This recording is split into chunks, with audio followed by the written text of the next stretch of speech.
All right, testing. Let me make sure that we can hear. Let's get this stream going. Okay, it's all good. It's all good. Let's see if we can get away with this. We're going to go through the whole fair use procedure. Let's go through the whole fair use procedure. FBI warning: federal law allows citizens to reproduce, distribute, or exhibit portions of copyrighted motion pictures, videotapes, or video discs under certain circumstances without authorization of the copyright holder. This is called fair use and is allowed for purpose of criticism, news reporting, teaching, and parody, which doesn't infringe of copyright under 17 USC 107. Okay. And the copyright disclaimer under Section 107 of the Copyright Act 1976 allowance is made for fair use for purposes such as criticism, comment, news reporting, teaching, scholarship, and research. Fair use is a use permitted by copyright statute that might otherwise be infringing. Nonprofit, educational, or personal use tips the balance of in favor of fair use. All right. Get this going. Let me try to get this going. Allow y'all to come up in here. Wait, hold on. Y'all can't hear that. We gotta hold on. We gotta make sure.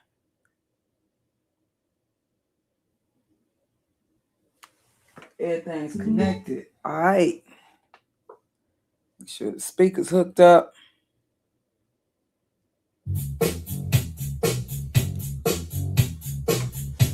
How y'all doing?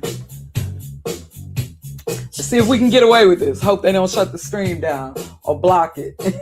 Keep it up at least for a minute. What's up, y'all? Let me see how this is sounding. The year is 1983.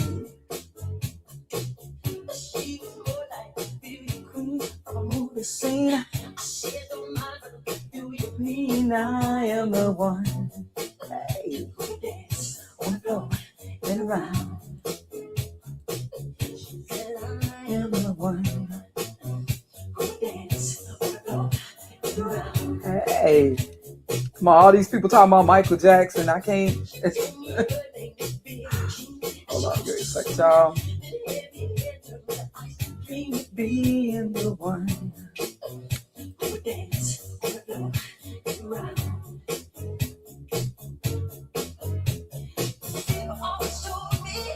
Careful what you do. He told me.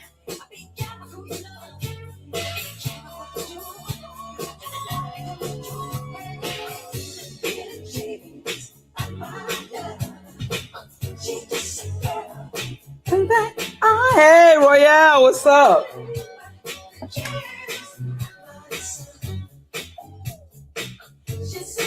For reaction, educational purposes. Non-profit, although you can hit that cash out because it is this is also a birthday stream. I'm not saying exactly what day is my birthday. Is it today? Is it this week? But this is my birthday stream.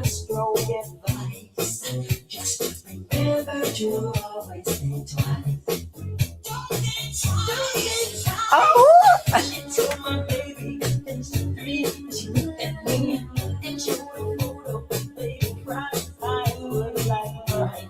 Okay, I'm scared. I'm gonna have to turn this music off. Kind of afraid, y'all. How you doing, Royale?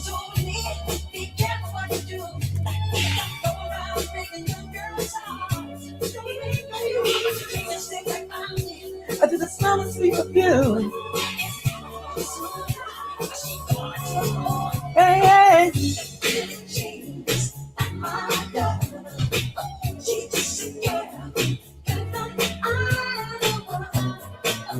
Yes, that was January 1983. Woo! Even though they say that The Girl Is Mine in late 82 was the first release from the Thriller album. I just remember Billie Jean before The Girl Is Mine got airplay.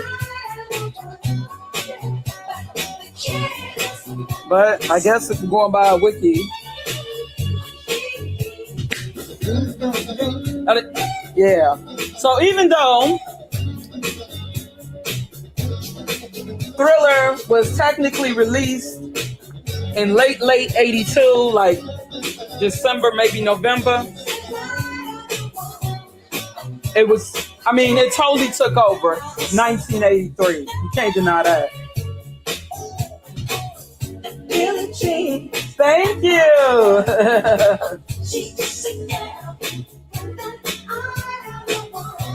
Not giving an exact date, but oh yes, and it is definitely Prince's birthday.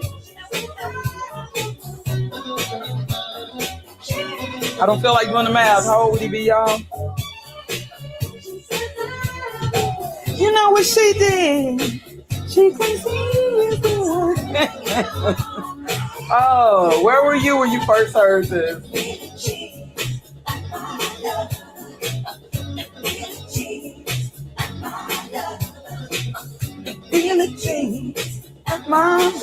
Let me see.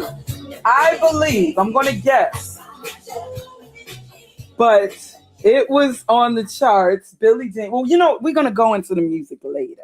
We're going to say the music. Hold on.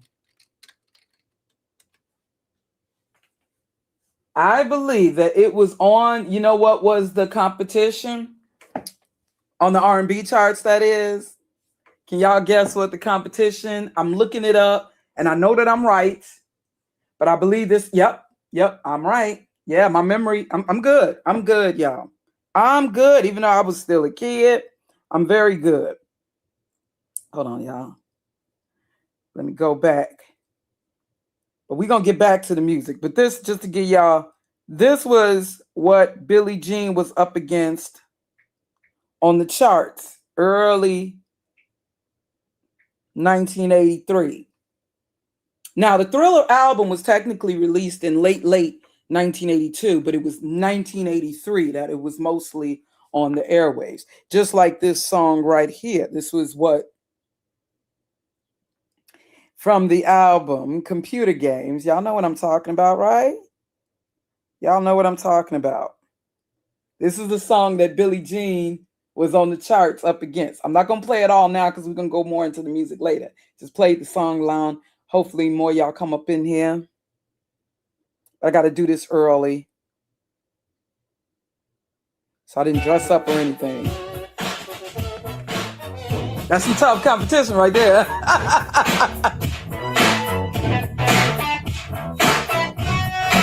Hey. Wow, ain't that something? Yep, you're right. Born in 1958. Happy birthday to Prince.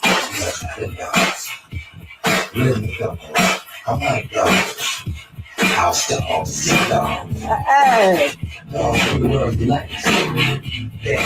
I'm dancing now, but I'm not dressed up. I'm in my sleepwear, so I can't show myself. Glasses on.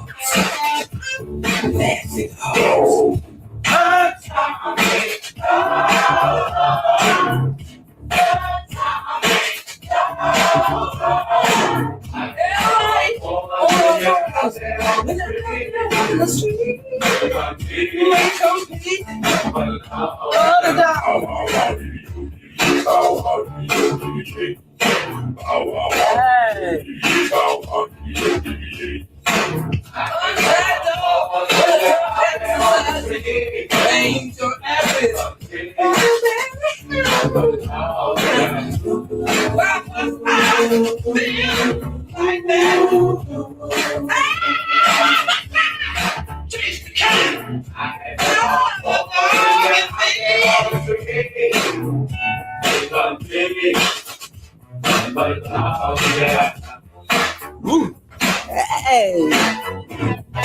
Just some. Okay, we gonna get back out of that. Hold on.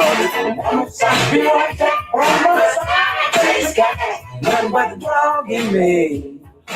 Hey. That was a competition on the R&B channels. That's what even though Atomic Dog had came out or on the radio, that is, just shortly, late 82 before Michael Jackson's Billie Jean. But that's what that was like one of the primary songs, at least on the R&B soul or black radio stations, that Michael Jackson's Billie Jean was up against. And okay, they say that The Girl Is Mine was the first song to be released or aired on the radio by Michael Jackson. I don't recall that. I just recall the first thing me hearing from Thriller being Billie Jean on the radio. Now, I don't know, maybe that's what they decided to play on the more Caucasian listening radio stations, maybe so. But on the black radio stations, I remember it being Billie Jean, because that's how they usually do. Especially if an artist is like a black artist intended to cross over, or a lot of times they usually first, though, and I've noticed this with a lot of artists, whether they're in hip hop or, they got to first almost like appeal, even with certain white artists that tap into R&B, soul, hip hop. It's like they first try to have them tap in with the black listeners to get the approval. And so they usually, like, the first song that'll be from the album would be the one that would be on the black radio stations, more so. Even when I think about it with Purple Rain, the first song that I remember from that album, 1984, was Prince's When Doves Cry. Because that was something that was like kind of more so promoted even more so by the black radio stations. And it was kind of like that with Michael Jackson. I just remember, even though they say The Girl Is Mine, I don't think it was playing on the R&B stations yet.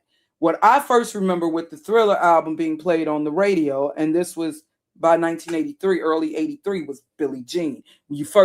They first got to get like almost like the approval of the black audience with it. So they use the song with the little bass line. Doom, doom, doom, doom, doom. And then they go into the other songs like Beat It, Human Nature, the more crossover like songs that had more crossover appeal. And of course, you had that awesome video. Yeah, but it's been sampled. Atomic Dog has been sampled so many times.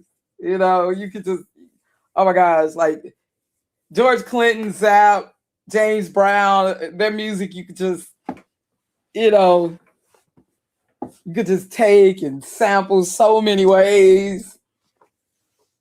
But yeah, but let me go. Before I go into, hey, Cynical One, how you doing? We talk about the year 1983. I want more people up in here. I know it's still the afternoon.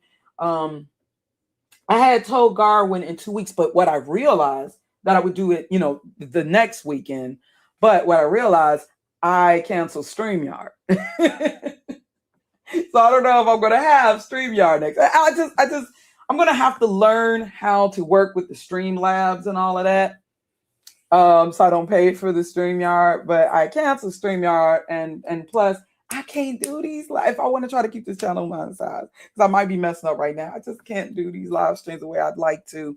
And plus, it's just really bothering me the way that they're coming at us, So more than likely, this is going to I'm going to try to dispute it, but that the stream, being that I played Billie Jean, it's going to more than likely be muted or blocked, and I may have to try to do a dispute. I'm letting some of the other ones go. But yeah, talking about the year 1983, I was a kid. I was technically I'm not going to give my exact age, just like it's my birthday time, although I'm not giving you the exact date. It could be today, it could be tomorrow, it could be this week, but I'm doing this as a birthday stream. Could have been yesterday. And I don't give you the exact year, but you could figure out. I was a tween. I was technically a preteen or a I was a young child, grammar school age. Technically now, what they refer to as a preteen. In 1983, but still very much a grammar school child, not junior high age yet, but still very much a kid. Oh my gosh, she was 1 year old, 1983. Oh, That's crazy. Oh yeah, my first niece was born. My mom's first grandchild was born. First niece was kind of like my first daughter, so it was a very special year. I'm gonna get into the music later because I think I'm gonna be able to go on and on and on with the music. But let me share with y'all some of the memories now of 1909. Okay, so 1980. Let me go into the cartoons. Let me go to my history. Let me go. Let me see. Now, the cartoons that were out, I'm just going to basically talk about the ones that kind of stand out in my memory. Okay. So I may play a theme or something.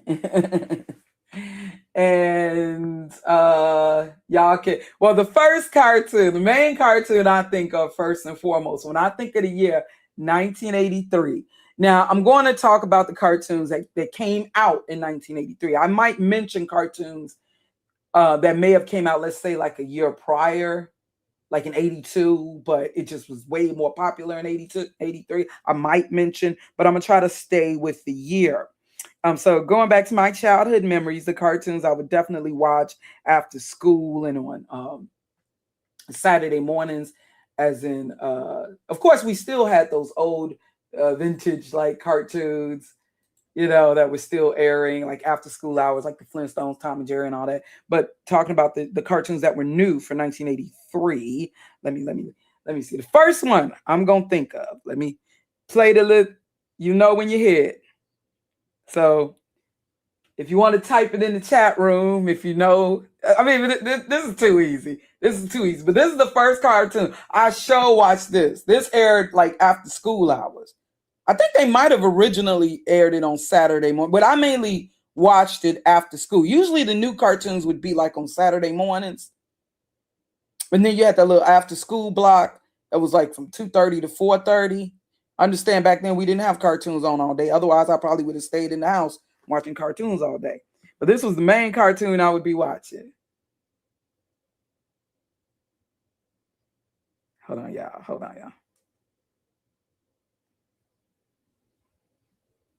Oh, wait, hold on. Oh, snap. try to get it right with the sounds here.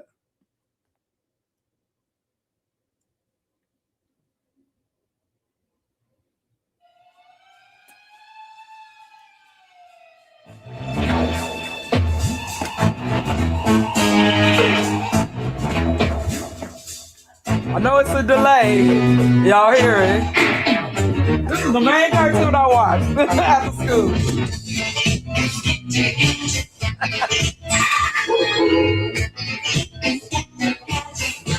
It's got to be one of the greatest opening songs, cartoon songs, that music.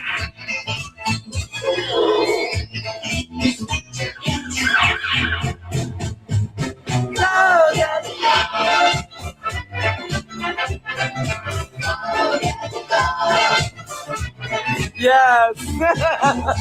Oh, yeah.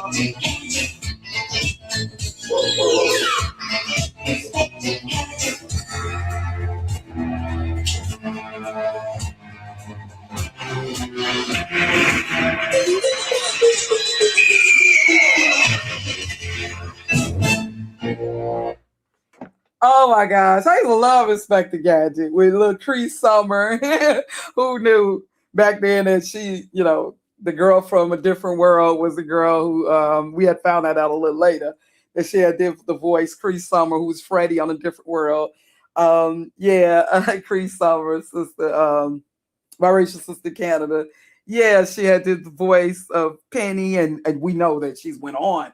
She's definitely went further in voice acting in cartoons since Inspector Gadget. Angelica. I mean, not Angelica. What was? Oh God, was a little black girl on Rugrats. And, yeah, that was little Cree Summer or younger. Yeah, she was a kid then still. Cree Summer. I was about Penny's age, the little girl Penny.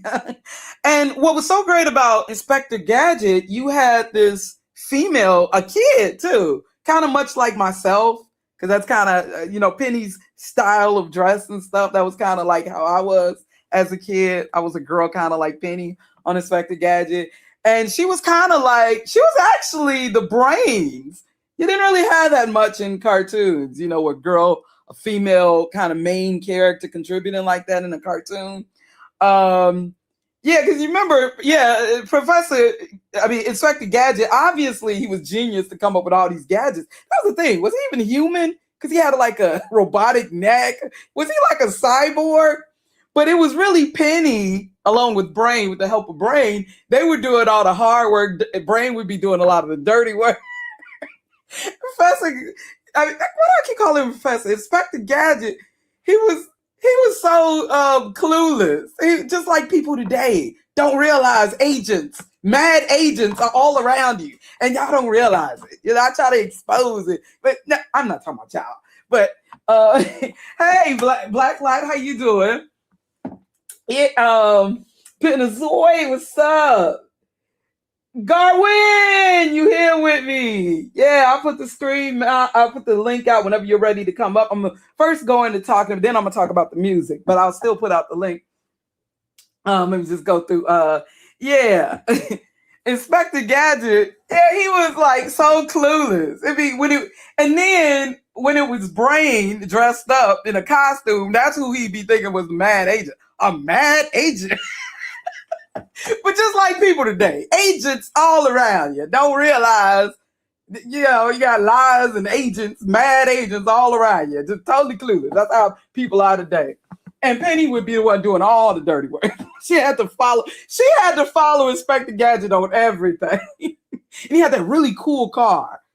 Those were the Inspector Gadget's car and Kit from Knight Rider. Those were the coolest cars of the 80s.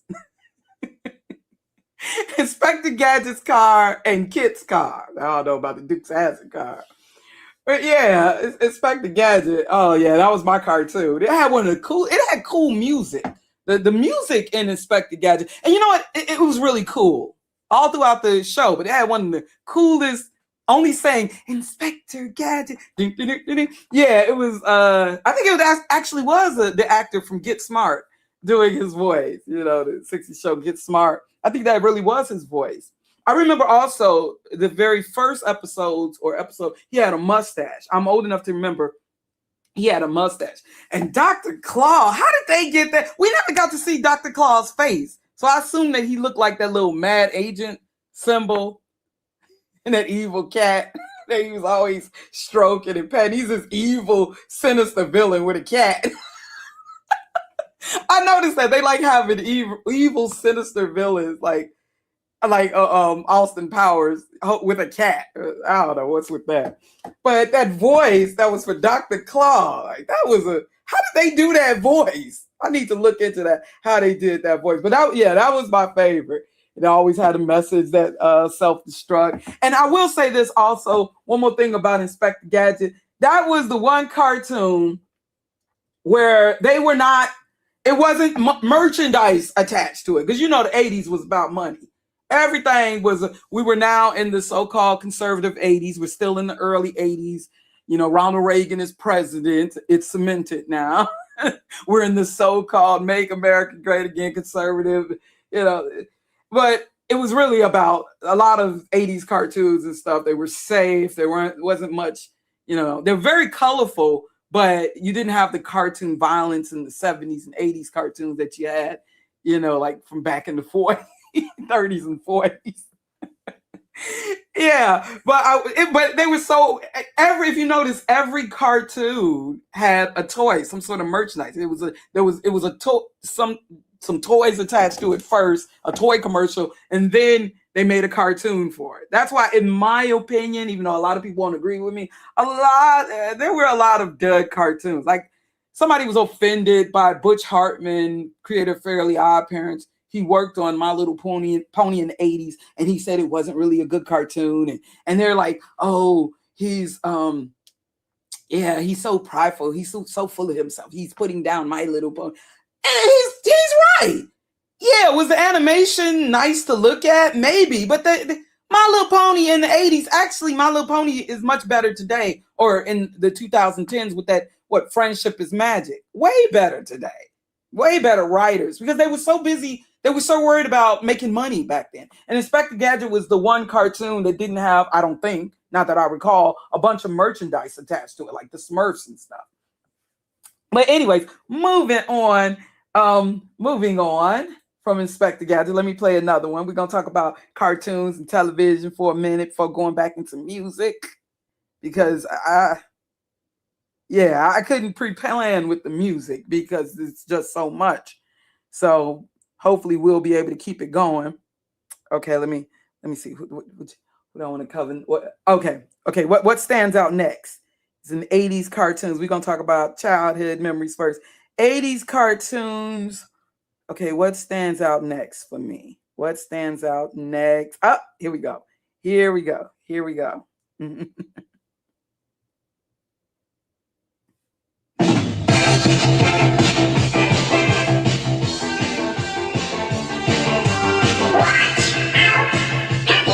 y'all type it for me?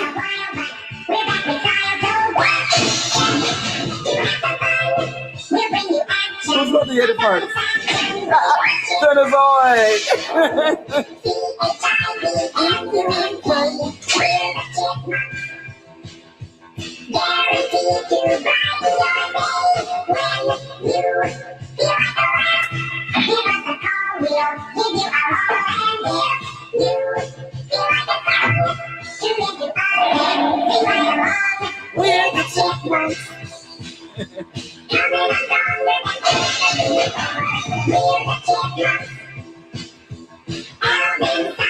Well, Royale said it in full. Oh my gosh. Yes, I remember the Chipettes. Oh my gosh. I remember when, the Chipmunks was so fun to watch on Saturday morning. Yeah, my family, we mainly, for the most part, we watched the ABC cartoons, but I believe the Chipmunks was on NBC, wasn't it? I think that was on NBC. Or it might have been ABC. No. On Saturday mornings, Chipmunks, I think they were on NBC. But for the most part, we watched the ABC cartoons, like Super Friends, and and then eventually at the end it'd be Looney Tunes on ABC. I think my family on Saturday mornings, my siblings and I, we mostly watched ABC cartoons. But we did turn to Channel 5 in Chicago, WMAQ, what's NBC, to watch the Alvin and the Chipmunks. And the Chipmunks, I remember when it first aired in '83. I remember my mama, she was like, "Oh, I remember them." Because come to find out, the Chipmunks actually, it was a cartoon from like the 50s or early 60s. It was kind of, cheesy animation, but back then. But I noticed that the old ones, if you ever can find the old Chipmunks cartoons, it's actually funnier. And I remember my mom was like, when she first saw the Chipmunks airing in '83, she was like, "Oh, I remember them." She was kind of excited because she remembered the early 1960s or late 50s Chipmunks. Alvin, with Dave yelling at him. Yeah, and actually, you watch them old ones. Ooh, ooh, bing, bang. Well, let me stop singing that song. That could have been some sort of spell. Yeah, them old ones, Alvin was kind of bad. If you ever checked out the original Chipmunk cartoons, I don't think it was that successful back then. But I remember my mom was kind of excited seeing in 1983 because she, it took her back to the original Chipmunks, I guess, that she watched. Space still wants Hulu. Now, WWF, I can't say that I got into. What you said, NWA? Oh, that's a little, that's a lot later. Well, definitely with NWA. You say your mother made you watch wrestling. Hey, did I see somebody giving a shout out to Elaine Lloyd? Where's she at? Elaine, how you doing? Oh, wait, no, that's you. That's not me. That's you. I've been here. Where you been? That's you, Elaine. You said sometimes you be gone forever, then just randomly pop up. No, that's you, my sister. How you doing?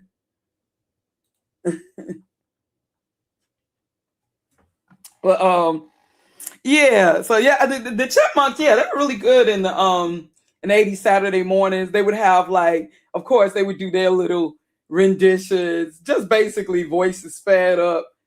Because I know that they had been putting out music, like little albums, like perhaps since the 60s, but Christmas albums and stuff like that. But I remember they would have like Michael Jackson songs. And, yeah, didn't they like also like have celebrity guests kind of? But they would have their little version of like Beat It or something. Used to love watching the Chipmunks. It was so perfect for the 80s. I mean, the way that they rebooted it for the 80s and the 80s songs and music videos. Yeah. It was so you said they sounded like Maya. No. Oh, that's disrespected Maya's voice. But okay, so Alvin and the Chipmunks. Let me see what I'm gonna go to next. Okay, I'm just I know there were a lot more cartoons. I'm just pointing out what I was mainly watching or what stands out in my more so in my memory. So this was like, I guess what I watched. Also, I watched definitely after Inspector Gadget would go off, this cartoon here would come on.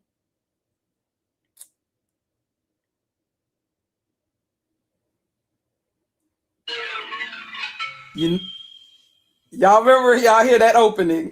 Filmation. And the masters of the I am happy. Prince of Eternia, defender of the secrets of Castle Grayskull. This is Cringer, my fearless friend.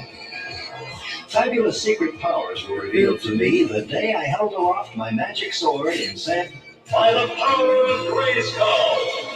Who got that? like He-Man.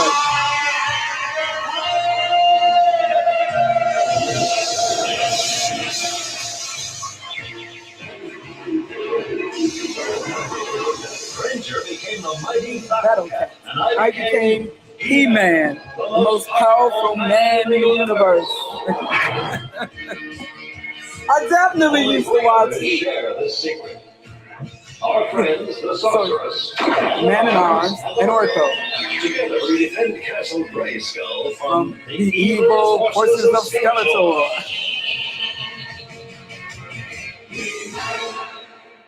That was crazy the way Skeletor, he was built, he was muscular, but he had no he had no face. I'd be angry too. You know, you built that thing and you ain't, you know, your face is dissolved though. He also, just like Dr. Claw, Skeletor had one of them memorable cartoon villain voices. Yeah, man. Wait, how did he? You know, I didn't know this until, you know, social media. I didn't know that people were annoyed by Orko. Orko was cool, the little magic character. And now when I think about it, there was a lot of magic and occultism and sorcery in the 80s cartoon. Now that I think about it, you know, back then I'm just thinking imagination and everything, fantasy and imagination. But there was a lot. I look at a lot of the symbolism too in a lot of them 80s cartoons. There was a lot of magic, occultism, sorcery. See, symbols back then when I was a kid, I didn't realize, but now I'm looking at like, but yeah, Manny Faces. Wasn't that, wait, hold on. That Manny Faces, wasn't that like Thundar the Barbarian? Wait, who is that? What cartoon was that? It was he turned around, the face was, yeah, wasn't that like Thundar the Barbarian? No, that was like early 80s. Saturday morning, like 80, that was like 81. Wait, I don't remember. Oh, that was a He-Man character. But there was also something else. It used to be kind of scary, like on Thundar the Barbarian.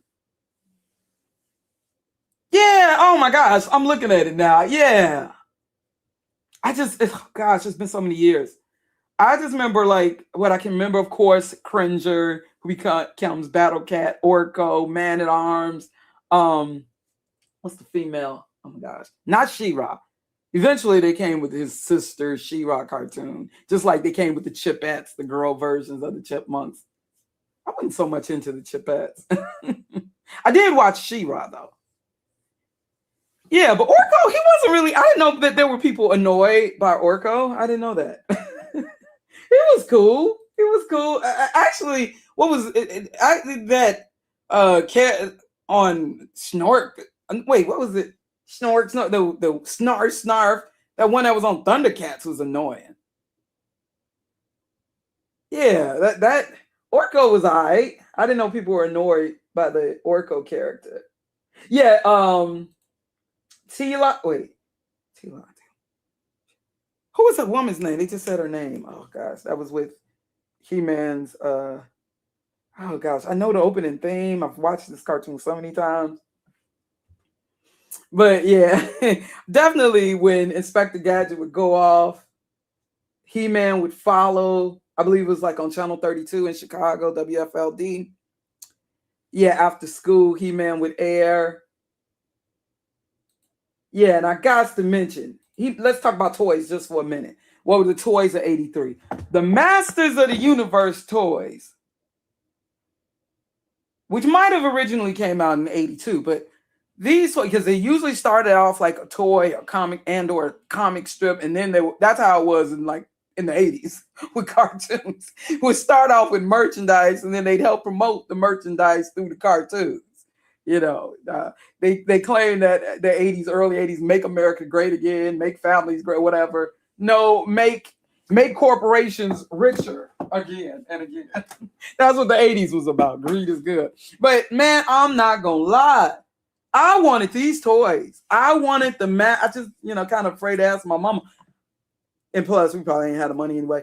I wanted these Masters of the Universe toys, the castle, everything. They just looked so awesome. To me, they were way more awesome than the G.I. Joe toys. Yeah, speaking of, so the toys of the 80s, the Masters of the Universe, they had some awesome toys. That castle, everything. I wanted the Masters of the Universe toys. Also a toy that we know, what was the most popular toy probably in the 80s?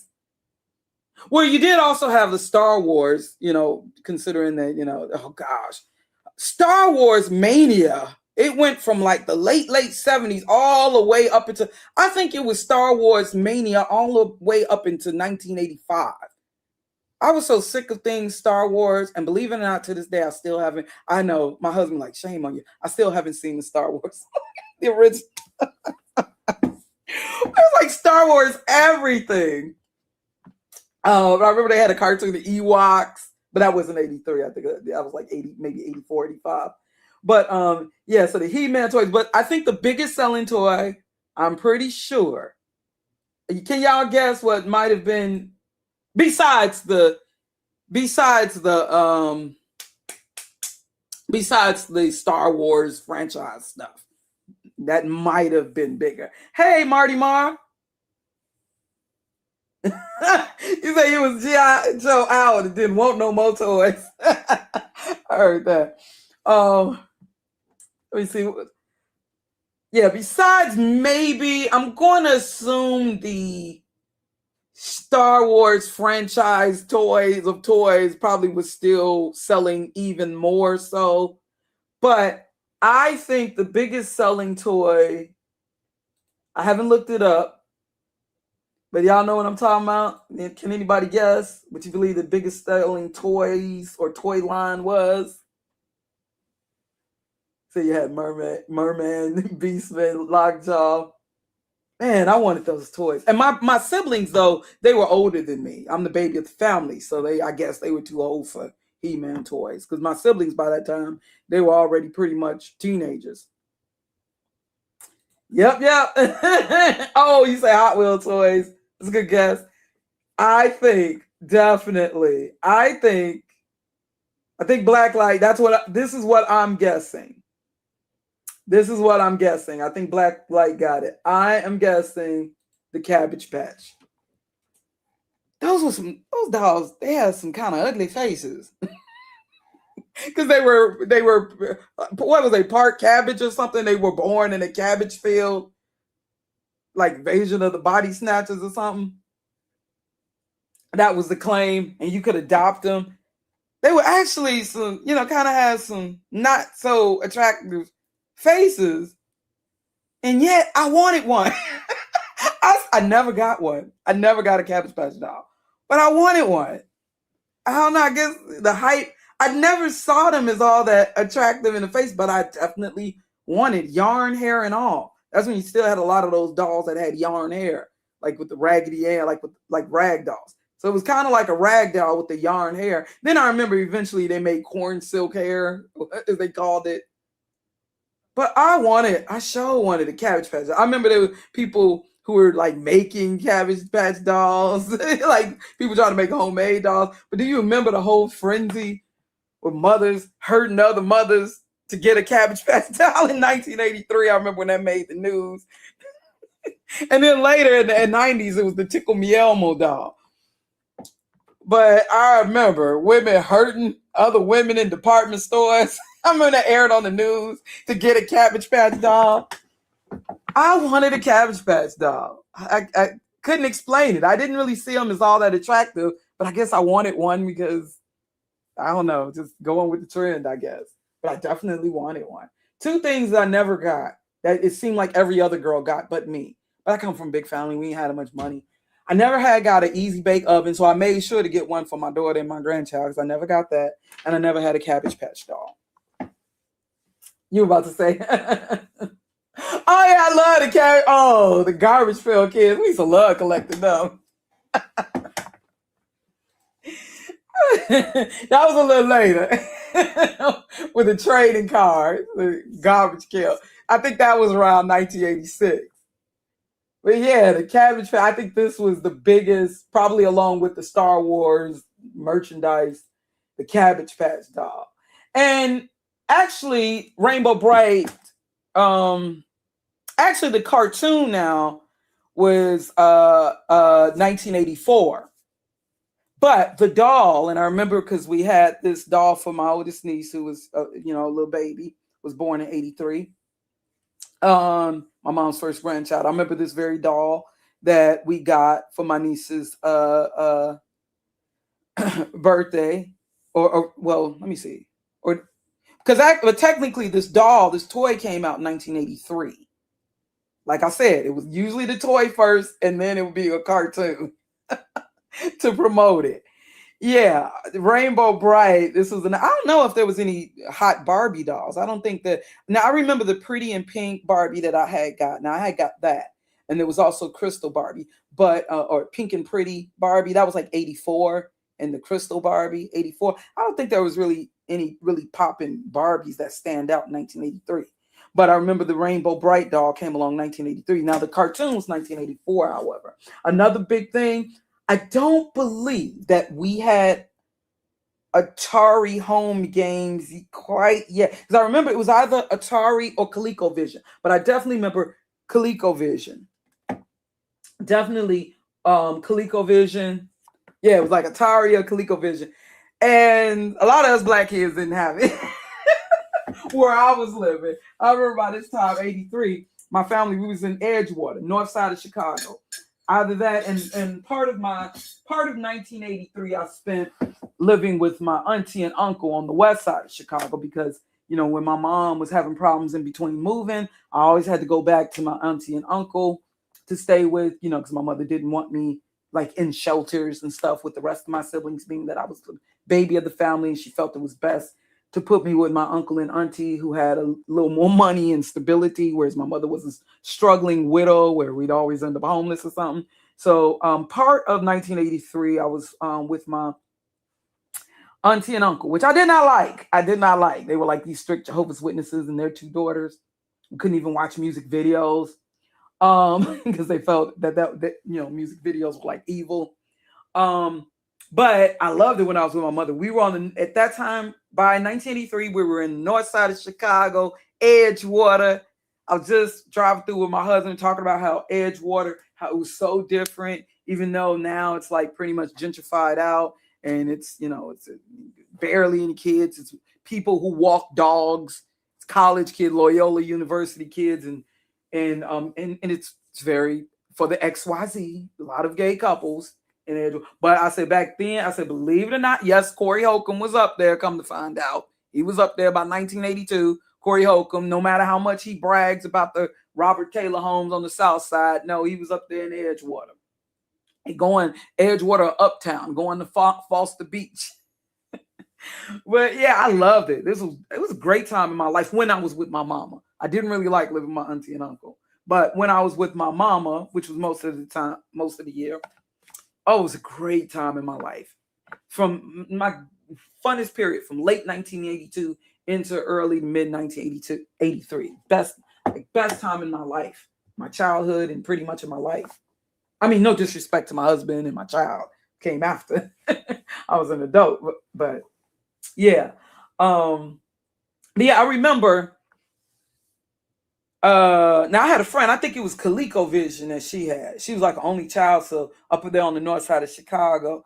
So she had the video games. But arcades, because usually we went to arcades. She was the only person I knew with a home video game. Now I remember when I first saw a video game, my grandma, it was Pong. Come to find out, Pong had been around since the 70s. But we as black kids, the 80s was kind of late on it. But I remember it was 1981, we were looking at the Pong game, and we was like, wow, you can interact with the TV. I know it's crazy. You know, y'all look at Pong with the back. Hey, y'all see that as nothing. But back then, it was like, wow, we were all around the TV. You could interact. And that was like, had to be the hardest video game ever. You'd be out, and we would just be passing it around the control. You remember back then, it was them big, clunky controllers and stuff. But I remember my friend Eva, she had, I believe, I don't know, what was this? It was a game called Cat Trap or Mouse Trap or something, not the board game. Let me see. No, it wasn't 85. This was because by this time, 85, my family moved to the suburbs. No, it was Cat Trap and Mouse Trap.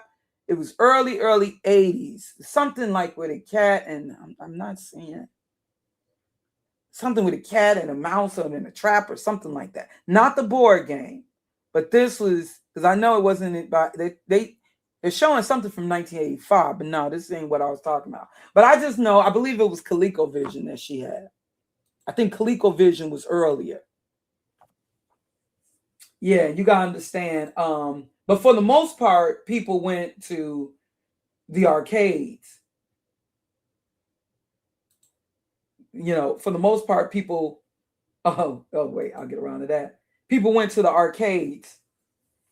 By 1983, now Pac-Man became popular more so in the early 80s, like 81, 80, definitely by 82. But by 1983, Miss Pac-Man kind of took the shine. Miss Pac-Man.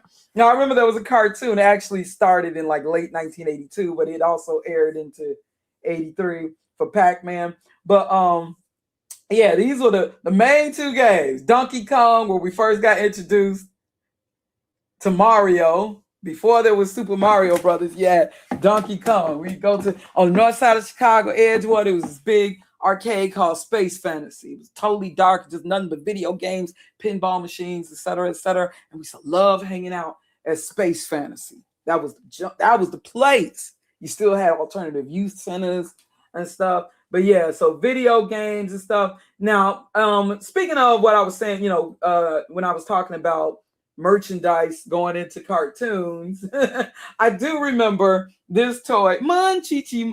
It was from the early 80s, like 81, Munchie. Kind of wonder about them dolls, like they trying to imitate like little black kids or something. But remember Munchie. They gave every damn thing a cartoon. Another thing they did in the early 80s, they also were making TV shows in the cartoons. Like there was Laverne and Shirley. Kind of goes back to the 70s with the Brady Bunch cartoon. I used to love that though.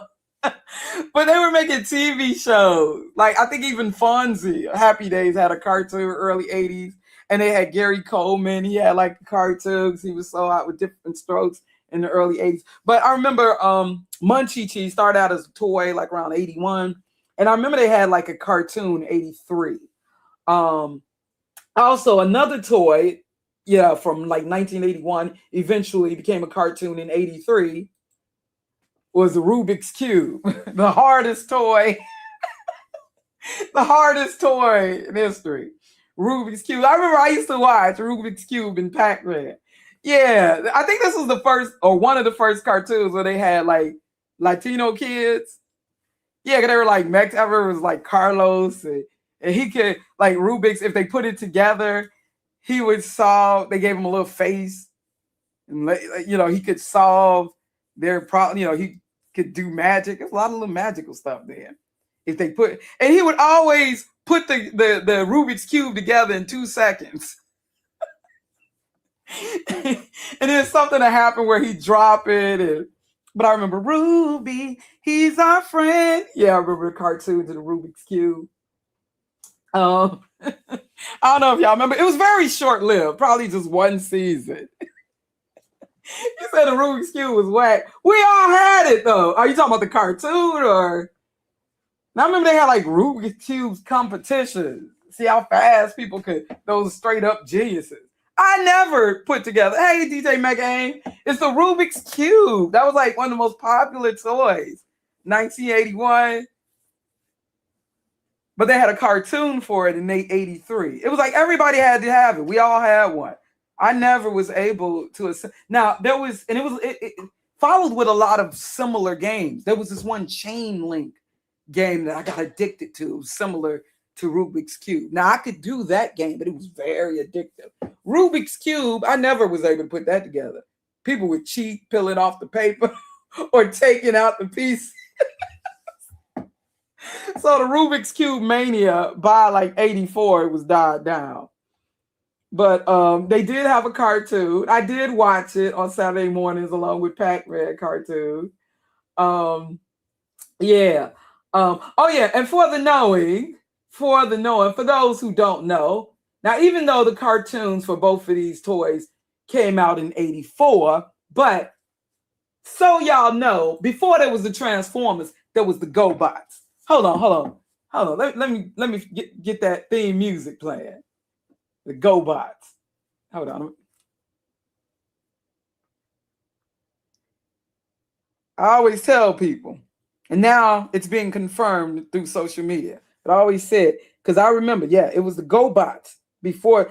I think Transformers, yeah, and it was the GoBot toys before Transformers. I think it was Transformers had a cooler song.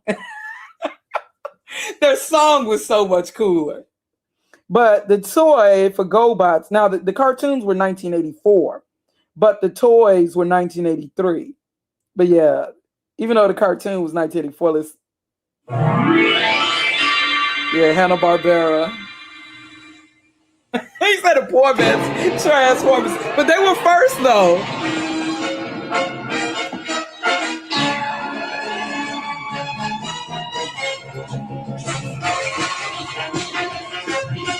GoBots, GoBots.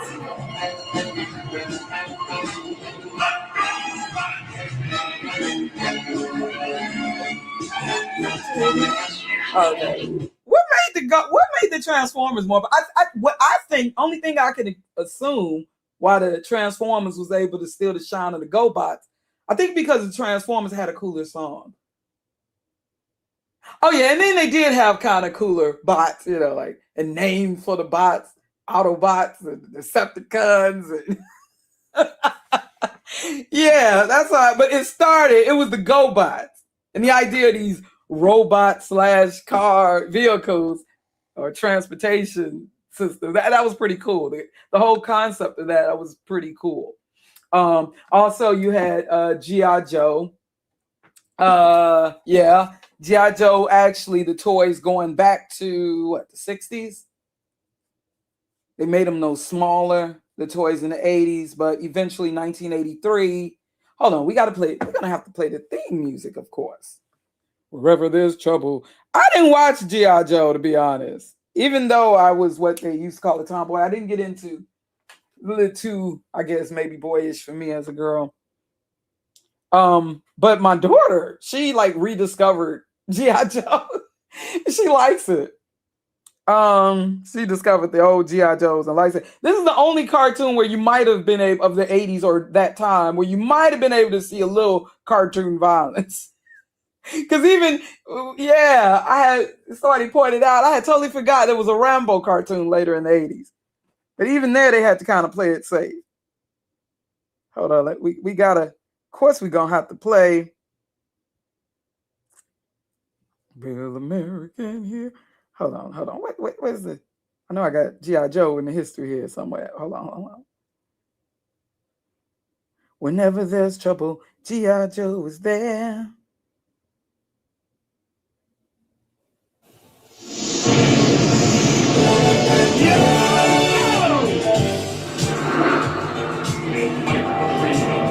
There's trouble.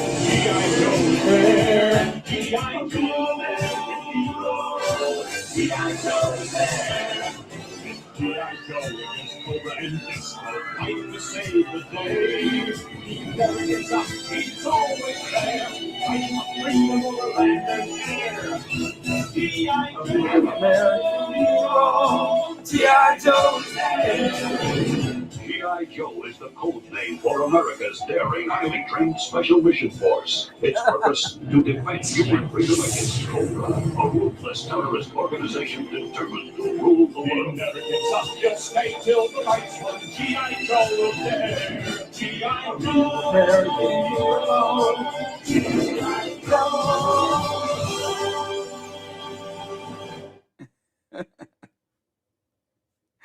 Okay. Let me see. So we're gonna go to next. Okay. Well, I don't think that there was any merchandise for this particular cartoon. Now, have you ever had where when you were a kid and you were at a relative or friend's house and they watched different cartoons and TV shows than you, and you kind of, and your family and your siblings? That's how it was when I lived with my auntie and uncle, and also with my grandma. Also with my grandma's family, being that she had a second set of kids. She got had kids even like even into her 30s and early 40s, I think. So I also had some aunties and uncles that were not much older than my siblings and I. And they watched different cartoons. Like my family was more so, for the most part, stuck with ABC cartoons. After these messages will be right, with the Super Friends and all that. Whereas, oh gosh, with my cousins and those the younger set of aunties and uncles that were kind of like cousins, they watched different cartoons. They were watching some of that NBC and maybe the CBS. What was the CBS cartoons? And I used to kind of resent that. Just like even with the after school cartoons, they would be watching the cartoon in Chicago that were like on channel 50, like Heathcliff. Whereas my family, the after school cartoons we would watch be mostly on channel 32 in Chicago, like He-Man, and then the old school cartoons like Woody Woodpecker and Tom and Jerry and all that stuff. But this was a cartoon. I don't know if y'all can guess. I'm gonna play the music. Who can guess it first? This was a cartoon. It definitely reminded me of staying with my cousins and stuff. And they would watch this. My family did not watch this. So I kind of was resentful because I had to watch the cartoons that they watched on Saturday mornings. So let's see if y'all can. I don't think there was any merchandise, though, connected with this cartoon, however. I have a very special secret. I'm the only one who knows about tiny people living in our walls called the Littles. Oh wait, y'all already hearing it. Y'all remember this?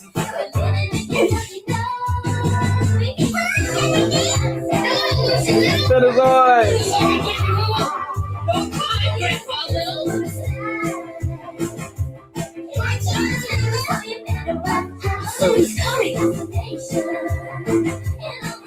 Come on, kids. Oh, got it. I'm trying to. Okay, there we go.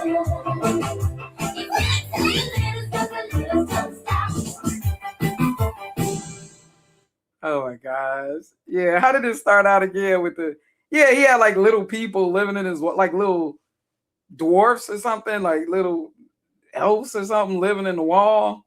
The littles like they were rats or something. Instead of rats, he had little people. And I said, I don't know. I just didn't watch that. I can't remember a CBS cartoon besides when the Charlie Brown specials would air at night or something that my family watched. I have a very special secret. I'm the only one who knows about tiny people living in our walls called the Littles. Yeah, there was that little blonde boy.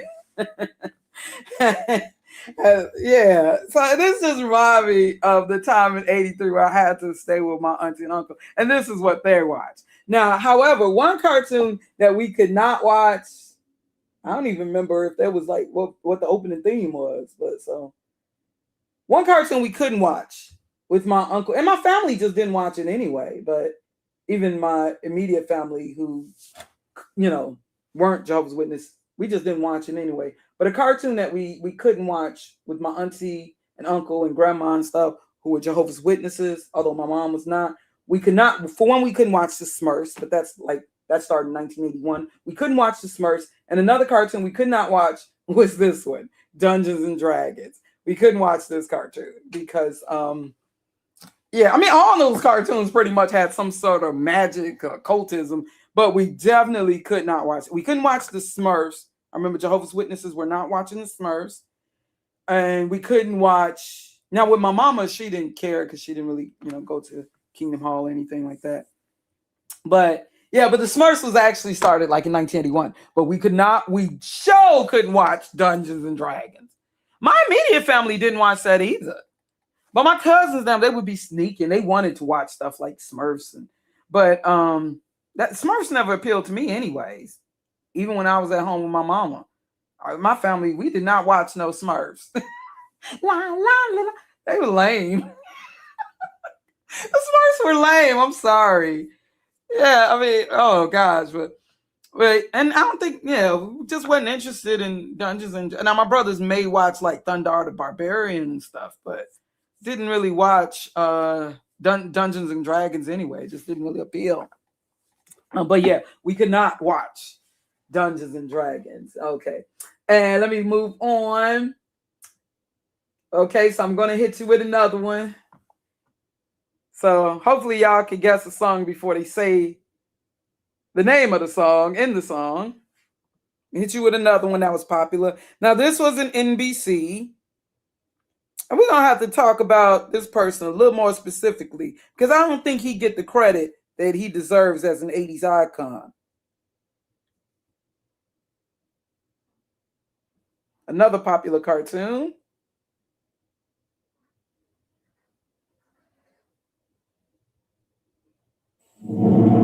'83. Can y'all guess it? Oh, y'all got it. Oh, Pentazoid! How'd you know before I even played it?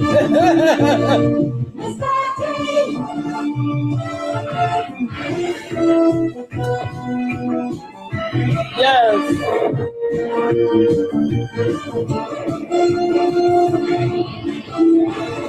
This was on NBC.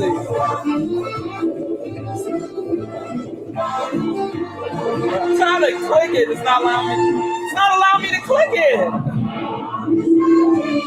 Are you guys seeing it? Okay, there we go.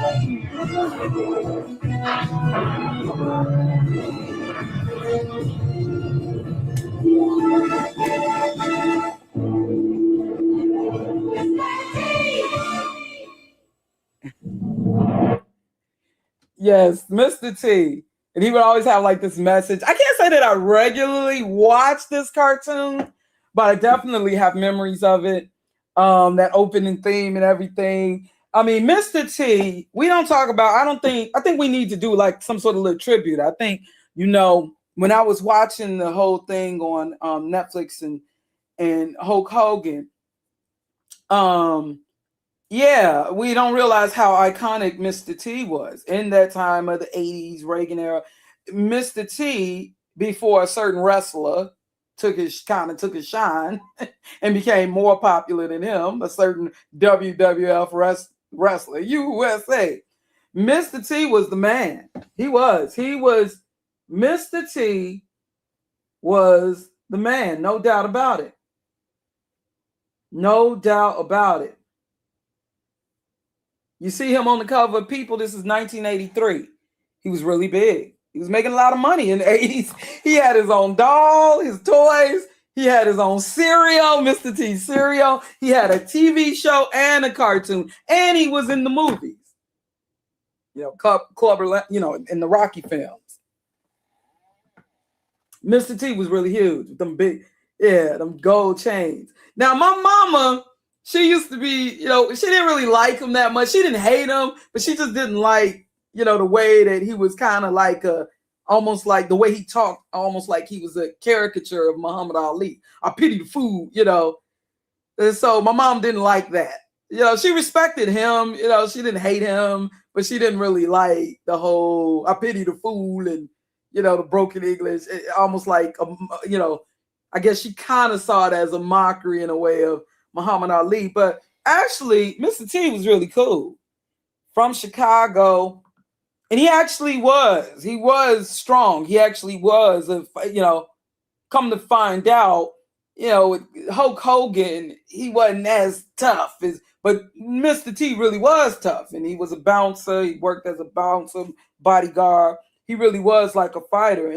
And what people don't realize, like Mr. T, like, you do a little research. The reason why he went by the name Mr. T, I forgot his real name, forgive me. I can't think of it offhand.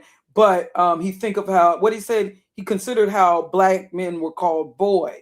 And it was kind of a way of defining, like, you're going to call me Mr. T. And also, a lot of people don't realize the way that he chose to dress and everything. And we may go into fashion of the 80s. The way he chose, or 1983 more specifically, the way that he chose to wear his hair in a mohawk and the feathers and all that, actually, it was kind of like in recognition of African warriors. That's what his look, he explained his look was more about. A lot of people may not realize that. So even though some may see Mr. T as this kind of tough but safe caricature of a tough black man, tough but still safe and palatable for white mainstream, he was actually, more conscious than people realize. I remember when I first really realized, it was in the late 80s. He was in an interview with Arsenio Hall on Arsenio Hall show. Now, this was like late 80s, and I didn't realize just really how deep this brother was. Yeah, I'm gonna talk about that DC Cat. Yeah. He hates Eddie Murphy to this day, dude. Really? Yeah, I think I remember what you're talking about, the joke in Delirious. Yeah, Mr. T. Y'all got to remember the episode, of Different Strokes when they had Ardo. Different Strokes was still very popular in 83.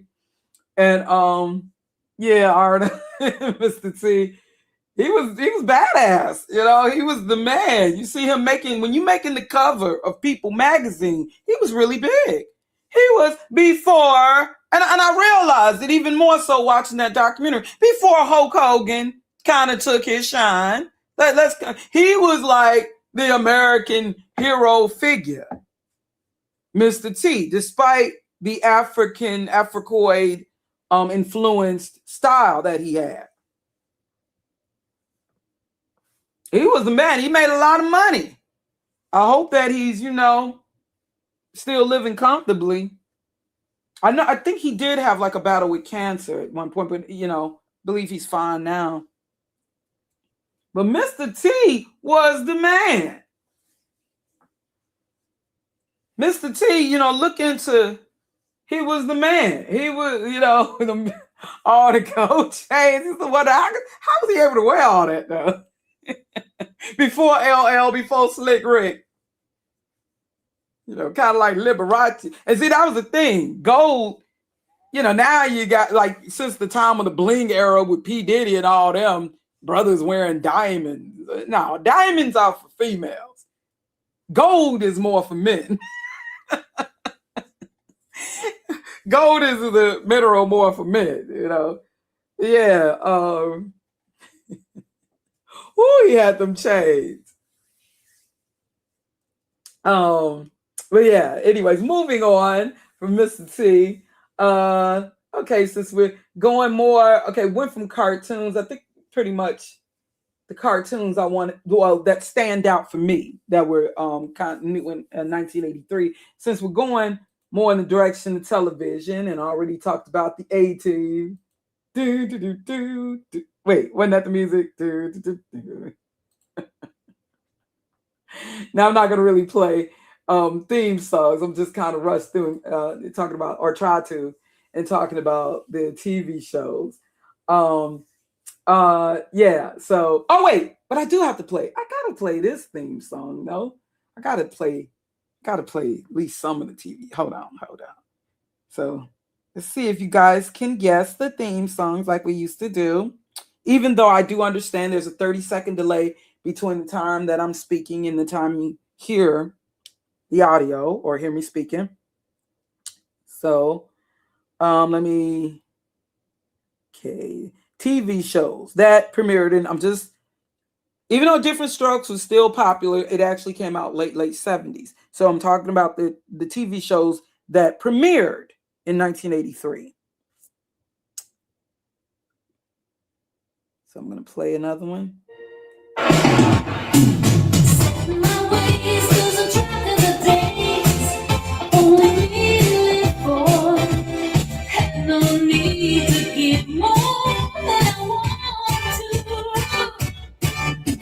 Spending my time just holding the line.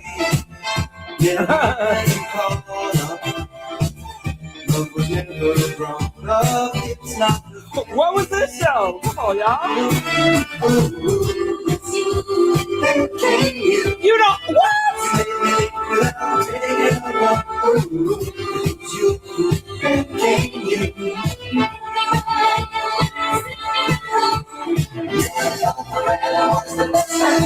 Then came you.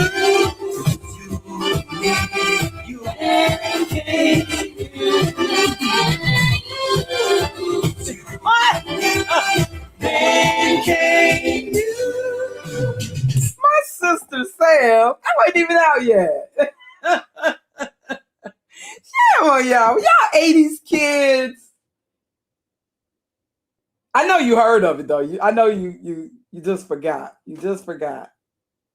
Because this isn't something that people are watching too much in reruns. Then came you. Okay, he was a low, but I always felt he was the budget Gary Coleman. I know what I'm talking about. I always felt he was cute, he was adorable, but he had nothing on Gary Coleman. He had nothing on Arnold. Yes. Yeah. Come on now. Webster. With that former football player who was, I can't think of his name, who was Mungo in Blazing Saddles. And that was his actual wife. Now, I remember learning that the show was supposed to be about just them two. And then I remember learning that Webster, he was supposed to have like a black family.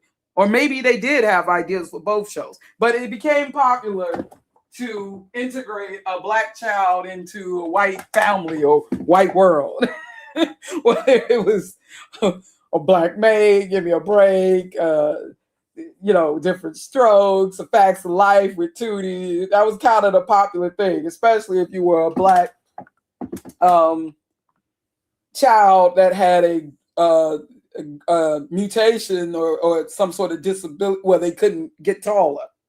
So I remember hearing the rumors, and I'm not trying to make fun of them, but I remember hearing the rumors that like Webster was like 15 years old.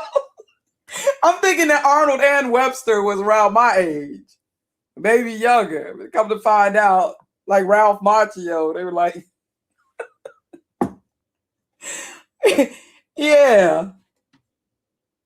Webster was adorable. I remember him in the Burger King commercials and stuff, like initially. But Webster was adorable, but I'm sorry, he ain't have.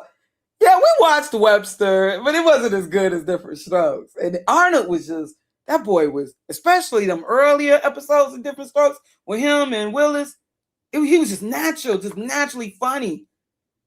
Gary Coleman was like the most popular, one of the not just the most popular kid, but he was like in the early 80s, he like became like one of the most popular faces, period, on television. One of the few, the Different Strokes was one of the few shows keeping the sitcoms alive when sitcoms were kind of dying out. And now just being seen as for kids. Now, of course, Cosby Show really helped save the sitcom. because now people are getting into shows like, Dynasty, Hill Street Blues, and all of that. Yeah, Webster ain't had nothing. He had nothing on Arnold. I'm sorry. Yeah, we watched Webster, but not as faithfully as we watched Different Strokes on Saturdays. Yeah. Yeah. Oh, I'm gonna have to go into that too. Since we're mentioning Janet Jackson as Charlene on Different Strokes, I gotta go into the fashion. But I'd have to get rid of all of these. Oh goodness. I hate the way my phone just goes off so easily. Okay. So yeah, let me go to do a little more TV. Oh, I think Fame though I think it premiered in 82, to be honest. Or 81. I know the movie was like 81 and it was the TV show, but I think that it actually premiered before. But I may mention Fame in talking about fashion though. I think I remember that because there were a couple of movies and stuff, like The Old Heavenly Kid. It's kind of sad now when you think about it, being that he's gone.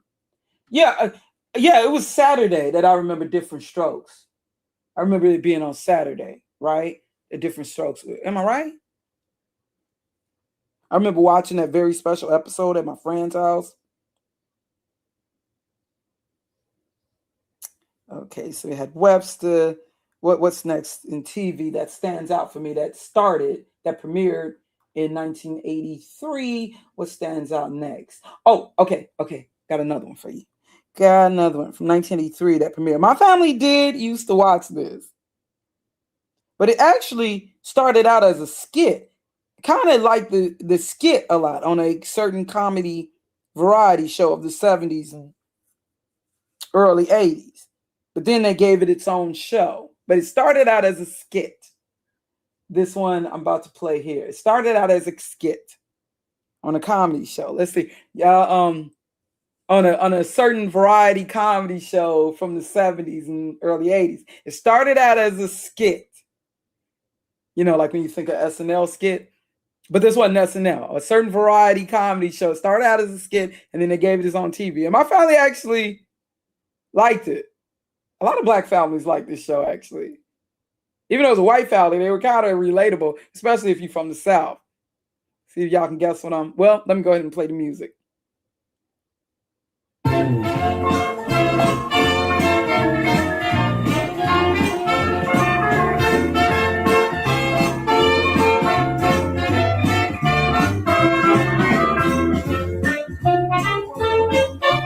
Yep. Black light, bring y'all to it.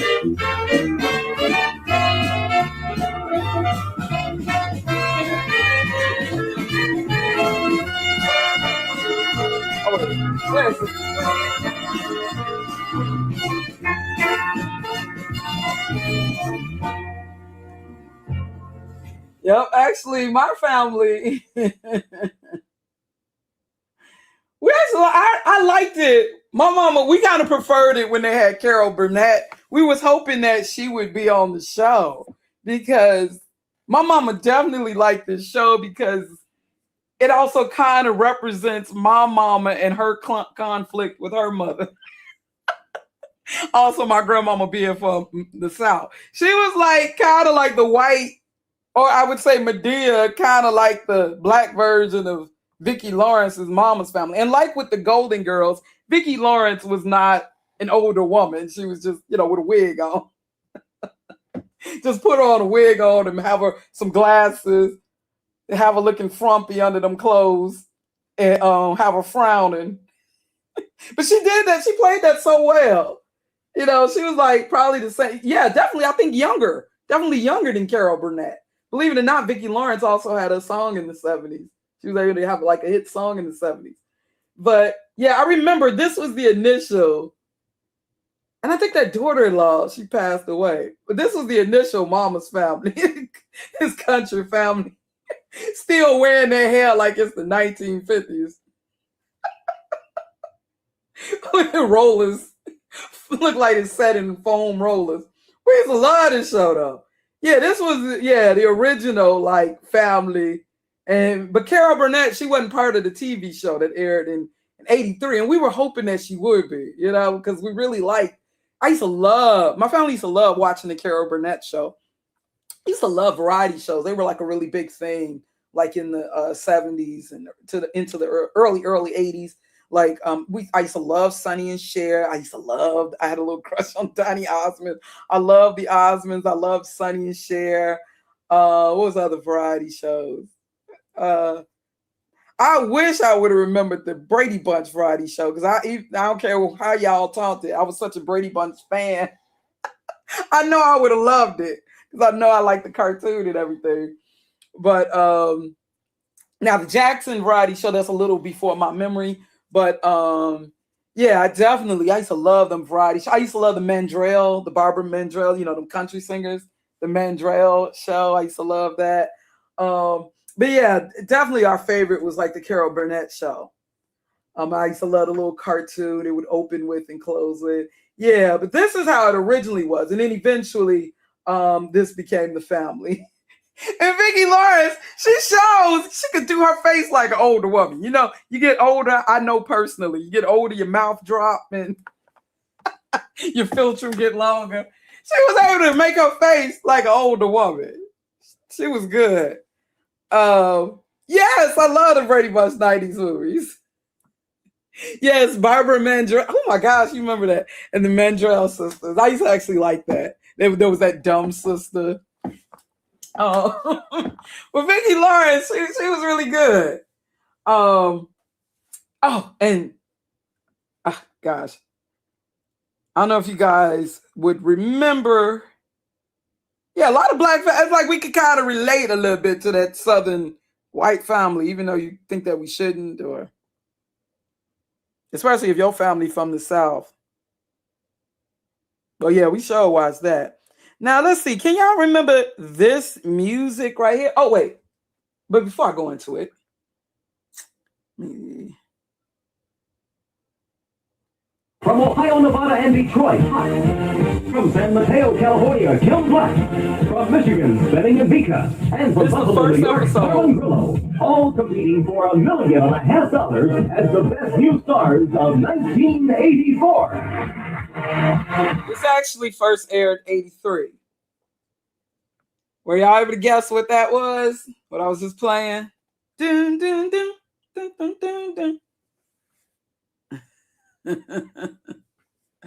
Who was able to guess that? But it first aired in 1983.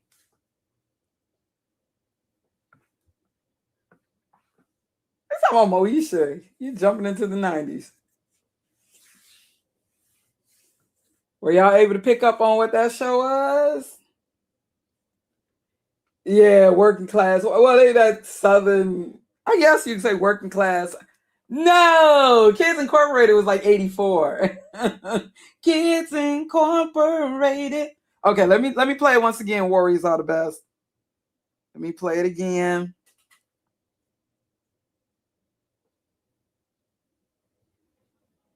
Again next week for the thrilling Escape of the Birdman, starring Doug McClure and Richard. Okay, I'm sorry. That's a commercial, TV commercial before the show airs.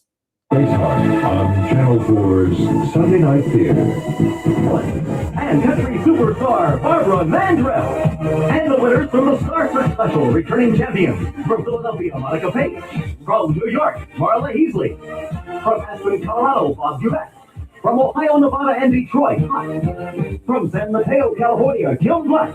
From Michigan, Benning and Vika. And from Buffalo, New York, Carmen Grillo. All competing for $1.5 million as the best new stars of 1984. Yay, Royale! Star Search! Yay, you got it. Star Search. Dun, dun, dun, dun, dun, dun, dun, dun, dun. Ed McMahon from the Johnny Carson show. Remember you used to get them. I remember my family. I thought we got $1 million with the Publishers Clearinghouse. Remember getting the Publishers Clearinghouse in mail. But yes, hosted by Ed McMahon, Star Search. It premiered in 1983. Yes, Royale got it. Dun, dun, dun, dun. Yeah, eventually a lot of stars. I remember when Star Search, I remember when they used to have like a modeling competition part. Remember they used to have a section with the modeling competition, and we'd watch, and the person, yeah, they would hope to get like 4 stars. But what's interesting is the ones who became famous later, notice that they were the ones who did not win. Yeah, because I don't think Alanis Morris. Okay, who they got here? Britney Spears? I didn't know she was on Star Search. Now, I didn't know that. Looking at this collage here, I found. I didn't know Britney Spears was on Star Search. Yeah, I think I heard. Is that Tiffany? I think we're alone now. Now, I don't know if she won, but I think Alanis Morissette lost. You see in the green. Justin Timberlake, he probably lost too. I know Aaliyah didn't win. I know that Beyonce's group, what was their group? Girls Time. I know they didn't win. Now, I will say the ones I do believe that were successful. Now, there was that model, Bobby Brown, the blonde model who was in Warrant's chair. She's my cherry pie. Now, I remember first seeing her on Star Search, and she kind of became successful, at least in music videos and little TV appearances like in Married with Children. Who else became successful? Shanice Wilson. I definitely remember her from Star Search. Yeah, she had Can We Dance? Can You Dance in the late 80s, and her biggest hit in the early 90s with I Love Your. I Love You. Yeah, that girl could sing. Shanice Wilson. Yeah, I remember her. Now, she was one who became successful. I think Usher was on Star Search too, wasn't he? What? Christina Aguilera was on Star Search? I did not know that. Wait, is that her in this little collage here? That's her. The little black boy. Who's the little black boy? I guess that's her at the bottom right. I did not just, found this little collage. So that's supposed to be her? Oh yeah, she was on Countess Vaughn from Moesha and the Parkers. She was, and 227. Yeah, she could sing too. Yeah, but it seemed like the the famous ones from Star Search were usually ones who didn't win. Oh gosh, that was Apollo. They were always getting on Apollo singing that, and I was so sick of that song. Wait, I think Usher did win, didn't he? Or he didn't? But I know he was on Star Search. You have a lot of. I used to just wonder, like, especially when they showed the kids, like how they were able to hold their face. Because I know when I was in a competition, believe it or not, I used to sing when I was a teenager. But I know that when I was in a certain competition, I know that, shoot, I was like, there's no way I would have been able to stand on stage and they telling me I lost. I know I was in this one competition that I lost in.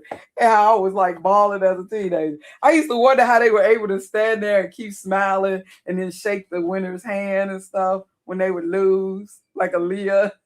Because I know I was a kid, I would have been crying. I know how emotional I would have been. Because I know how I was as a teenager when I lost the competition. Yeah, I was thinking Tracy Spencer. I just didn't know. I wasn't sure. Yeah, Tracy Spencer, Tender Kisses. Yeah.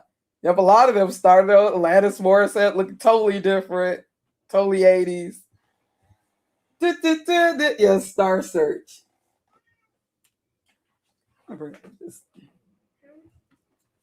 Wait, hold on.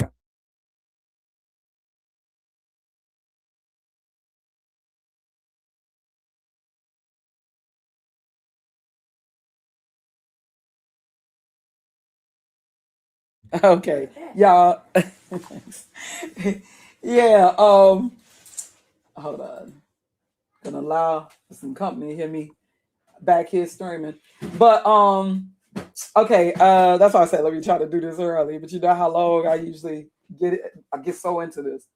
Okay, let me play another. Let's see if y'all could just notice. It's gonna be about your memory. I don't think y'all gonna get this, but it's gonna be about your memory here. It's going to be about your memory. And you really had to be there. You really had to be there. Let's see. Let me go back. Dun, dun, dun, dun. I heard they brought Star Search back, though. Okay, here we go. This is gonna be about your memory. I'm about to play it now.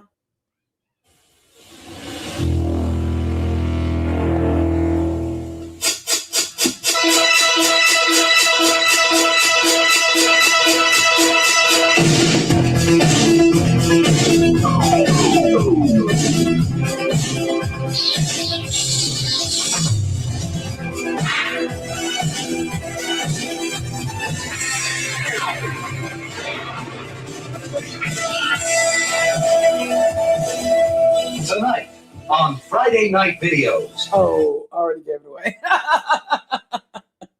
Brand new videos from Billy Joel and Cheap Trick, Def Leppard, John Cougar, Madness, a video vote between Robert Plant and ZZ Top, with a free Friday Night Videos t-shirt given away every 15 seconds during the voting.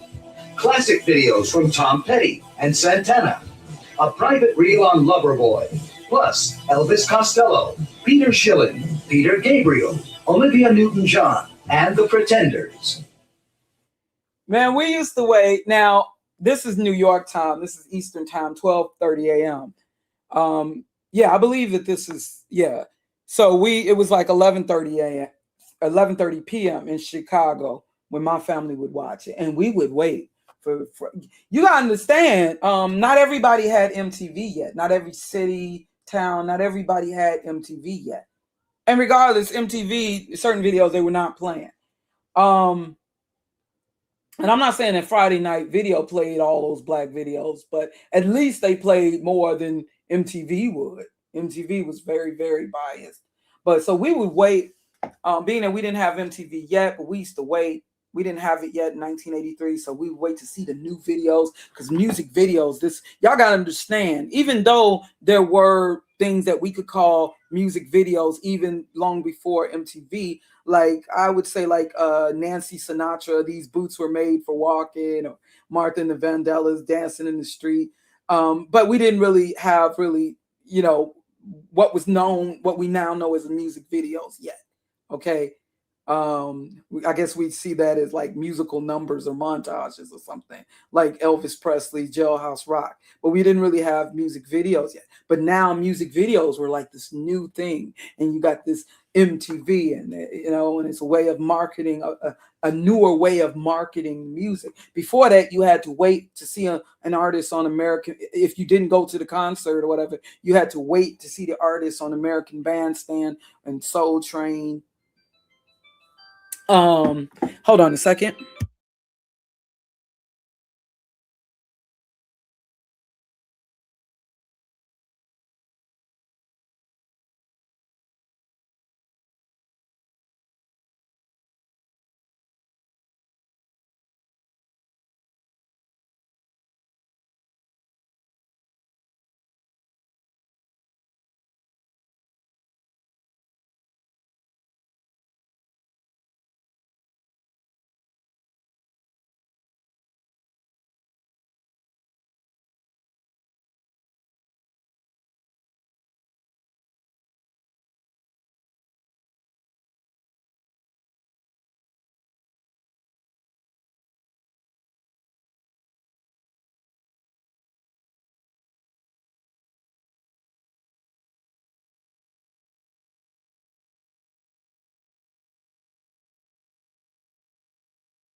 Okay, sorry about that. Just answering the phone. People coming through.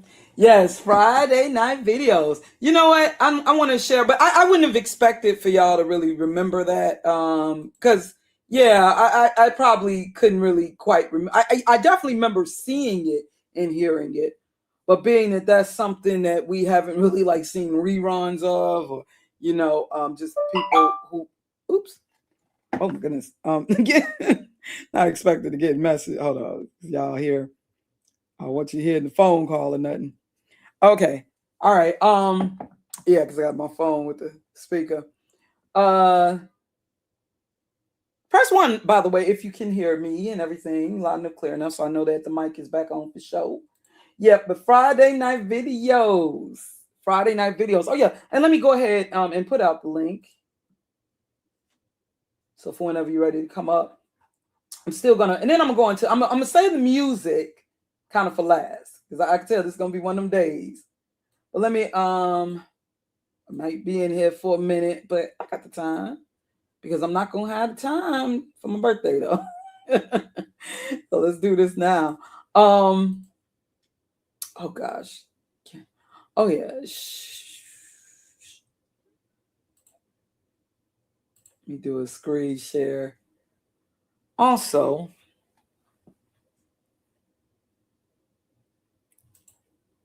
let me just share this clip. I should be able to. Yeah, this is what I was playing.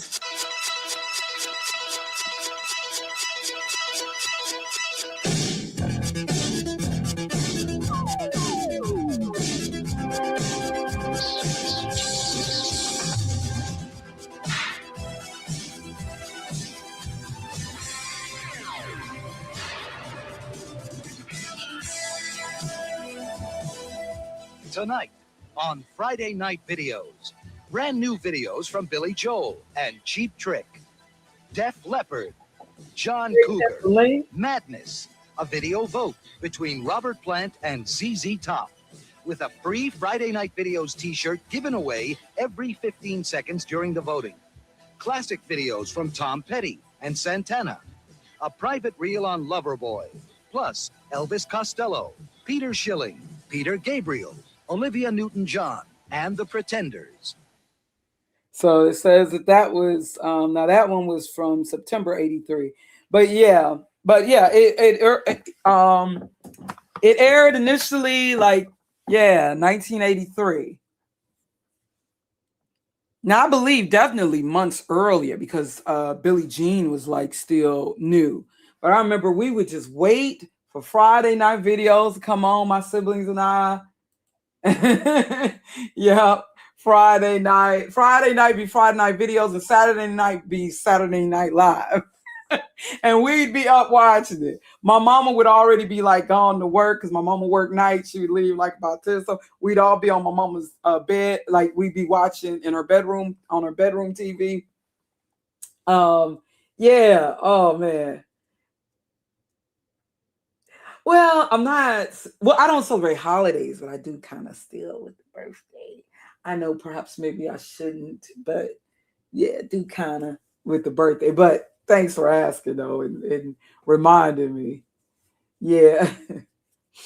Do we still kind of acknowledge birthdays even if we don't do things like blowing out the candles and stuff? I'm not saying we necessarily should, but now something that's that we know definitely pagan roots and origin. Yeah, we ain't messing with like Christmas and stuff like that. But thanks for reminding me. But we do still like acknowledge like anniversaries and yeah. Not saying that like in the case of the birthday that we should. So I'm not trying to, justify, but yeah, we on Friday nights, we watch Friday night videos.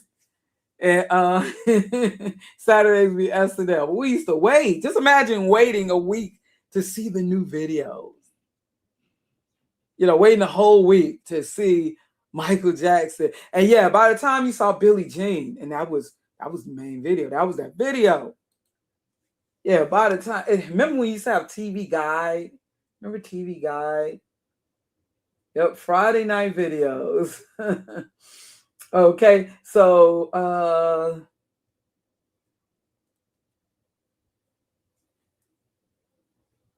Let me go to something else. We're still talking television, right? Still television. Okay, there's Friday night videos. Now, Dynasty in Dallas, they actually started like in the early 80s, like 1981. Remember the whole Who Shot JR? We talked about, like, everybody was getting shot in 81. I don't know what was going on. The president, Reagan, the Pope, I don't know what was going on with people getting shot in 81. But yeah, but Dynasty was definitely by 1983, you know, the show started. Hey Garwin, what's up? Hey, can you hear me? Yes, I can hear you clearly. All right, all right. Anybody else gonna join up? Yeah, now I gotta be familiar with y'all to some degree. Otherwise, I gotta show your faces, and I don't want somebody coming up I'm not too familiar with, because I have had where people have done the profane stuff. Well, I don't see no trolls in here so far. So far. Oh, they gonna always be lurking though. Right. You best believe. Yeah, How you doing, Darwin? I'm doing fine. How about yourself? Oh, I'm fine. I'm fine. All right. Hold on just one second, because I'm being by my grandchild. Just one second. If you want, you can go ahead and talk on. I'm gonna hear you. Okay. Check it out. This is a 83 live stream, 1983. Check it out. What hasn't been talked about? I mean, I see in Eddie Murphy's Saturday Night Live. Okay.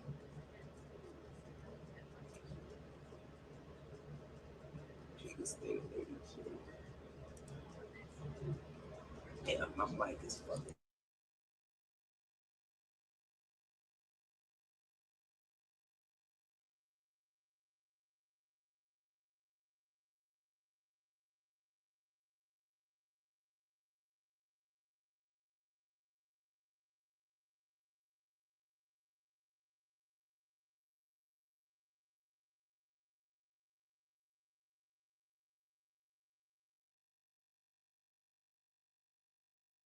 Okay. I'm sorry. Can you repeat that one more time for me? I already had to cancel something. My grandchild unexpectedly got some company. Well, I had two questions. I mean, what hasn't been discussed up in here so as of yet, as far as 1983, and as far as off topic, you said you about your birthday. I thought you wasn't into that stuff anymore. Oh, well, I don't celebrate holidays and stuff, but we do still kind of acknowledge like birthdays and anniversaries. And I'm not saying it's right. I'm not saying it's right. Oh, I got you. Particularly with the birthdays, because like the birthday is one of those things. Okay, we can't. Okay, we know that a lot of these holidays have pagan origin. We know that, no doubt. Like with Christmas, Saturnalia, Nimrod, and all that. Mm-hmm. Easter, Ishtar, got nothing to do with the Bible. However, there's nothing really said against birthdays. But what I was taught with Jehovah's Witnesses, what I was taught, and also what I've learned, like a birthday can be kind of seen as self-worship, like worship. They also taught me when I was studying with Jehovah's Witnesses that your birthday, like celebrate. Okay, they pointed out that even though there's nothing necessarily said against celebrating birthdays in the Bible, what they pointed out to me is that if you notice when a birthday celebration was mentioned in the Bible, like when it was mentioned or in the Bible, it was always something bad. And like in the case of John the Baptist, what happened to him, with the what Herodias' daughter, doing a dance or something like that, and the request of her mother, and also what else happened? Was it the Pharaoh's birthday? And it was right. Yes. Yeah. So I got you. I didn't want to derail off topic. I was just wondering what was going on. But back to 1983. What haven't you discussed, Jay? Because I kind of missed out. I haven't went into the music, because I said even though I started off playing Billie Jean, gotta start off playing Michael Jackson. Yeah, because I want to. That was his year. But I'm gonna go into the music afterward. I'm trying to go through, even though I know I'm taking hella long, but I went through cartoons. Okay, I got that. Because I want to go into Motown 25 and the history. Oh, I'm gonna go into that. Right now, I'm into television. Television, no problem. Yes, so we're in television now, and I'm about to, in a minute, get around to Motown 25. So I'm still kind of going through TV. And even though, like I said, Dynasty and Dallas, even though these are shows that started off in the early 80s, 81, it was still it was very popular. Definitely Dynasty. Dynasty, I think, had by 1983 became perhaps a little more popular than Dallas. Right. And then the next year it just totally blew up. Yeah, right. So I just feel like Dallas actually started in the late 70s, but of course it got popular. Yeah, like 1978, 1979. But of course, Dallas blew up with that Who Shot JR, which was in 1980. Right, that's what I'm thinking. 1981 with that. That's when the show blew. Right, that's when it blew up. Yeah, so it was really kind of Dallas that probably, well, maybe Edge of Night that popped it off with those kind of nighttime soap operas that became more popular in the 80s. Also, I remember there was a show, I don't know if y'all remember, but there was a show called Hotel. Yeah, I remember that show. I cannot quite remember the theme music. I don't feel like going to it, but I do remember a show called Hotel. I think the brother passed from it. Yeah, he did. He had a episode. What? Sad. Was it seizure? Some medical episode. His name was Nathan Cook. Remember, he was on that TV show, The White Shadow. Yeah, I didn't know it was. Oh wow. Yeah. I just know that he passed earlier than expected. Right. Also, another show. Wait. Y'all got to hear the music before I go into another thing that premiered. I feel it's appropriate to hear. Give me a sec. I hate that I gotta always turn on the phone. Another show. Give me a sec.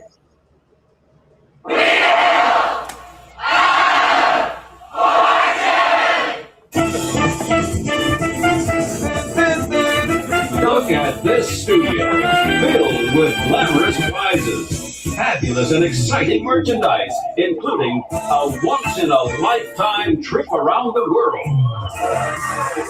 This magnificent 7,000... I remember, do you remember how Wheel of Fortune used to be? They haven't went up that much.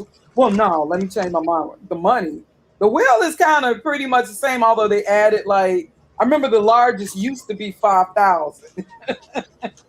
But yeah, I think they've added 10,000 in between the bankrupts. Now I know Jeopardy. The Jeopardy I knew was from 1984, but I had no idea that Jeopardy actually was a show that aired in the 70s or something.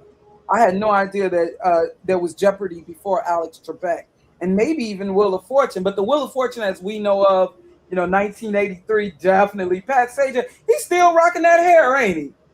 Pat Sajak, Vanna White pretty much still look the same. But I remember with Wheel of Fortune, you remember when they used to go shopping? They had to take the money and go shopping and spend their money on merchandise. I remember when it was like that, but that wasn't, they eventually took that out of the show. Right. But that show was always popular because remember, a lot of TV shows from that 80s, one spot's talking about they was going on Wheel of Fortune, like Give Me a Break, 227, and all like that. Remember that? Yeah. Wait, hold on a second. I'm gonna get something. Yeah, yeah. Let me see. Oh. And let me hold on. Now, there was a TV series. Everybody was talking about school. But I don't know why, but I remember it more so with 1984. But it was actually, it's 83, but I don't know why. But I got more 84 memories. It was a miniseries in the 80s and 70s. Miniseries were pretty big. The most watched, of course, I think of all time, and I don't think anything has beat it, is Roots. Still. Of course. Yeah, I don't think anything has beat it. And plus, miniseries aren't that popular. But there was a miniseries in the 80s.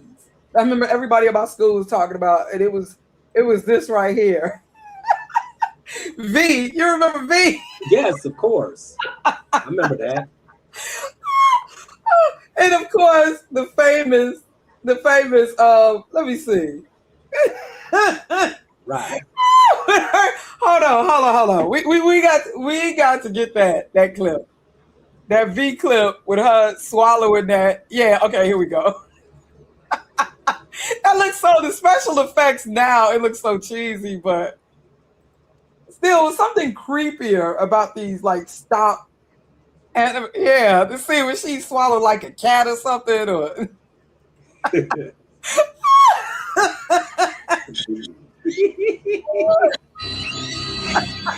That was a rat, wasn't it? yeah, I think it was like a guinea pig. Oh, I don't know, it was a something gerbil or something like that. but it Yeah. looked like as big as a cat though. That was crazy. That was wild. He peeking through, realizing she an alien. Yeah. Yeah, they had like took on human form. Now, I'm surprised you remember that because that's quite forgotten. Yeah, I remember because they were talking about, I was in grammar school still. They were talking about it all in my school. And it was like, I just remember also there was like a bee baby that was born. Right. I remember that too. That was the most watched segment, I think, because everybody was talking about that bee baby. Oh my goodness. Now imagine you see that. That was crazy as hell. With her throat. She just swallowing it whole. Yeah, so that's the TV. Now there were those shows that I didn't watch. My family, like Hardcastle and McCormick. I can't even tell you the theme song with that. But there was those shows that we just did not watch. I think they had like made the Dukes of Hazzard into the Dukes or something, but my family never watched that. Now I saw a list. They had a list of like shows that ended in '83, like Joni Loves. Yeah, I remember the early '80s. It was very short lived. Joni Loves Chachi. Right. Yeah, and I think MASH ended in '83. It did. It did. Yeah, we never watched that anyways. Let me see. Did One Day at a Time, did that end in '83? I think that might. 84. No, 84. Okay. Yeah. So also '83 we used to watch Solid Gold, but that was kind of more the early '80s. That started '81. It came out in 1980, but I know the show you're talking about. 1980. Yeah. Okay, Solid Gold. Solid. Yeah. Because remember, every year they had a different host. Because the first season, Dionne Warwick. Yeah. And then the second season, it was Andy Gibb and McCoo. Oh, Andy Gibb and McCoo. I remember Andy Gibb, but I remember Marilyn McCoo first. No, they hosted it together, and then she hosted it. One season, she hosted it all by herself. I remember we used to prefer when it was Dionne Warwick. But yeah, Solid Gold, the Solid Gold dancers. Okay, so now about to go into, and I believe it was May of, I remember my family watching Motown 25. All right. Motown 25. We used to love, and then my grandma, she eventually got it on like on VHS. I don't know if it aired again or she had the VHS, but we used to love watching this again and again. And us kids, we loved it. You know how these kids now be complaining about old music when you live. We used to love, us kids, we loved watching this with our family. Because it was something for all of us. Yeah, it was something for all of us. But of course, nowadays, when you think of Motown 25, you know, of course, who comes up. Everyone else is totally forgotten. Oh, yeah, of course. I know who's going to come up. Yeah. Right, but I mean, about the most second popular segment, of course, in that whole entire program was the battle between the. Yes. Let me guess. Well, I was going to say Diana Ross, but you're. No. Yeah, the battle between the Temptations. That's it. We used to love that. I love how they had it when they eventually. Now it wasn't the original like Temptation. It was all the original Four Tops members. Right, but Eddie Kendricks and David Ruffin weren't there. Yeah. The reason they weren't, they was trying to get them there, but remember a year ago they had that reunion tour, and that was totally a disaster. So they didn't. The whole thing with Rick James bringing them together. Yeah. Yeah. Right. And Rick James protested the show also. I noticed that he wasn't there. I remember That's why. What I remember with Rick James, they had one little, even though he was the biggest act at that time besides Michael Jackson, but he was kind of, before Michael Jackson Thriller, he was actually kind of bigger than at one point in the early 80s, Rick James. But I just remember they just showed like one little clip, like showing a picture of Rick James, and that was it. Yeah, he protested the show. He didn't want to have no part of it. Gladys Knight and the Pips didn't want to have no part of it because Motown never did do right by them. Wow. Now when I think about it, even though they were mentioned by that Micro Machines man, now that you think about it, they weren't a part of that. Now that you think about it. And there was a whole lot of other artists, who were with Motown. They weren't even invited, like the Marvelettes, the Vandellas, the Contours, the Spinners. I didn't even think about that. But I remember Marvin Gaye in the end, he kind of looked a little, He didn't even want to do the show either because remember at that time he was beefing with Motown and he left Motown because they released the album of unreleased material without his permission. Back in '82 when he left, Motown and signed with Columbia, did Sexual Healing because remember at that time Marvin was big as well. Right. Healing. That's why they ended it with Marvin Gaye. I remember that. Right, with all that. Also, Diana Ross, the only reason she did it was, when she found out, she was going to be a main headliner, she didn't even want to do the show. And not to mention, did you also know Mike didn't even want to do the show either because he didn't want to do television. But it was needed though. But it was right. Basically, Mike demanded, he would do the show if he did, had a solo spot. I think I heard that now. Yeah, that's true. But it was necessary. And the masses had not seen what was called the backslide yet. But I ain't gonna lie, even me as a young kid, even though I saw it, that blew our minds. Now I will say that was probably the first time I saw that dance. No, I saw it years ago. Your boy, Jeffrey Daniels from Shalimar, I saw him do it. Yeah, now I knew, about the pop locking and all of that, but I had not quite seen that move as of yet. And I remember us being kids. I was blowing out. We, of course, as kids, we loved it all. I also like this segment with the dancing to Marvin Gaye's "I Want You." They had a little segment, and that made me really love that song. That ended up becoming like my favorite Marvin Gaye song because of that little segment. Because I wanted to be a dancer, and they had it kind of like the Good Times painting, right, by Ernie Barnes. Basically, it's called the Soulful Shack. Yeah, I should know because I did actually for art class. I did a little thing, Ernie Barnes. I did some fashion inspired by Ernie Barnes paintings. Right. I did a little, fashion collage for a fashion design class. So I should know that. But we used to love watching that. Even with the old stuff, like the clip of Marvin Gaye, Tammy Terrell. They showed of course, she was deceased. But but they cut that out the televised segment. Another thing, Marvin Gaye didn't want to do it unless they show some kind, give her some type of shout out. Wow, so much behind the scenes I didn't know. And right. It's crazy because now my auntie, my grandma, my mama, a lot of those older people are gone now. But it would be something interesting discussing it with them. But they were just so pleased. I don't remember them complaining, oh, this person ain't included. They were just and we was happy watching it with him. My grandmother, she would watch it over and over. I mean, there was just it got to the point after a while I hated that show because I'm telling you why, because a lot of quite important people were kind of left out or pushed to the side. I mean, look at the Commodores. Now you got to remember something. The Commodores was Motown's biggest selling group from 1975 to 1982. Really? Yeah. Brick House, come on, you should know that. Easy, Too Hot to Trot, 3 Times a Lady, all that. Yeah, I'm trying. And they only got, like with Martha Reeves, Junior Walker, and Mary Wells, they only got a minute segment. Yeah, I remember it was. They were one of Motown's biggest selling acts. Yeah, see how dirty they did there. Yeah, I remember they had like a little after the Micro Machine Man as I was. Yeah, and I remember that. Oh God, do you know? I haven't seen Motown 25 like since the 80s, but I can still remember.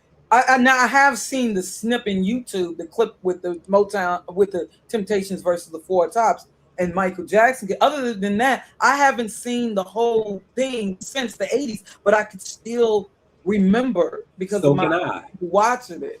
So you see how that's what's so funny. My memory is slipping on things more recently. Right.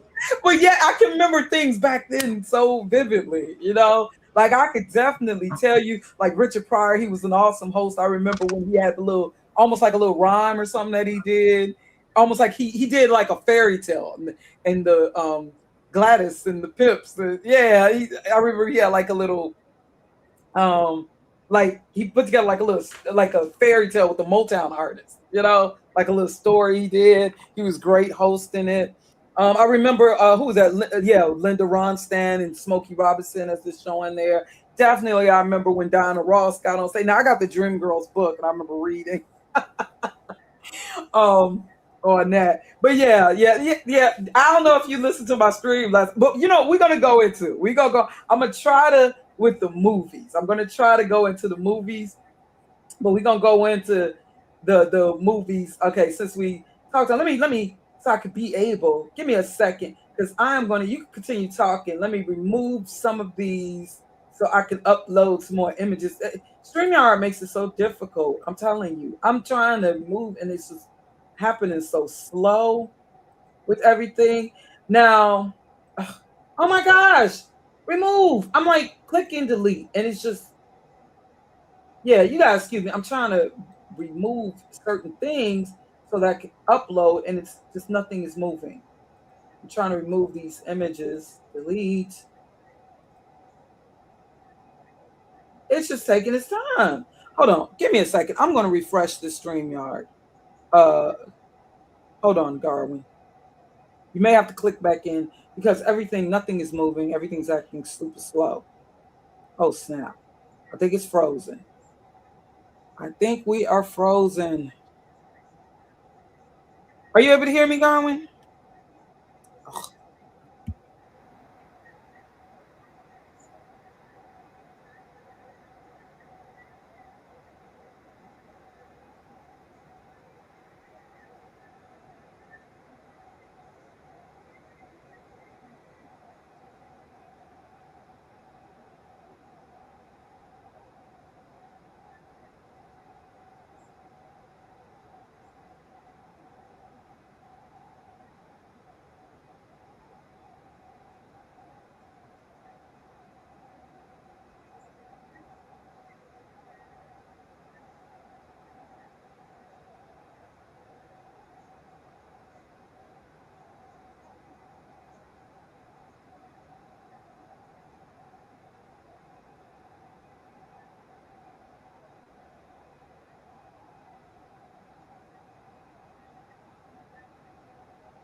Okay, I should be back.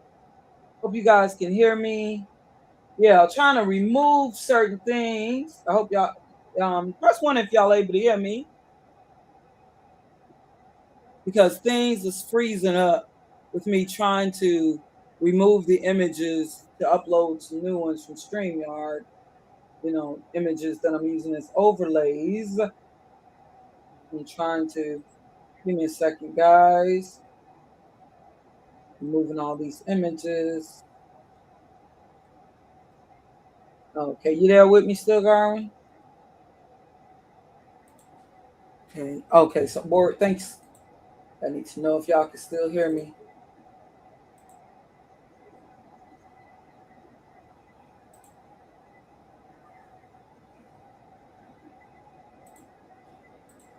Okay, give me a second because I want to go into. Oh snap! Oh, one thing I forgot to with television. Let the music play. Worries for another day. Oh, down in Fraggle Rock. I forgot to go into. Oh, another one I totally forgot as well. Oh wait, hold on. Another one I forgot to mention. Hold on.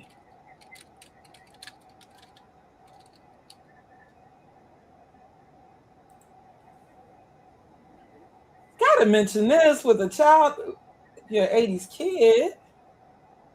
I know that Garwin may not have exactly been an 80s kid, but I gotta mention this. I'm sure you still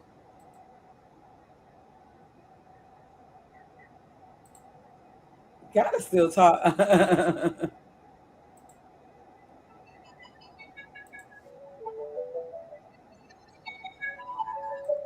Butterfly in the sky, I can go twice as high.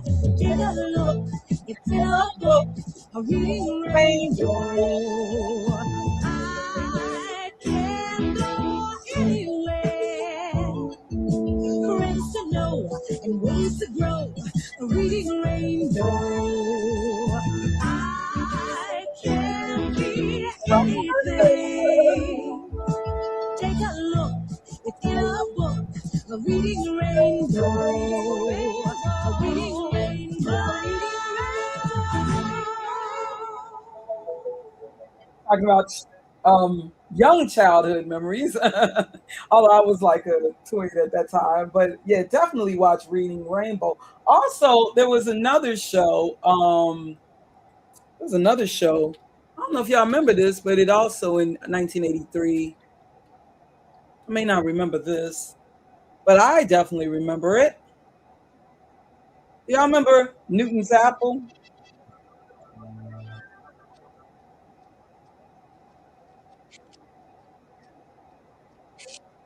I don't know if y'all remember this, but I remember this. I don't know if it was originally, it might have been like Canada originally, but I definitely remember this.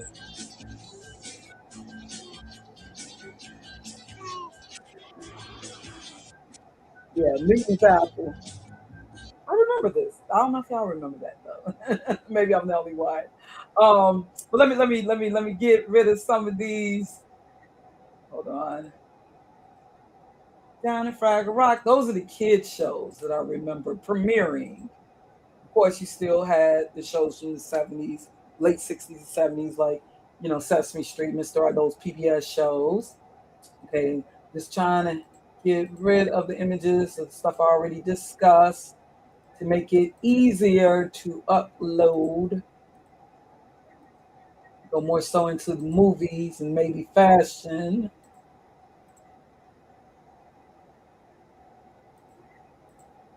Okay, talked about this, talk about this. Yeah, you're only allowed a limited amount of overlays to share.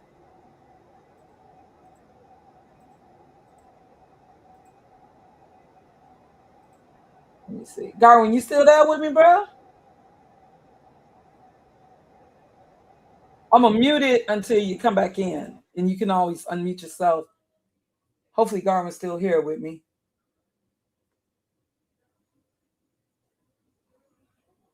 Okay, I'm gonna try to upload some more of the. Okay, what movies did I not?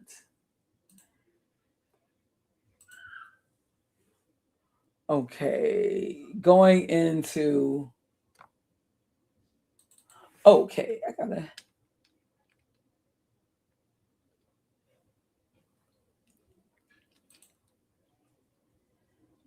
Got a list of movies here to upload to share. Which ones I'm gonna talk about first?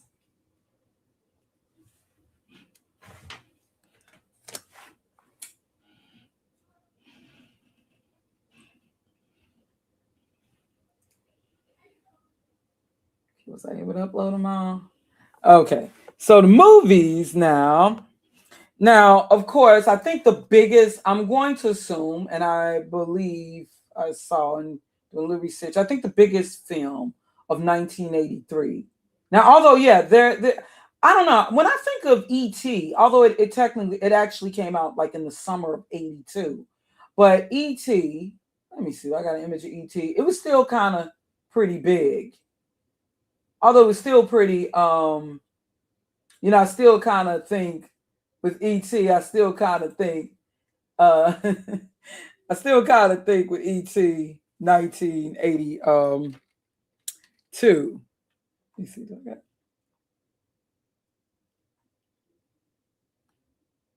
Still can't help but think 1982 when I think E.T.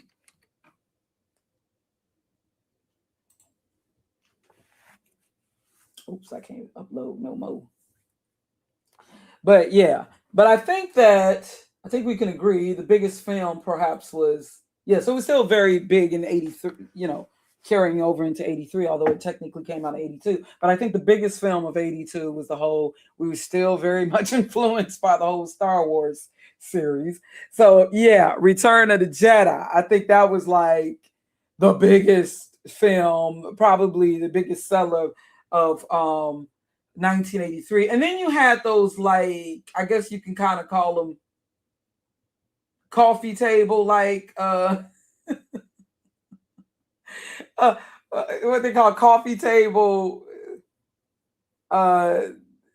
like this right here, Terms of Endearment. I never actually saw this. I just believe something really, really sad happened. I know that this is like one of the biggest films of 1983. Films such as were pretty big. Yeah, it says here that it won, 5 Academy Awards, which is highly impressive. Let me see with the cast. I know Shirley MacLaine, Jack Nicholson, I believe Deborah Winger. Who else was in that? Yeah, Terms of Endearment. I think. Now, when was Chariots of Fire? That was like 1982. That was 1982. Yeah. Tootsie, I think, was 82 also. Yeah. Let me see. What else? Yeah, let me remove these so you had Terms of Endearment. Yeah, so there was also now also when I think of 83, I definitely think of the movie Flashdance. And that soundtrack, what a feeling, Irene Cara, definitely 1983. Yeah, that song, it had a great soundtrack, Irene Cara. I don't know what was bigger, the movie or the soundtrack. I think, the soundtrack really helped the movie. I think the soundtrack in certain scenes are remembered more so than just the story. But yeah. And then, you also had that song, She's a Maniac, man. I remember my auntie and uncle, we sure could watch, with my auntie and uncle, we could not watch music videos they thought were wicked. And at that time, you had Laura Branigan's Self-Control video, and that video was wild. Laura Branigan's version of Self-Control. You take myself. And it was like this really wild video. But I remember the Maniac video where she was dancing really fast, and it was almost like she was with her booty shot. I remember we definitely, my auntie and uncle, music videos were forbidden. But oh gosh, I wanted to be a dancer so bad. I wanted to with the flash dance. Yeah, so but my voice is shot, y'all. But that song was really big. Oh, one of my mama's favorites, one of my family's favorites, in fact, of that year. Let me see, let me get rid of this. Okay, since we talked about flash dance. One of my mom's favorites. Let me see, do I got it up here? 1983. Where is it? Oh, yeah. Trading Places. We love this movie. Where you at, Garwin? Yeah, Trading Places. Wait, let me make sure that you guys can hear me. Everything's going smoothly. If y'all don't mind, just press one more time for me so I can know that, hold on, things ain't frozen, and because everything seemed kind of silent now. And Garwin's disappeared. Yeah, things kind of froze up in here. But we love this movie. We love this movie, 1983. Yeah, I know there's certain scenes now that didn't age well. But yeah, we still love this movie. Dad, with them trading places. Two old racist white men, Mortimer and what was their last names? Winthorpe was Dan Aykroyd's character. Where they end up having them trade places. Eddie Murphy playing a bum on the street, hustling people out of money, a con artist on the street. But whereas Dan Aykroyd's character, this yuppie, young, part of a Masonic club, they end up switching places, and Jamie Lee Curtis's character, a prostitute, one of my favorite movies. This is like one of the last of those kind of politically incorrect movies that dared to, address racism, and because you had more of those movies and such TV shows.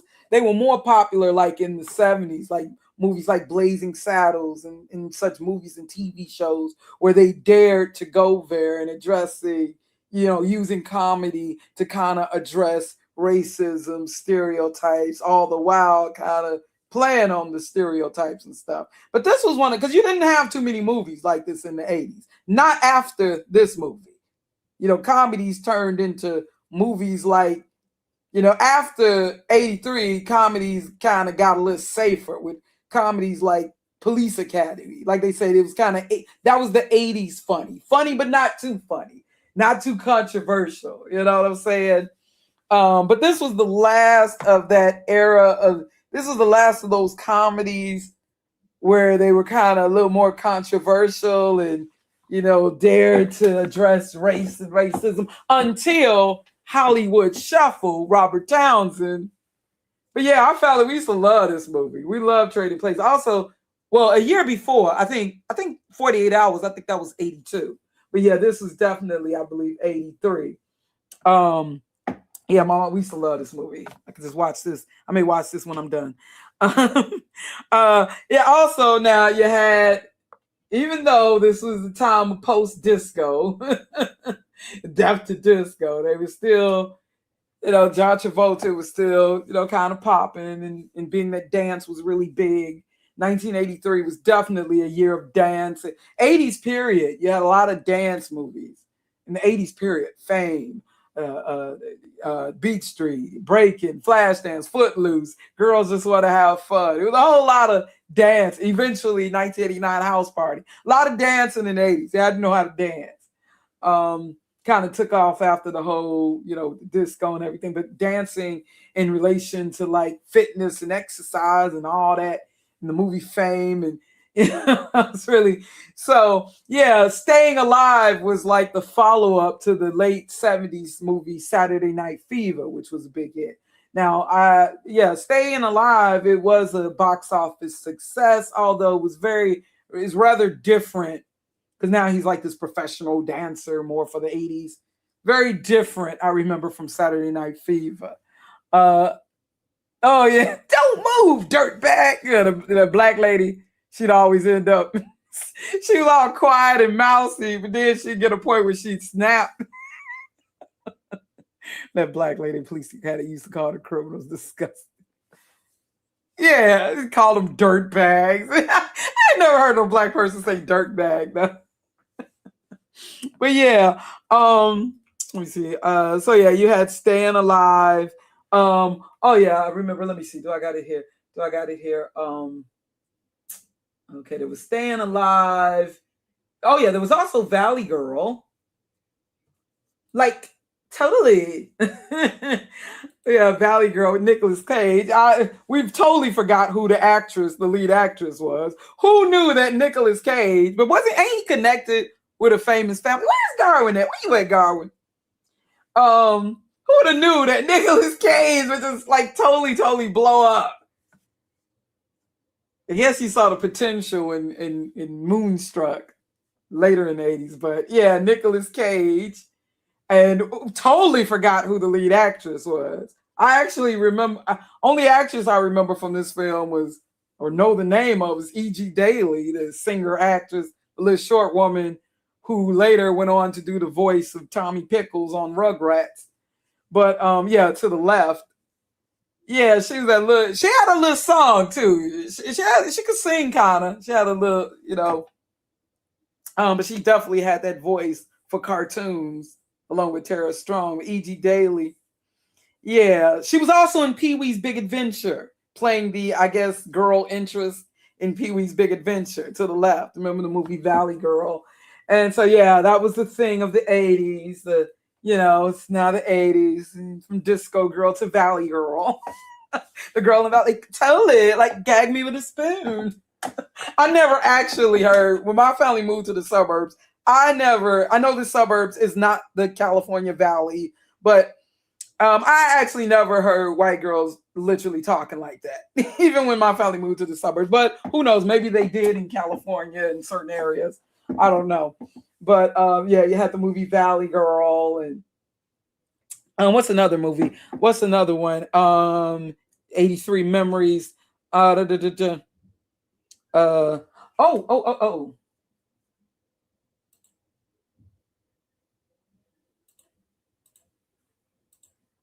Okay, let me move these ones I've already talked about. I got to do that.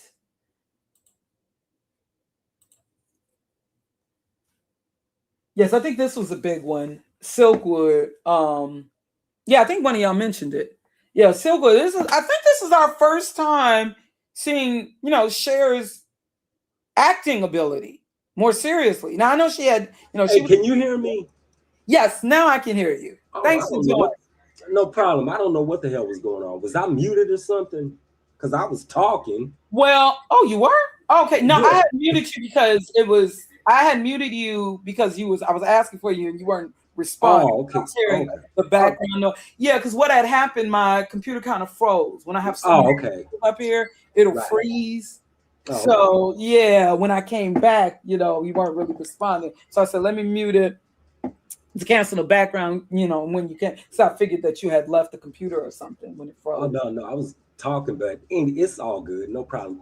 Keep on, Okay. Is anything you want to repeat or? Not really. It was basically, what we talked about earlier, and talking about whatchamacallit, it's all, we're good. Okay. All right. So Silkwood, now, yeah, we had seen, obviously, Cher is a very talented woman. She was a singer, Sonny Bono. Right. Had her own TV show. Yeah, I love. Now that was the Cher that I first got to know from the variety show. But now she's showing that, she was very talented as an actress. People really took her seriously by the time she did Mask in '85. Right. But I think that this was her first film, I'm assuming. Right? Silkwood. This was her first. Yeah, because she won an award for that one movie, Moonstruck. Yeah, now that was like around 86. 87, I think. Yeah, like around that time. Right. Yeah. This is a true story, right? This Silkwood. No, I did not know that. You didn't? Yes. Google the name Karen Silkwood. I mean, if I'm correct, she was exposing some shady dealings at the plant she worked at. Now I can't quite remember the plot. I remember my mom watching. I can't say that I totally watched it with her, but it was interesting seeing Cher acting like this because I was so used to the variety show. Right. You know what I'm saying? That was person, and even with her hair looking different and stuff. Oh, okay. Oh, she passed in '74. Was an American.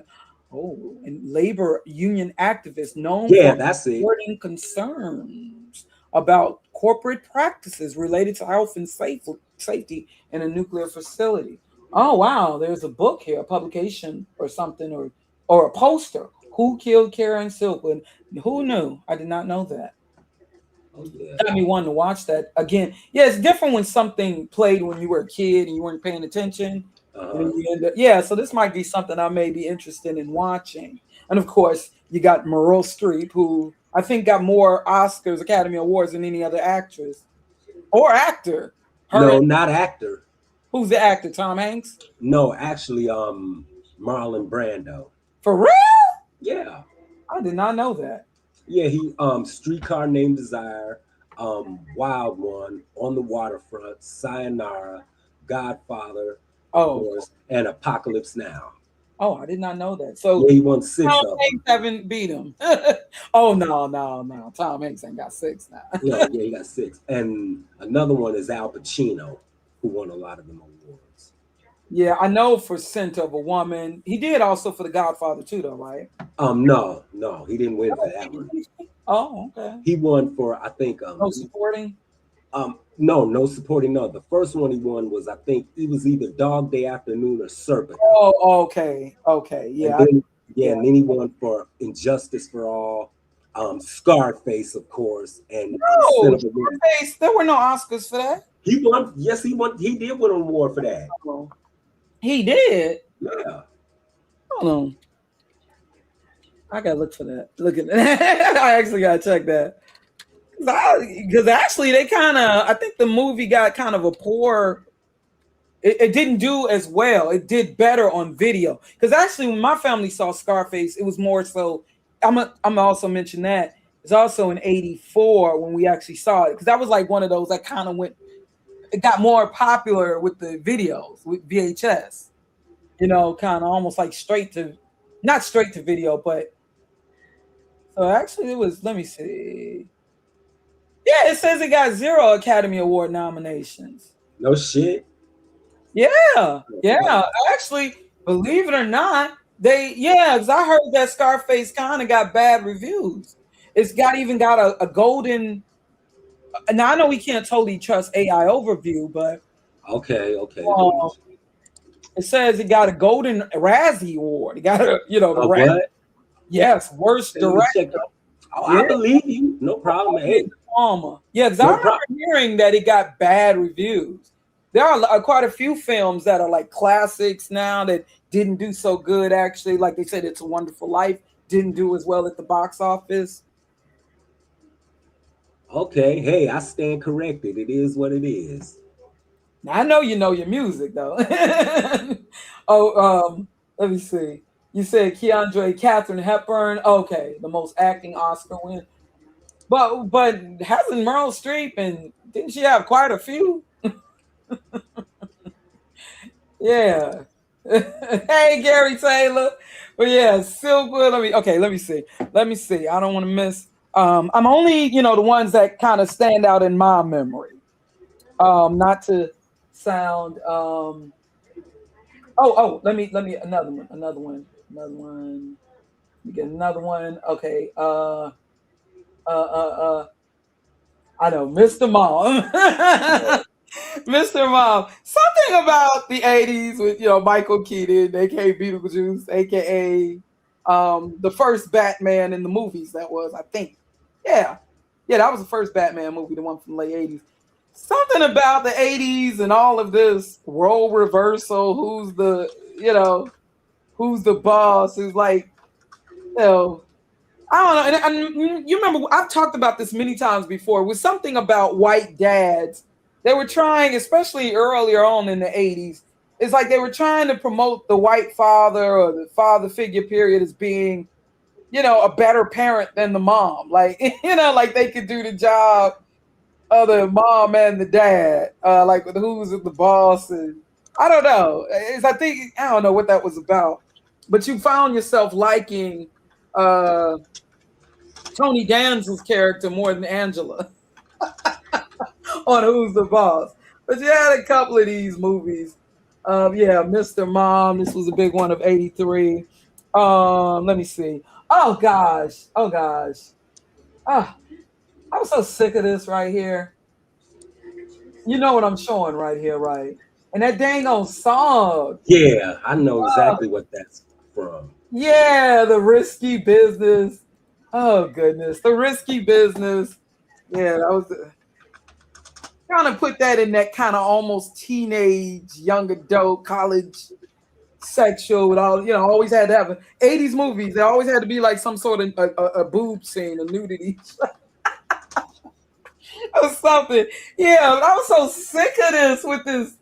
Yeah, so it was like a music video. Take those old, I hate that damn song. Oh, me too. They always, I guess, white folks bringing it back to soul. Like they really appreciate soul like that. After doing the whole Death to Disco stunt. Right, and that's when that song came out, if I'm correct. Right. I was so sick of this. Yeah, and that's when we really got to know Tom Cruise. Even though, let me point out, before Risky Business, Yeah, this is when we first really got to know Tom Cruise, the actor. And ain't he Canadian originally? But before Risky Business, I think we've forgotten about this film. Now this is actually, I think this probably was Tom Cruise's first. You see him all the way on the right. The The Outsiders, Outsider. yes. Which that Yeah. came out in 83, if I'm correct. Right. It was The Outsiders before we, but we got to know Tom Cruise, his name, with the movie Risky Business. Right. But The Outsider, yeah, this is also where we may have first saw Ralph Macchio. Yeah, And that's that so-called, what they call the Brat Pack or something like that. yeah, before this movie, yeah, because this was like before the Brat Pack. Right. The only actor that I knew of before this movie was Matt Dillon. Matt Dillon, now he had been like since the early 80s, maybe even late 70s. But I didn't know any of these other actors, Emilio Estevez, Ralph Macchio. I didn't know of any of them before this movie. I didn't know any of their names. And this was one of the movies that I remember later in school we had to read the book and then watch the movie, The Outsiders. Yeah, because Ralph Macchio did this before Karate Kid. That's when right. This is, I think, where we first saw a lot of. Well, wait, might have already. When did Red Dawn come out? I think that was 84. Yeah, I think that was 84. But yeah, this is where another precursor to those John Hughes and a lot of those teenage flicks that became more popular.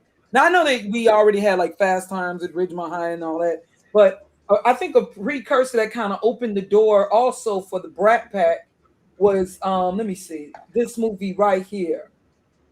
I don't know if it. Wait, I know I got it. I know I'm supposed to have it up here. Maybe I don't. I thought I had it. It was a movie. I don't know if y'all remember. It was called Class. I thought I had the movie. I thought. Let me see. Thought I had the image. oh, okay. It didn't come. This is with the. It was a movie called Class. With, I don't know. I was hoping I could show. Maybe I can upload. Hold on.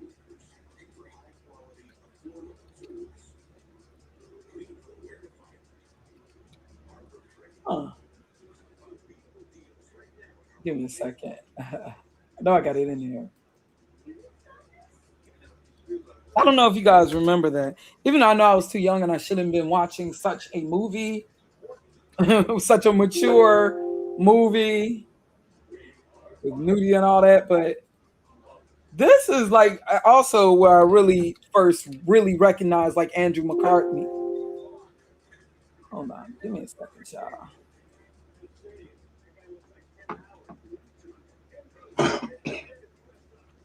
It should be in this folder. I don't know if anybody remember this. This is actually before 16 Candles, and this isn't John Hughes, but this is when I first saw Andrew McCartney. And when I first really noticed Rob Lowe. He was really a jerk, and it was that like British older. He ended up hooking up with an older woman, and he become the man. He goes to college. I remember Rob Lowe character. He was such a jerk in this movie. Oh my gosh, the pranks and stuff. So he goes to this college with the rich kids. Yeah, he gets into this like it's college prep school, like preppy like college or whatever. and the pranks, but then Andrew McCartney ended up getting the bag. Rob Lowe was kind of a jerk, but then they become like really cool friends, and he becomes the man after going to a bar or something, hooking up with an older woman, Jacqueline Bisset. Come to find out, Jacqueline Bisset, forgive me for telling y'all the whole movie if you haven't seen it, was Rob Lowe's mom. But this is actually before you had, a lot of those John Hughes movies with the teenagers. And speaking of John Hughes, also 1983 is when we got the first National Lampoon movie with the Griswolds. My mama's favorite being the Christmas Vacation from like, what was that, 88, 89? But you had the National Lampoon. Let me see, what was it? The original National Lampoon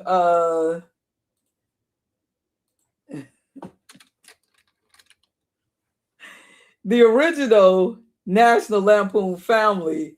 Actually, I think this is the first movie with Anthony Michael Hall, who, of course, becomes a Brat Pack mainstay. Yeah, this was one of the earlier John Hughes films, National Lampoon's Vacation. Oh, wait, Cannonball Run. I thought that was earlier 80s, wasn't it? I thought that was like earlier 80s. But yeah, let me see. Is that left? Okay, some more movies. National Lampoon. He still talks about Valley Girl. Now I remember also. Oh, I snuck in the theater when I was a kid. Yes, on the north side of Chicago. My only time I did this, I was a kid and I snuck in the movie theater to watch Disney The Rescuers. It was a movie theater that used to be the Devon Theater. I don't know if it's still there in Edgewater. I snuck in to watch. I remember sitting there by myself. Now, the first time I paid for a movie by myself, and it wasn't my brothers or somebody else paying, first time I was paid to see a movie on my own was Ghostbusters 2 in the late 80s. That was my first time. But I snuck in, the one time I snuck into the movie theater to watch The Rescuers. I think this was actually originally from the 70s, but it was like revising it. But I remember sneaking in to watch this. It was actually, let me see. Oh yeah, and I remember we went to the show. Somebody mentioned it. We used to call in Chicago, we call the movies, whether you're going to the theater or driving, we called it going to the show. That's what we say in Chicago. We didn't say going to the movies. Or at least black folks in Chicago, we say going to the show. I remember I was going to the show. I went with my auntie and uncle, who were Jehovah's Witnesses, to see. And back then, you would see two. It would be two movies for one. And we went to the drive-in to see in Chicago to see Superman 3. Driving, I think, on the west side of Chicago to see Superman 3 with Richard Pryor. Yeah, Richard Pryor was doing some kind of whack movies. You had the toy. Oh gosh, let's not go into that. I'm not even going to show a picture. That. Yeah, 83. And you had Superman 3. Yeah, I think the toy was also 83. Superman 3, it was not very good. It wasn't. Yeah, there was a lot of hype to it, though. Yeah, because Richard Pryor was in it. Right. But it wasn't very good. I remember we went to the drive-in to see Superman 3, and Creepshow happened to be, even though my family, my auntie and uncle were Jehovah's Witnesses, we weren't supposed to watch it. It's so funny, but my uncle and auntie, they did still watch the Twilight Zone every night, after reruns of the Twilight. Oh yeah, there was also that Twilight Zone movie, but I care not to talk about that movie because something very horrible, if you know what I'm talking about, something very horrific happened on the set of that Twilight Zone movie. I don't even understand why anybody would even watch that movie. Because, a real tragedy where some children was killed. 1983, on the making of that Twilight Zone movie. Right. The actor Vic Morrow and those two kids. Yeah, that was horrible. That's horrible. I wouldn't even care to watch. I'd never seen that movie, and I wouldn't care to watch it, just knowing that. But yeah, we saw Superman 3, which was whack. Only thing I did like was Superman. Now, my favorite of those Superman movies of that era, my favorite, give me a second.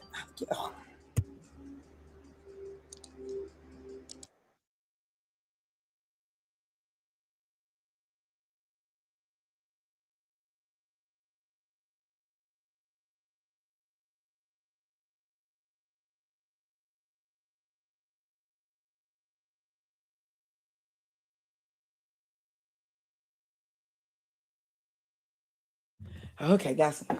Yeah, people in the house. Well, so Superman 3, that was kind of whack. One scene I did like, and as I was saying, press one if y'all can hear me so I can know the mic's back on. One, okay, my favorite of the Superman movies of this era was Superman 2. I love the Superman with the original General Zod and Ursa. I love that. So Superman 3 was kind of whack. That was whack. But I did the scene that I only scene I really liked in Superman 3 was when he was bad Superman. He was like the anti-Superman. He was like fighting with himself in Superman 3. That was the only scene that I did like. No, not like that. That was the only scene I did like. I don't know if y'all remember that when he was like fighting, he was kicking his own ass. It was like a mean. Yeah, he had became like mean, and then eventually, it's been so many years since I seen that, and then eventually he ended up fighting himself. That was kind of cool. Also, yeah, the film that we saw with it, even though my family was not supposed to be watching, I mean, at least my auntie and uncle were not supposed to be watching horror films, but we stayed, I guess, because my uncle paid his money. It was also Creep Show, the first Creep Show. The first Creep Show. Ooh, and I was so glad that we stayed and watched it. Because I was used to, with my immediate family, we would watch all these horror movies. Yeah, we were at the drive-in with the Creep Show. And what was the first one with the "Where's my cake, Medea"? And I'm not gonna show too much from Creep Show. Yeah, I'm not gonna show too much because I ain't supposed to be focusing on horror movies. I remember feeling sorry for when, yeah, Stephen King's character. Remember when he had got the moss on him? He got covered in moss. Wait, let me stop. Yeah, that moss that spread all over his body. I remember feeling kind of sorry. It was kind of like that ending on The Fly, the one with Jeff Goldblum, that is, where he had to end his life. Yeah, he had the bad luck. That was kind of sad for me. But my favorite part, even though, Leslie Nielsen, he was evil. Oh my gosh, he was evil in this Creep Show. Creep Show 1 was, let me see, which was better, Creep Show 1 or Creep Show 2, which was 1987. I think Creep Show 1, the movie, was just slightly better. Stephen King is credited for it, but I think it's from somebody else's comic book or something. Yeah, but this one, I don't know if y'all remember, with Ted Danson and Leslie, where he had them buried. And I used to wonder, is that true that you couldn't move if you got buried in the sand like that? Why would you allow someone to bury you in the sand like that anyway, having you so vulnerable? But yeah, he forced them he would have to shoot me. Oh man, he was torturing by having the tide go over his head and then had him watch his woman, I guess because he was having an affair with his wife. So he was punishing him. Remember, he came back. Ted Danson, they was at the bottom of left. They were these seaweed creatures, seaweed monsters, ghosts, corpses that came back and got his ass. Can you hold your breath? But yeah, Leslie Nielsen, you kind of forget about the Naked Gun films when you see him in this. Yeah, he was evil. He was playing a funny guy in Airplane that's just straight up evil in this movie. But but then I remember when we had to leave the drive-in because my auntie could not take it. Even though the movie was almost over, she couldn't take it, so we left because of that last scene. If you know the one I'm talking about, that last little story with the roaches, with that racist bald-head man. He was like a veteran actor from back in the day. Yeah, Mr. Pratt with the roaches. He was like this total clean freak. He was really mean. And he was this clean freak, but his house got somehow infested with roaches. And then when the lights out, it was blacked out. And my auntie, she couldn't, they said they actually like grew like roaches for this film. They said it was like over like 20,000 roaches bred just for this film. My auntie, she could not take it, so we ended up leaving. Before getting to the very end, she couldn't take it with all them damn roaches. You remember with the scene? Eventually, they got him. It is, oh my gosh, yeah. And speaking of Stephen King, yeah, you also had, I always felt that Stephen King was kind of overrated with the horror movies. I think he's doing, better with the books. But like, I never really saw what's so scary, a car that kills. I don't know. I wasn't the biggest, but he had that Yeah, 1983. There was Cujo. Y'all know I can't stand no stinking. Well, I'm not a fan of dogs. What, because of Cujo? Well, I also have my adventures with a dog. Right, because a lot of people was, kids was scarred by that movie from what I heard. Yeah, and then they used the dog that they used was the dog that they used to have in cartoons and stuff helping people, right? Wasn't that like a Saint Bernard? Yes, it was a Saint Bernard. Yeah, so he was a dirty, nasty looking dog. They had him looking filthy in that movie. Yeah, and him tearing the little boy from the little gay boy from Who's the Boss.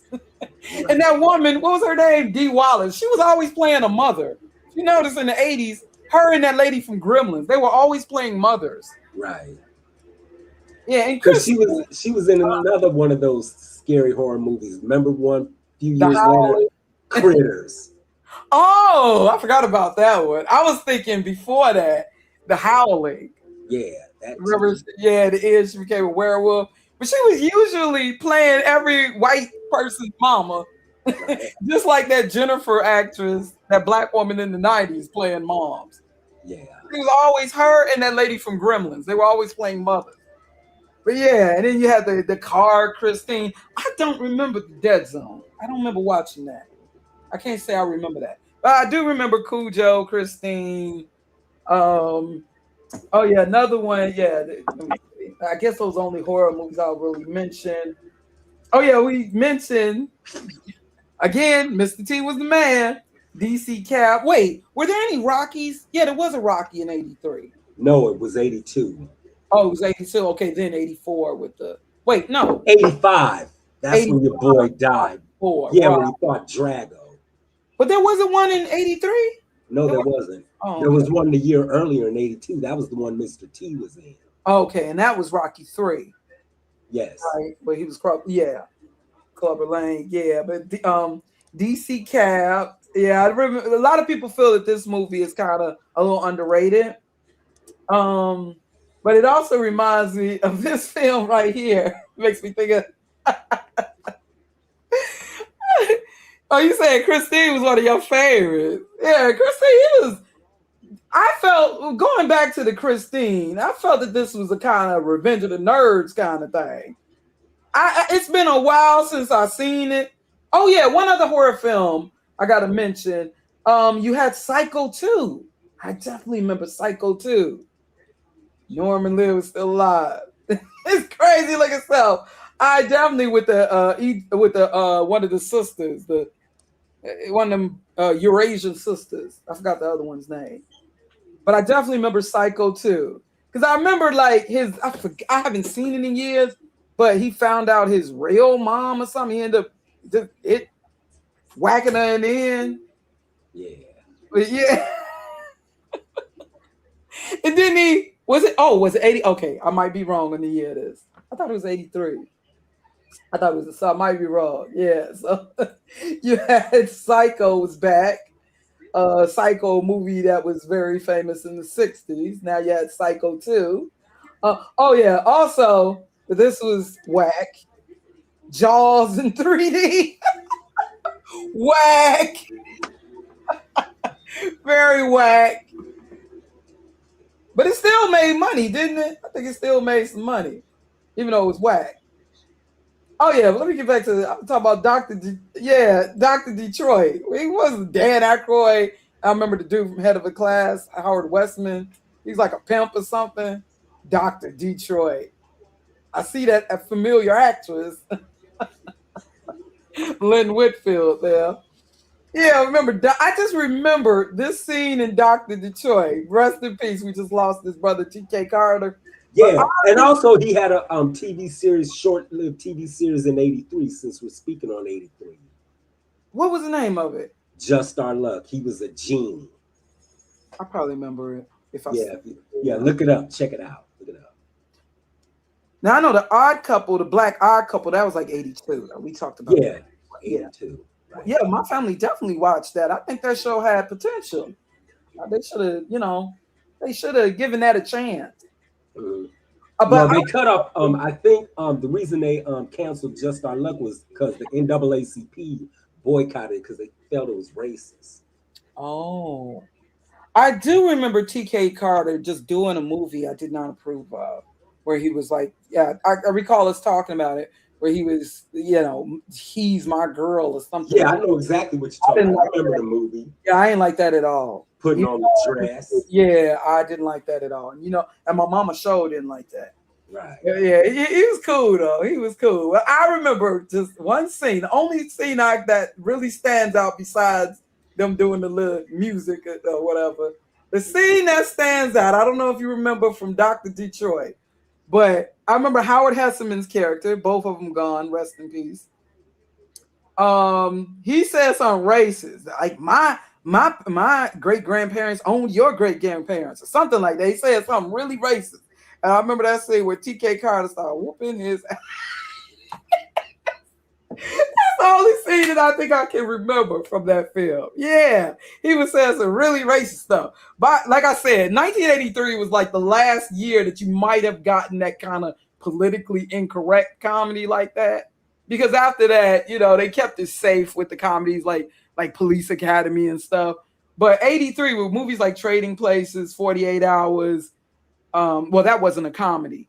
But Right. this was the last year you may have gotten that kind of comedy where they kind of, you know what I'm saying, got a little politically incorrect. But I definitely remember Dr. Detroit. Let me see. Let me see. What else? What have I mentioned? Okay, I talked about. You know what? Call me cheesy, but I used to love this film. I used to love. Let me see if you can remember this one. I love Steve Martin from the times of Saturday Night Live and all, the Jerk in 1979. But I used to love this film. I know y'all might have seen it as cheesy, but I still loved it. I watched it not that long ago. I discovered it on some streaming. I was like, oh my gosh, I ain't seen this since I was a kid. Oh no, you forgot something. You forgot something. What? Who else was in Dr. Detroit? Okay, there was Howard Hess. I could barely remember that movie, but I do remember. I can remember. Okay, there was the dude from Head of the Class, of course, Dan Aykroyd. I mentioned the actress Lynn Whitfield. Of course, but you're forgetting somebody. Oh, it's been years. I haven't seen that movie since like 85 or something. Yeah, you forgot, but it's good. Ooh, wait, hold on. Who? James Brown. Oh, yeah.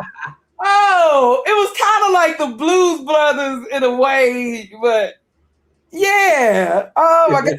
I just remember it was a lot of musical like element. I knew it was something. You gotta understand. I have not seen this movie. Came out 83. I don't think I've seen it since 85. Really. What stands out, I just remember there was like musical numbers. There was like music. And oh my gosh, it sure was. And I remember when the T.K. Carter ended up whooping his ass because he said something racist to him. Right. I sure remember that scene. I'm gonna have to find that in YouTube. Oh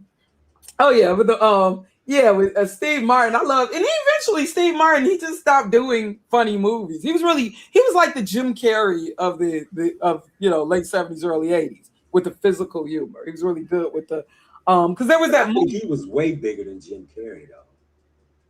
I don't know. Jim Carrey, by the late 90s, he ended up becoming, like by the mid to late 90s, he ended up becoming the highest paid actor, at one point. Yeah. But I actually preferred, I like Jim Carrey too, but yeah, Steve Martin. I prefer really Steve Martin over Jim Carrey, to be honest. Yeah, too wild and crazy guy. He was really good with the physical comedy. But then he got to a point where he wanted to do more serious movies. After he did that like Parenthood movie, it's like he didn't want to do, he wanted to be taken, kind of like Anthony Michael Hall, want to be taken seriously now as an actor or whatever the case was. And he forever had gray hair, didn't he? But even though this movie was kind of 80s cheesy, I liked it. Where he ended up, now this is on some straight nerdy stuff, but he fell in love with the brain. The brain was talking to him, telling. But he had an issue. Yeah, he wanted this perfect, beautiful wife, but she was evil. And she killed her. How was she able, Kathleen Turner, who later became, the voice of Jessica Rabbit? How was she killing all these men and rich men and getting away with it? Just marrying the next. But she was like evil. Where he ends up, or she ends up getting killed at the end. Like I love to see where into the mud scum quick when he threw her in the mud. After realizing she was evil. But he ends up, well, he couldn't quite do it, right? He tried to kill her so he could implant the woman's brain or transfer her brain into, yeah. But I used to love this movie. I used to like, even though now looking at it, it's kind of weird, the idea, the concept. But yeah, I used to love this. Let me see. Of course, okay, Scarface. Late 1983, Scarface. It was, even though I think more 1984, because that's when everybody was watching it. Like I said, believe it or not, Scarface, it did not do well at the box office, and it got kind of bad reviews. But it became like once it went to video, and this is when a lot of people, I know that my family first got our VCR in 1984, and my brothers, this was one of the main things we watched with our first VCR. We watched Scarface, and I remember it was in 1984, Jason Part 4, what was supposed to be the final chapter. But my brothers, back then, VCR would take like about an hour to rewind, a 2-hour movie. You remember, and ours, it opened up at the top and everything. Right. Man, my brothers watched this movie so many times. I could just tell you every line. Oh my gosh. But this became, most people watched it like on VCR. It became this cult classic, especially with black men. Sad to say, there's actually a remake. The original, I guess, was 1930s, but yeah, based more so on Chicago gangsters during the Prohibition era. But of course, this is the one we know more so, with him playing the Cuban.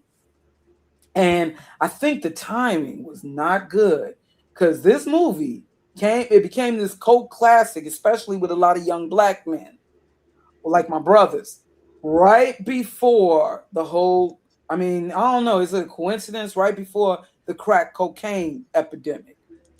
Because at this time, most brothers in the hood, they wasn't able to do cocaine because it was too much money. But this became right before, like shortly before, or maybe 2 years before the whole crack cocaine, hit, where cocaine became more affordable. And also, it was brother because he was kind of like an anti-hero character. He went from Godfather and movies like this. Almost like they felt they could relate to Tony Montana. It's like now my brothers, they did not go into selling dope or anything like that. Although my brothers, did, it's more ended up being on the using side. But we watched this movie so many and rewinded scenes. From the say hello to my little friend so many times. You remember back then how it was when you would rewind. Oh my gosh, the movie Scarface. And this was by this time, even though it came out technically 83, people didn't really know about the film until 84. It was kind of the same with the Terminator. Terminator came out technically 84. And it definitely has a 1984 vibe, the music and everything. But most people didn't really see it or talk about it till like 1985, the Terminator. And that was when it came, we first saw it on cable. And it wasn't this big hit when it first came out. Same with Scarface. It was like the year after. Let me see. Did I cover pretty much the movies that stand out? 83. Oh goodness, I did not know it would take me this long. Well, I should have known because it's me. Right. And I ain't even really talked about music yet. Oh my gosh. Yeah, so let me move some of these. Let me see. The movie. I'm just talking about the ones that, also A Christmas Story. I always felt that this was overrated. I never understood why this was so, I don't know. I always felt the Christmas Story was kind of overrated. You know, especially, you know, Christmas classics. No, but it's one of them movies. Oh, I see I got certain things up here twice. Oh yeah, also The Big Chill. Now, like I said, in the 70s, it was like this 50s nostalgia eventually with Happy Days, Laverne and Shirley, you know, Grease, American Graffiti, nostalgia for the 50s and early 60s. I guess that was a happier period for whites in America post World War II. But The Big Chill, you know, that's when they kind of tapping into the 60s. In the 80s, there was still this 50s nostalgia, but then there also began to be this 60s nostalgia, more so early 60s. And you had The Big Chill. This probably was the first movie with Glenn Close, probably. But yeah, where these baby boomers, because now, yeah, I noticed in the 80s, you know, the baby boomers getting, especially the older baby boomers now, like in their 30s and stuff, getting kind of nostalgic. Um, yeah, so you had The Big Chill. Let me see, I covered them all that I felt relevant for 1983. I mean, there were more movies. Don't get me wrong. Let me see. I think I have a collage. Yeah, like War Games. I remember that, but I don't remember. I remember it, but I don't remember it because, you know, I just seen it like maybe once, so I don't really remember it like that. Right. Sudden Impact. Well, let me see it.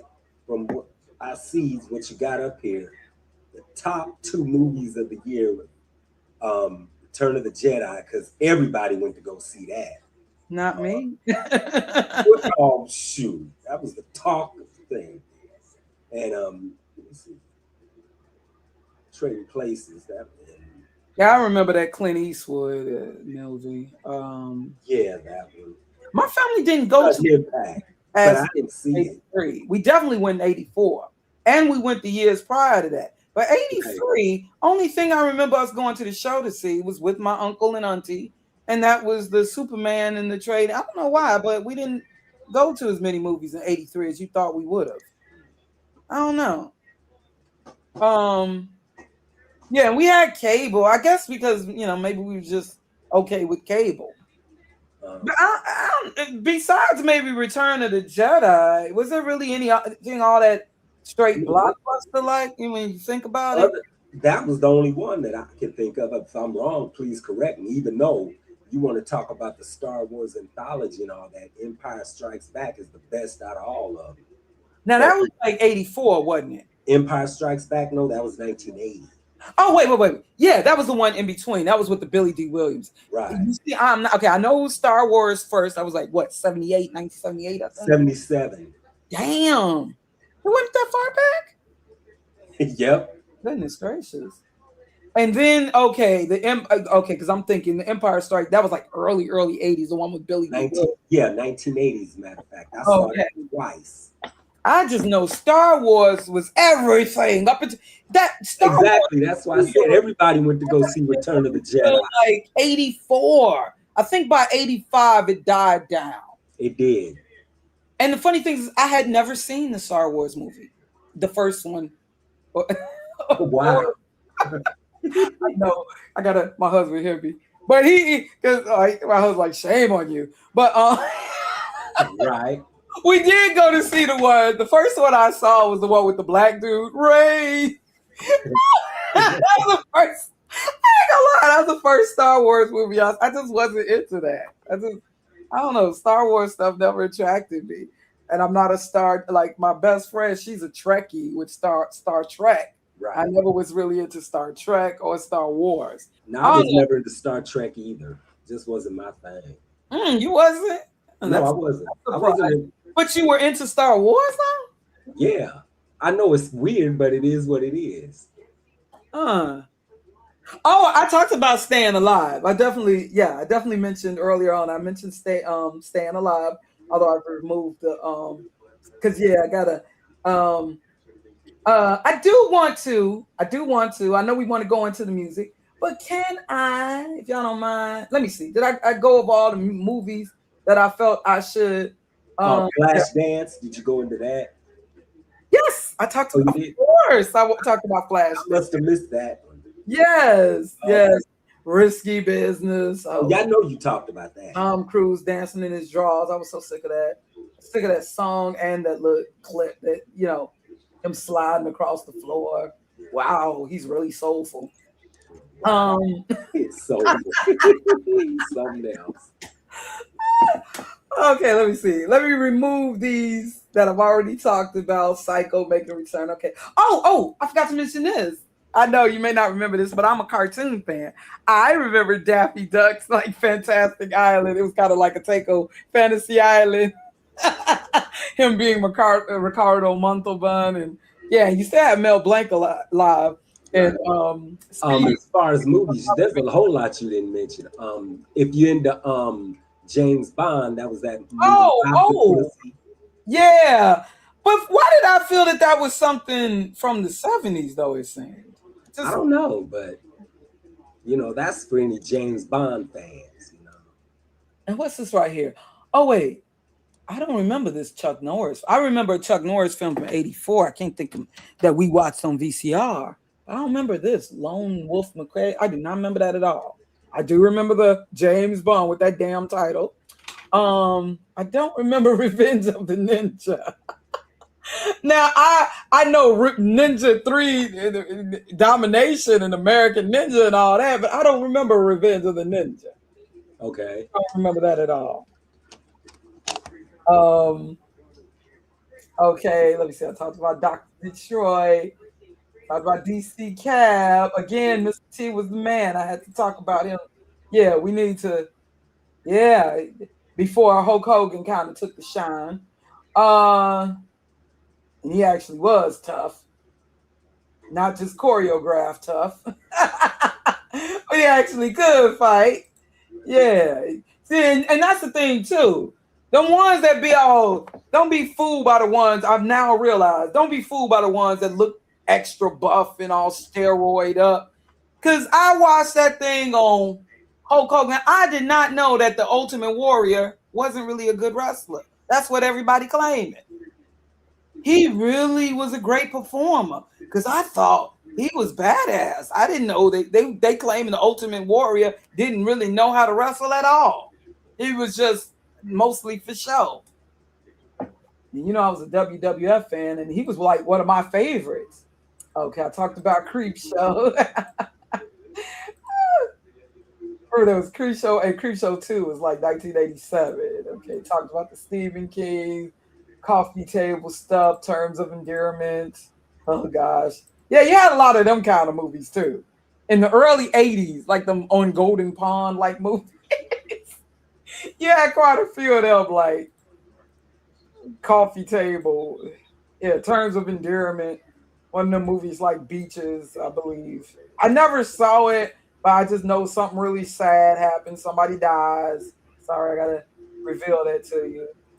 Hold on. Oh, one thing I want to mention, Bill Cosby himself. Bill Cosby himself, because I remember when that came out, Bill Cosby stand-up. And this is like a year after Richard Pryor's on the Sunset Strip, right? But you had Bill Cosby himself. Now, my brothers and my family, they would watch Richard Pryor. Also, 83 was the year of Eddie Murphy's Delirious.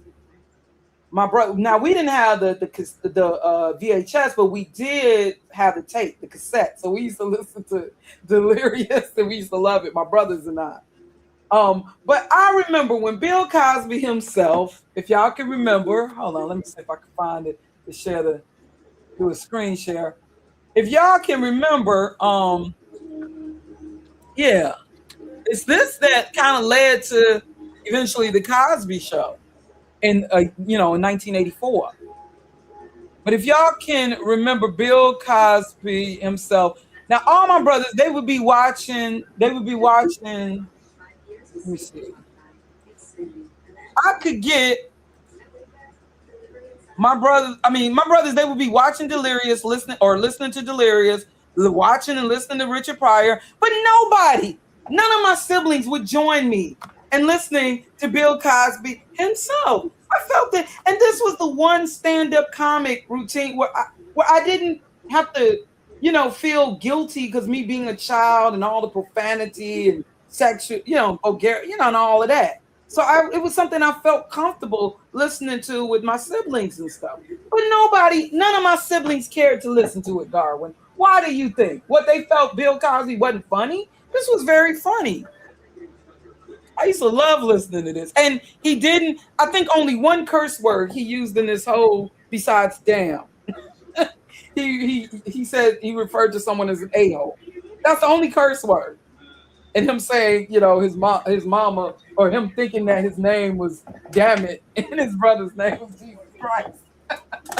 But this was great. Bill Cosby got the physical humor, the faces, and the way he's just sitting there calmly talking. This was, if you ever see it, you can see it all on YouTube.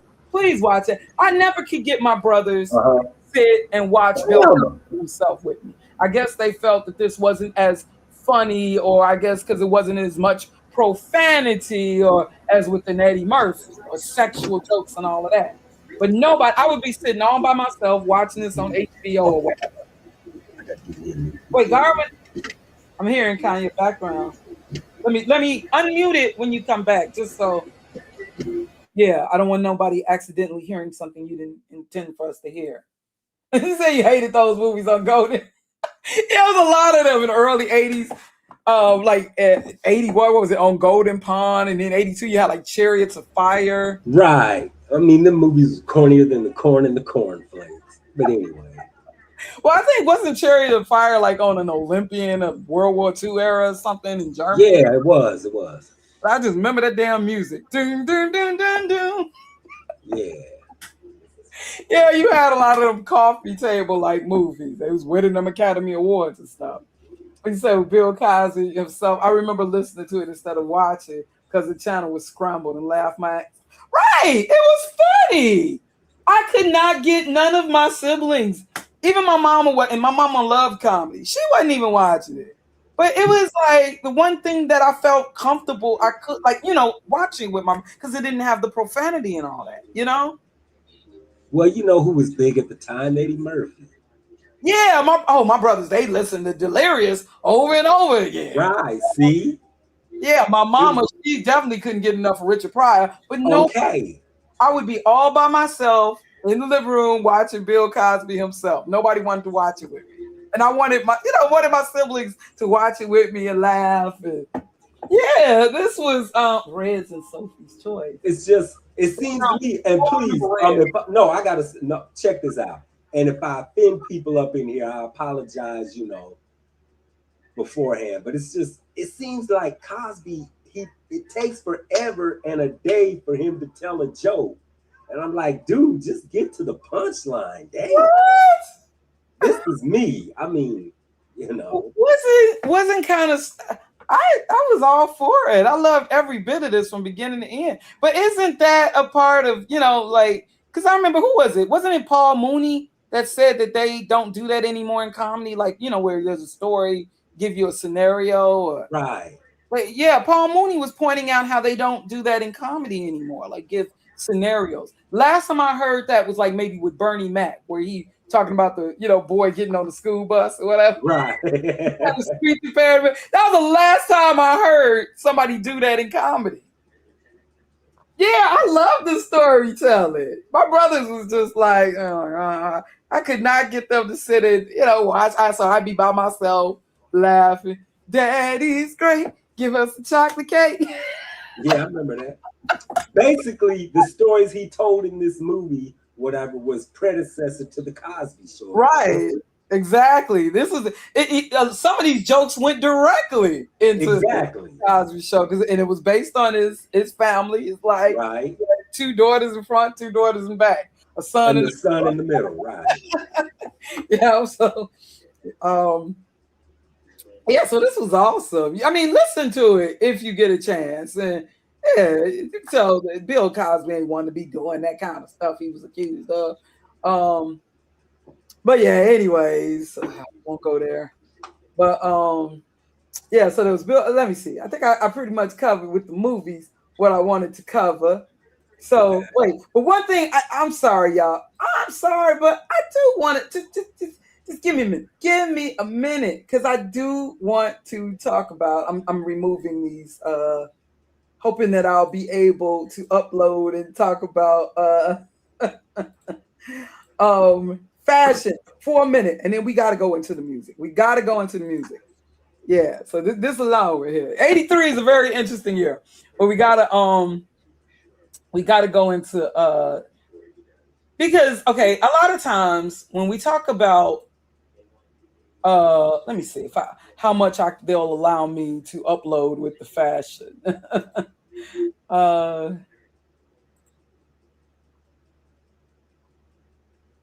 In talking to, a lot of times when we talk about, like, let's see how much they'll allow me to upload with the fashion, because they only allow for you to have certain many. A lot of times people have it wrong, at least by the year. Oh boy, I guess I got to refresh. Look like we might be freezing. All right. Let me refresh. So hang in with me.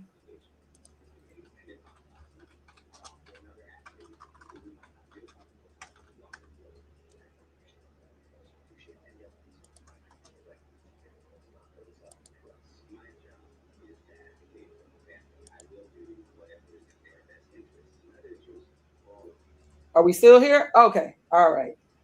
So let me see. Press 1 if you can hear me loud enough, clear enough. I tried to upload. Now, with 80s fashion, a lot of times people get it wrong, or at least by the year. Because understand, we're talking a whole decade here. So a lot of times people automatically, they think bright, loud colors all throughout the 80s. But actually, let me see. Did I get everything? Did we get everything? I think there was more, but I don't know if they're going to let me upload. Let me see. I see it stopped at S. Give me a second, y'all. Sort by name.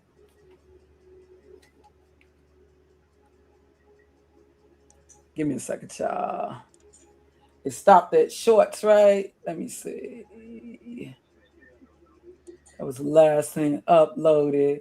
Let's see how much more they allow me to. So I know it stops at a certain point, but they only gonna allow so much. Okay, all right. But with 80s fashion, a lot of times, people they automatically they think bright, loud colors. But that wasn't so all throughout the 80s, and we're talking early 80s.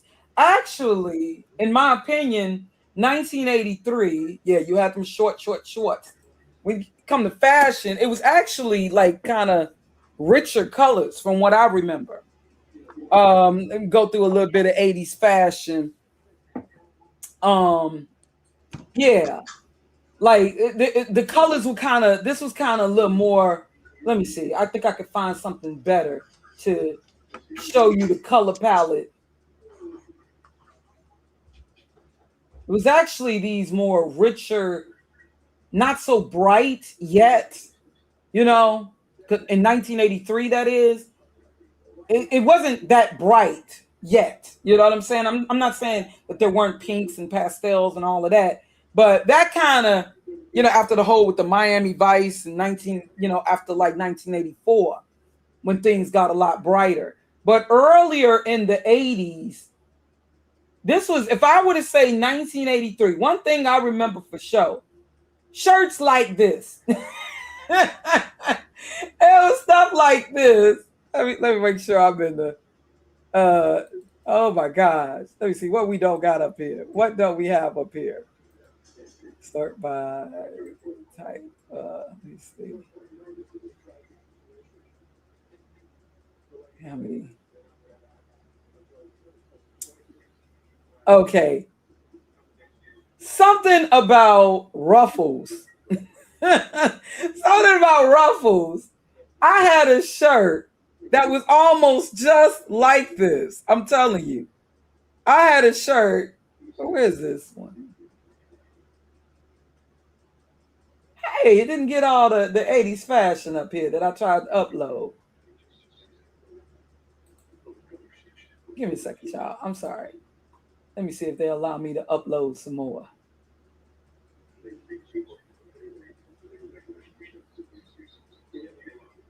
Yeah, dang. What's up with that?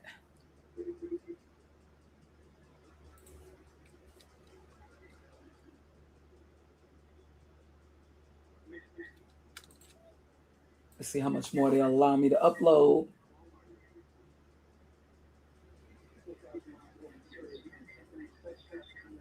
Okay, they only allowing so much. Well, it was something. I had a shirt that was almost identical or very similar to this. This was actually more so the colors that you saw in 1983, more specifically. This is definitely how, the ideal back to school clothes of 1983. Me being around this age. Um, well, I was actually a little bit younger, but me being around this age, slightly younger. Still, I wasn't quite in junior high yet, but I was officially a tween in '83. All right. But yeah, these were like the back to school for girl clothes of '83. Yeah, because people get it wrong. They think '80s. They think that the entire decade everybody was dressing really bright. Like I remember I was watching the Lifetime thing on Lisa, and they were showing her in 1982, and it was like she was wearing spandex, bright hot pink spandex, and I'm like, no, they were not wearing hot pink spandex on a regular like that in 1982. Like, yeah, it was like totally wrong. They had she had a Walkman and stuff. I mean, it was like they were like totally, totally off. This was actually 1983, like a girl. And one thing I noticed too, yeah, okay, ruffles, for whatever reason, there was a lot of damn ruffles. A lot of ruffles. I had a shirt almost identical like this. Let me go through some of the fashions. Let me. Now, shoes, I remember my mama always would end up getting me some dang on moccasins. These were on never real leather, but my mama loved getting me some Okay. She had me some moccasins like this. Let me see. I tried to find it because I want to get the year exact. I want to get the year exact. Now these are some shoe ads from 1983. Give you an idea of the sneakers. Understand, we didn't know about Michael Jordan yet. Okay, he was give it 3 more years. We learned about Michael Jordan. So you didn't have Air Jordans yet. So you didn't have that sneaker craze. Brothers always been into sneakers, but you Right. didn't. It didn't take off like that yet. Okay. I do remember brothers wearing those in the third one down, those Astro Turfs is what they call them. Okay, okay. Now I can't really when it comes to brothers and shoes at this time, I'm trying to remember with my brothers. I can't really remember like that. I just can remember what I was wearing. My mama always having them damn moccasins. And with she loved either the little tassels or the or the little fringes. I always had these moccasins. I always had some moccasins. Never real leather though. They'd usually be like from Payless or something. This is like I think an ad from J.C. Penney ad to give you an idea of shoes. Yeah, the whole moccasin thing. Now it looked like the females was more so with the hush puppies, kind of pumps, hush puppies. And I'm gonna tell you something. Some men also wore that. They came out. Recently. You know those shoes called Vans. Look it up. I remember back in '83, quite a few guys wore those. Wait, I did. You know what? Let me see. I think I might have an ad. Do I have an ad? No. Okay, I already showed this one here. This is giving you an idea of Nikes and shoes because it wasn't the gym. And these are actually some vintage from '83. Somebody was able to Right. picture of. I remember them. This is actually '82. But I do remember the kangaroos commercials. Right. I can't say that I knew anybody in my family with kangaroos, but I definitely remember them commercials for it. As I exposed here, dolphin shorts. The shorts were very short. Still, the shorts were still very short. I do recall jogging suits. Okay, wait, let me see. Since I went over the shoes, I can kind of remove the shoes. Just give you an idea of the shoes. For women, 1983, we talking. I feel like I'm giving fashion course here. Okay, let me move some of these because I want to notice there's some things that I can't upload. Well, let me see. Things I want to upload. Now, one thing I got to point out, Michael Jackson, he was the man all around, right? And we don't talk about his influence on fashion. But after that, the Michael Jackson Beat It video, this jacket, 83 and 84, became very popular. Most definitely. I remember they also had it in black. You know, they had it in gray also. Yeah, brothers wanted this jacket for sure. And I remember, even though this was kind of more so 1984, this was kind of, this jacket was kind of popular too from the Thriller video. Now, Thriller video didn't air until late, like December 83. So that was kind of more 84. But definitely with the zippers here. And of course, yeah, let me see. Did I have the things I got? I didn't upload. Let me see. But I remember, yeah. Also, he was one thing that Michael Jackson also helped popularize was the shades. Shades was really big, definitely by 1984. But I think Michael Jackson also helped to popularize it. But this was also a kind of questionable time with Michael Jackson. Why was he wearing shades? I think, why was he wearing the Beatles Sgt. Pepper looking jackets and stuff? But yeah, so Michael Jackson also, and he helped in making the Jerry curl. Of course, the hairstyle, we all know, we go in the 80s hair. Now I could go. The Jerry curl was popular before Michael. Oh yeah, oh yeah. It was like kind of like that transition look. I remember initially it started off where the initial Jerry curls that I saw close to Jerry, like I remember on Good Times with JJ, his hair it kind of looked like a curl, but it wasn't. Right. I remember because it was kind of fro-like, the earlier curls, like with Classy Curl and stuff. Yeah, but he only sported it for like a couple weeks, and then it was gone. He cut it again. Oh, JJ. Oh, yeah. Yeah, but that was my first time seeing something that looked kind of similar. That was in the late 70s. Right. And then you had those ads and stuff. But yeah, this is kind of how I got my first Jerry curl 1983. Me and my brother, we got our hair done together. They ended up having to cut so much of my hair off that it ended up being this short. When I first got my Jerry curl, I was a kid with a Jerry curl. Me and my brother got it, but it grew. Oh my gosh, in no time it grew. Me and my brother, we got our Jerry curl done like, what was it, the summer 83 or early 83? Like maybe fall 80. Yeah, right before school. I had a Jerry curl. I got a school picture with me and rocking a shirt like this. But it was a lot of ruffles. Like I said, a lot of ruffles in the 80s, the ruffled stuff. Yeah, I thought I had, another thing I noticed in the 80s, stripes, whether they were vertical, usually they were horizontal stripes. Mm-hmm. But you also had these, even though this picture doesn't look that old, this doesn't look like an old picture, but stripes. Now, I can't say that I actually saw a brother rocking his hair like Lionel Richie, his curl. He kind of had that early 80s, like kind of afro curl, where it just kind of looked like a wet afro. Yeah, but I can't say I personally knew brothers, at least the younger brothers, rocking their hair like Lionel Richie. But I definitely remember stripes, a lot of clothes with stripes. And this is kind of, sweaters kind of like, another thing, beards, you had Kenny Rogers. Now, I don't know, ZZ Top, I don't know anybody. Yeah, Willie Nelson, ZZ Top. I guess that was more 84 though, but beards, Kenny Rogers and his beard. Now the mustache, I think that's kind of more influenced by 70s Burt Reynolds. But still had a lot of mustaches and brothers with mustaches, like the Whispers and stuff. And you find out that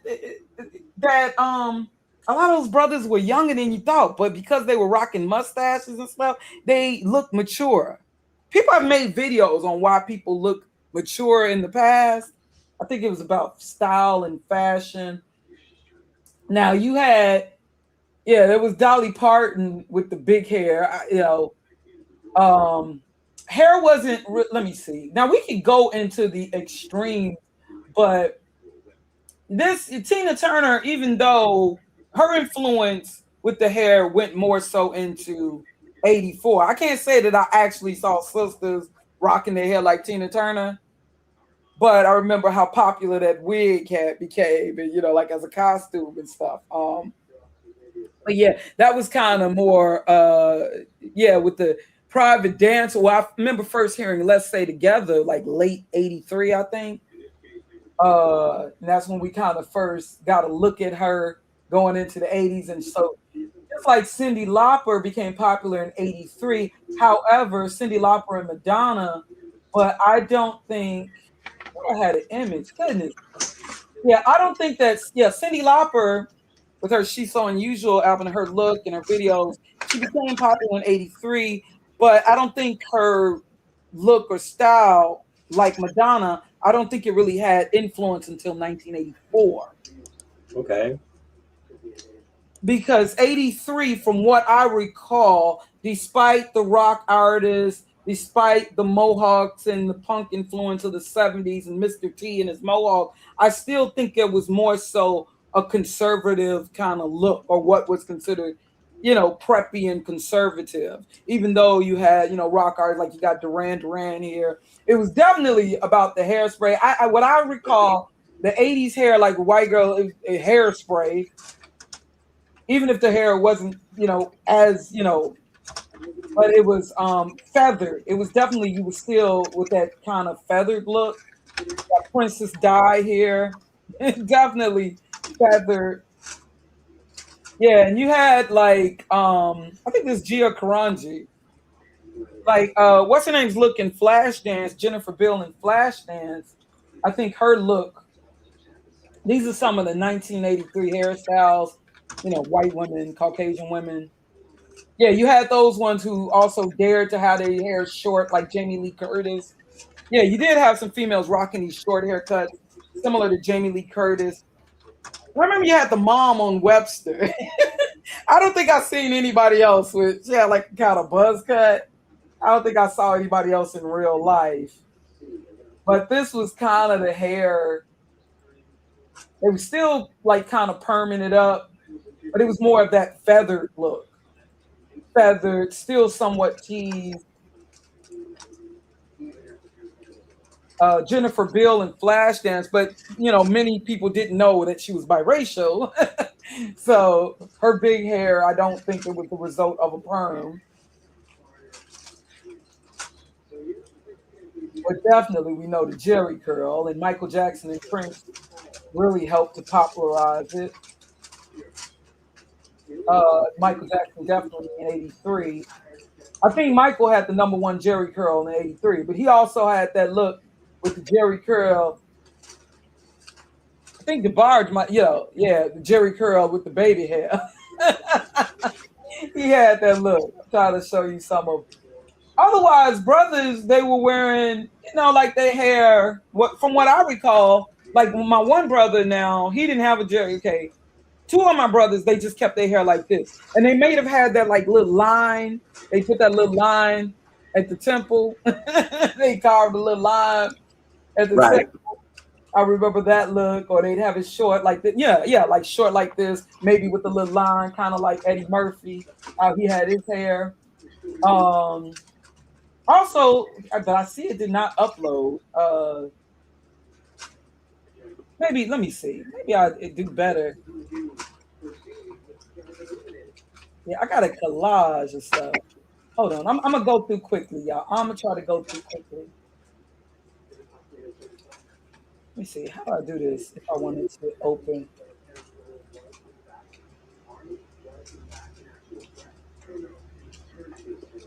Huh. Yeah, certain things are not allowing to be opened. Give me a second, y'all. Give me 1 second. I'm gonna pause. I'm gonna mute.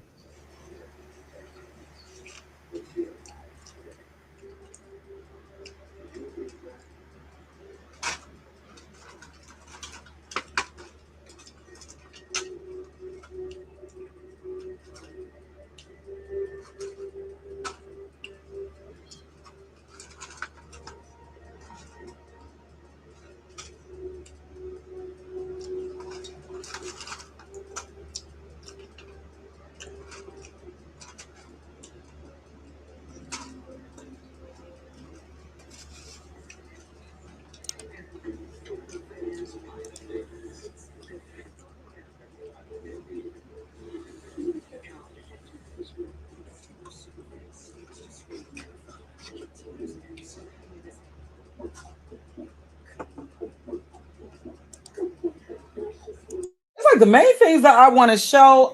This is StreamYard. Yeah, I'm going to have to learn from my husband. I'm going to have to get it down packed if I am to do streams like this. Right. I am going to have to learn into StreamYard because StreamYard Labs, they make it too difficult.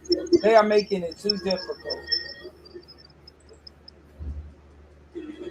Yeah, but like I said, Cyndi Lauper and Madonna, their style didn't really have an influence until like '84, even though we knew about them in '83. They came out, 82, '83, but more so '83.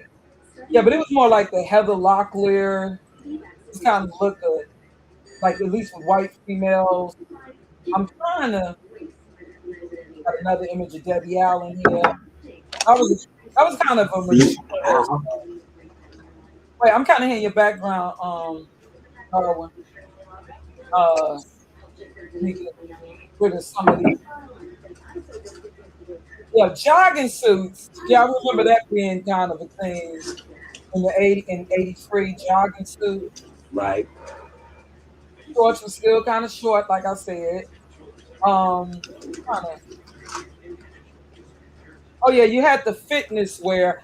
You see this outfit in blue? I recall having an outfit very similar to this. This picture may not be that old. It doesn't look that old of a picture. But I recall having an outfit very similar to this. But yeah, this is definitely like 1983 right here. This is something about the stripes. Something about the stripes. Because you got to understand, this was the still Ronald Reagan 1983 somewhat conservative look. I'm trying to remove. Yeah, because nowadays them outfits would look dorky, twisted dorky.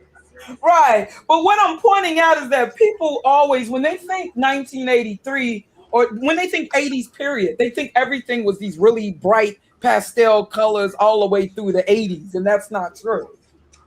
Actually, this was kind of more of the color palette of 1983, more like this, richer, like a maroon. You know what I'm saying? Right. This was actually more of the color palette of 1983. That's kind of what I'm explaining. It's just like people think everybody was wearing their hair in mohawks. And what I'm trying to share, hold on, I'm noticing the main stuff I'm trying to share that really give you an idea of 80s fashion is not quite allowing me to kind of load it. That would definitely give you an idea. Oh gosh, you remember Kulaks?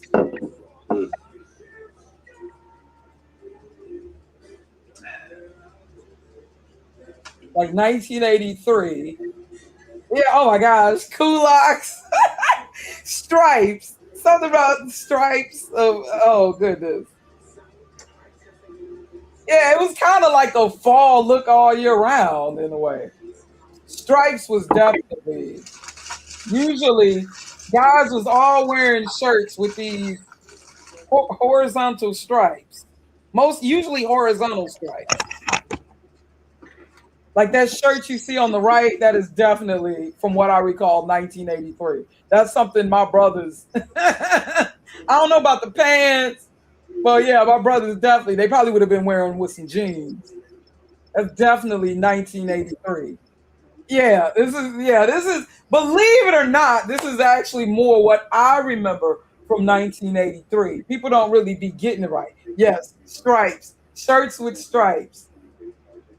I'm trying to find, hold on.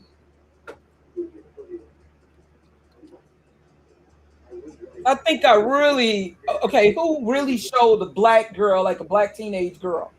This is definitely, I think Janet, her look as Charlene. This is how, like, my sister, this is how, like, the teenage girl in 1983, the black teenage girl especially, this is how she was looking. Yeah, like Charlene. Or that's how she wanted to look. Janet Jackson's character on Different Strokes, she definitely represented that girl that the black boy had a crush on in 1983. That the pretty girl at school that the boy would have a crush on. The way she looked. Oh yeah. Also, I thought I had this uploaded. Oh yeah, and headbands. I think Latoya Jackson. Right. The funny thing about this show, I mean, it never went as far as no farther than the top 20 as far as ratings, but it was very popular. What, Different Strokes? Yeah. You saying it wasn't in the top 20? I thought that no, was no. I mean, the farthest it ever got was in the top 20. It never made the top 10. Really? Yeah. As big as Gary Coleman was, I thought everybody was watching Different Strokes. Everybody was watching it, but for some reason, according to the Nielsen ratings, it never hit the top 20. Huh, maybe they saw it so much as a kid's sitcom or something. Could be. Oh shoot, I already uploaded this. Yeah, I'm sorry. Y'all gotta excuse me. Only reason is I'm having issues. I mean, it was in the top 20. It just never hit the top 10. Why? I don't know. But like you said, they saw it more as a kid, oriented TV sitcom, I guess. Interesting. But like I said, like you said, everybody watched it, including me. I ain't gonna lie. Yeah, and also, okay, one of the, hold on. Yeah, there was Leroy. I remember he had the little braids to the back. He kind of popularized that on Fame. There you go with the stripes again. The stripes. And the black girls, like a lot of us, like we get our hair pressed or whatever, wearing it like Tootie on the Facts of Life. This is also that early 80s look. Oh yeah, I can't leave out the hold on, the trying to find with the mushroom hairstyle. You had that but that was more like kind of early 80s with where it was kind of like the bowl cut. But yeah. Now, if you were a little girl, we were still wearing all the barrettes and stuff. And I remember Patrice Rushen. I thought I had her image. Now, 1982 with her album Straight from the Heart. And I remember my friend had her poster on the wall. A lot of us girls wanted the beads in our hair. We being at grammar school. Even if the hair wasn't as long, we wanted the beads. And also, there was that influence from the 70s, Peaches and Herb. But yeah, and one thing that was popular in the 80s, that a black girl, we all had the hairstyle where we had the ponytail in the middle, bangs in the front, bangs in the back. We all kind of like Regina King's character on 227, the earlier. Oh yeah, her look was also very 80s with that, because it was about the feathered look. It was about that whole feathered look in the 80s kind of. What'd you say? With the bun in the back and the bangs in the front. Yes, it was a look that all us black girls had. Yeah, like, what was that? What was that style? I don't know what you call it. Well, if you was a little black girl, yeah, because I know a lot of girls in the front, like ponytail in the middle. We all had that. I think no, I don't think I'd see a little girl now with that. But I think that was that easy go-to hairstyle when, because it was quick and easy to do. You still needed to press it, though. You just put the bangs in the front, bangs in the back, ponytail in the middle. White girls kind of had that look too, but ours was a little more, consider our hair a little more textured and perhaps shorter. But yeah, all the black girls. One thing my mama would do once she learned how to cornrow, she'd do the two French braids, the part in the middle, two French braids. That was another go-to for my mama. I had to get to school. But definitely Tootie and Charlene, they represented kind of the black girls. This was definitely that 1983 kind of look. 83, yeah, like mid 80s. Yeah. But this right here, this is the going back to school, 1983. It wasn't the really loud colors yet. Okay, 1983, it was not, that didn't, let me see, the whole thing with the louder colors, I think it was actually wasn't even the girls that brought it on. Besides maybe Cindy Lauper. I think that was started by the guys. And I'm talking Miami Vice. I think the men started that with the loud pink and all of that. Because I remember also 1980, yeah, that was like by 84. That's when you started seeing the louder, brighter colors and stuff. Yeah. Let me see.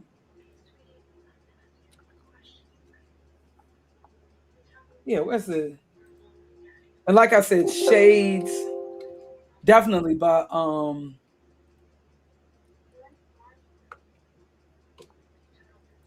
thought I had this uploaded already. This famous, this type of art. Yeah, shades. That was a big thing. Like I talked about with Michael Jackson. Shades in the 80s. Definitely by 84. The whole thing with the shades. Let me see. Because I know it's just certain things. Because things are not JPEG anymore. They're like, yeah, so I'm finding out issues trying to upload it. But yeah, this was definitely like a kind of back to school, like the girl on the right, definitely 1983. Now I can't say I don't think any brothers I knew was dressing like these three guys here. They may have had the top, but it would be with another type of pair of pants. Right. If anything, it'd be the beige ones. Yeah, right. I can't see my brothers rocking that green and blue. Right. Hell no. I thought I had, hold on. I thought I had something with the, I got to talk about, even though that might have been a little more 1984. The preppy one, the preppy boys is wearing that. Yeah. Because mostly my brother had brothers, right, they was wearing jeans. And right. Also, what was this style you forgot to mention was leather. Oh, you know what? That's not even coming back. It's more in the women. I didn't forget to mention leather. I was just thinking, yes, I definitely remembered leather, and I was going to speak on it, but I was thinking with leather, I thought that was a little more earlier 80s. Don't you think? Well, no, I first seen people wearing it in 83, as a matter of fact. And I thought that was, because I'm thinking, you know what I think influenced the whole leather thing? You may not agree with me, but I think it was that whole 50s nostalgia, the late 70s, like with movies like Grease. Yeah. Yeah, that's why I get your point. Yeah, that's why I was like, maybe that's a little too early 80s. All right.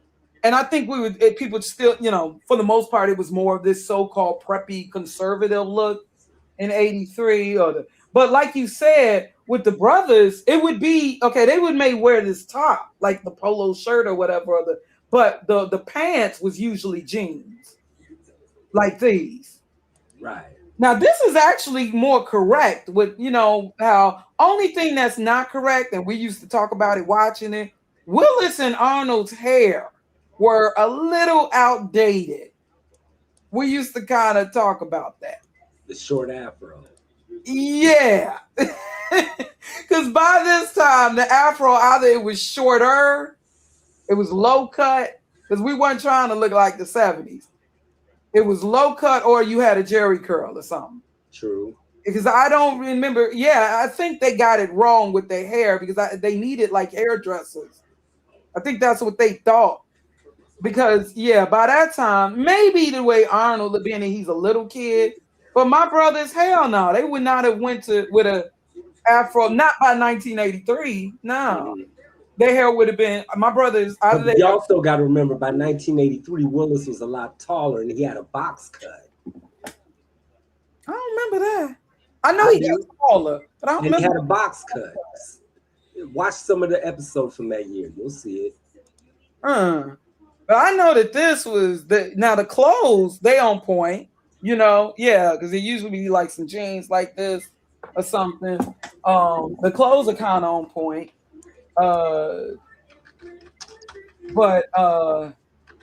Yeah, like I'm talking. I guess I'm thinking kind of like back to school clothes, like the stuff your mama would get you to school, or she would like to get you. Yeah.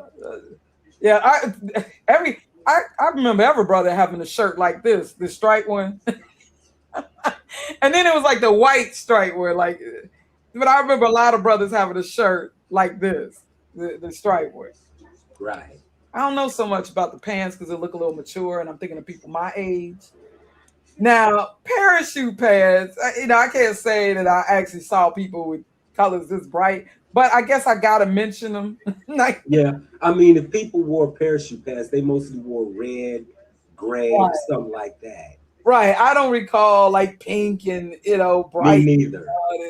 Yeah, definitely not no 83. And like I said, we could talk about the more extreme hairstyles without and me being in Chicago, yeah, I've seen eccentric people before, but for the most part.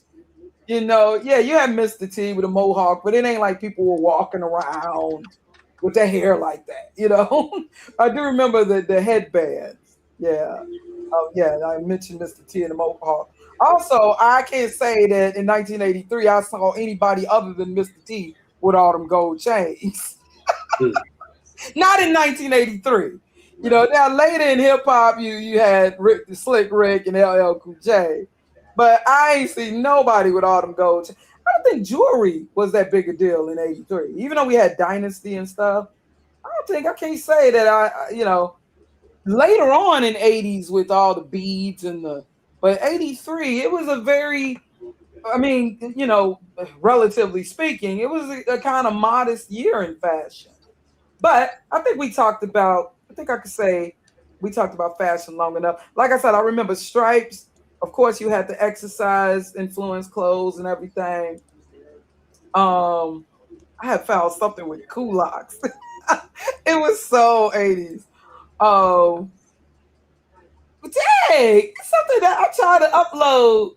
Yeah, but that was definitely the year everybody getting the Jerry curl. By 83, everybody was getting male and female, black, that is.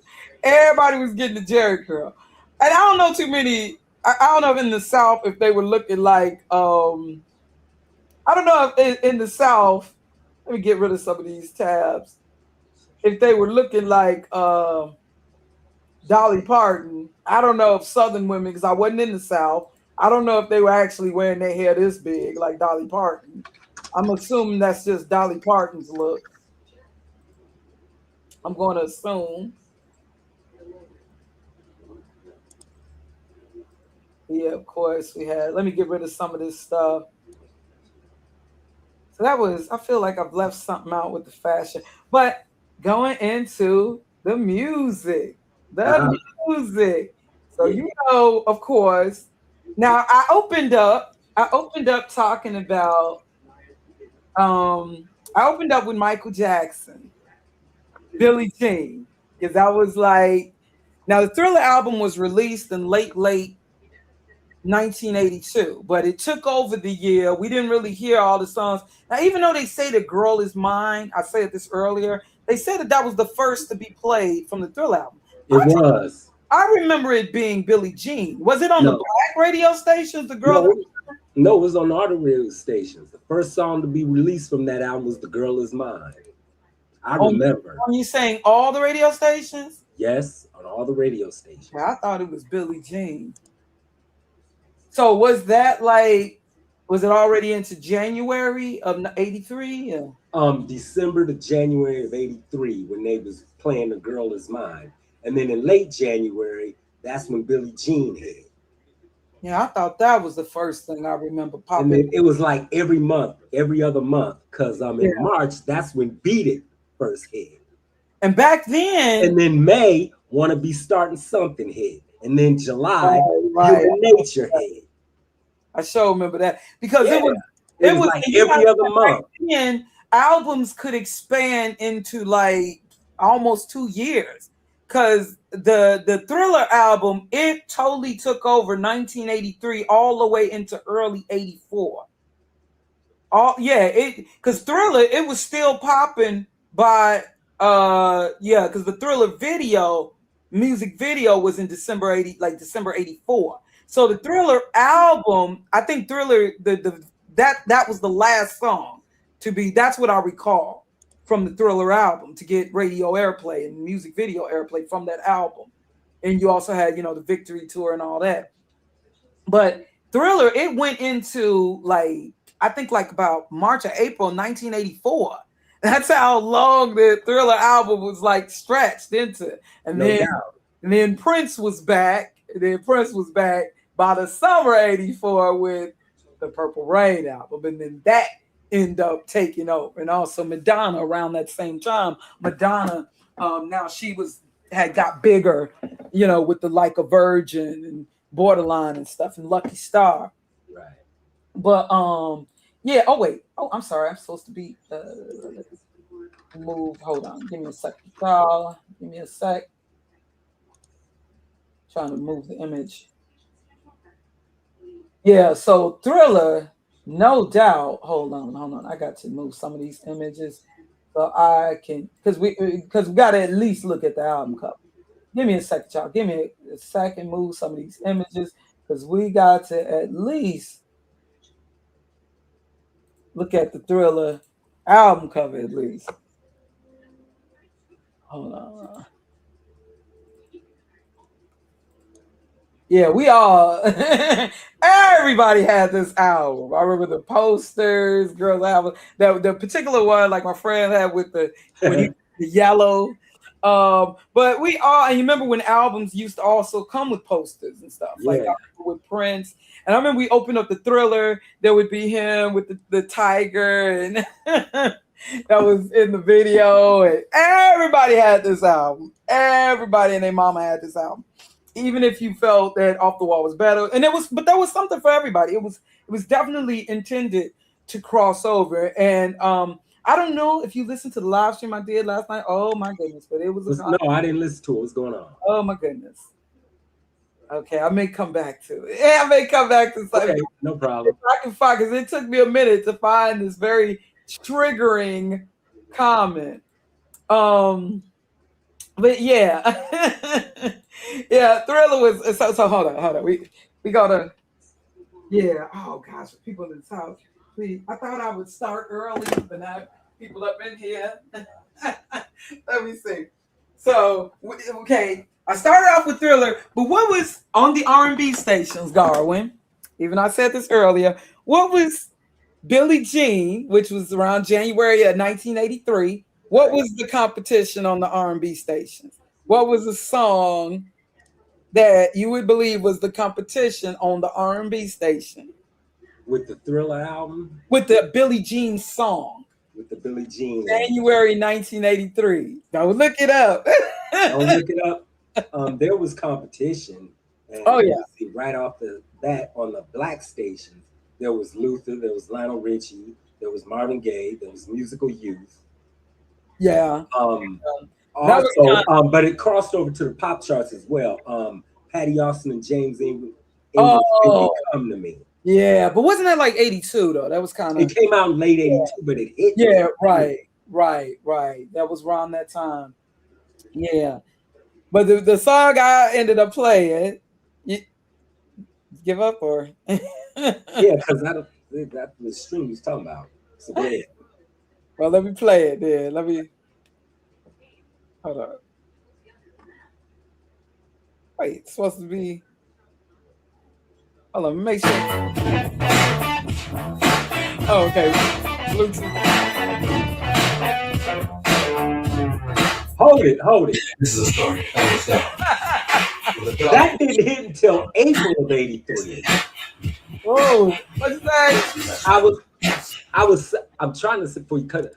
that didn't hit until April of '83. Because matter of fact, that was the song that knocked Billie Jean out the #1 spot on the R&B chart. It did, but it said it was actually released January. Actually, it came out shortly before it was in.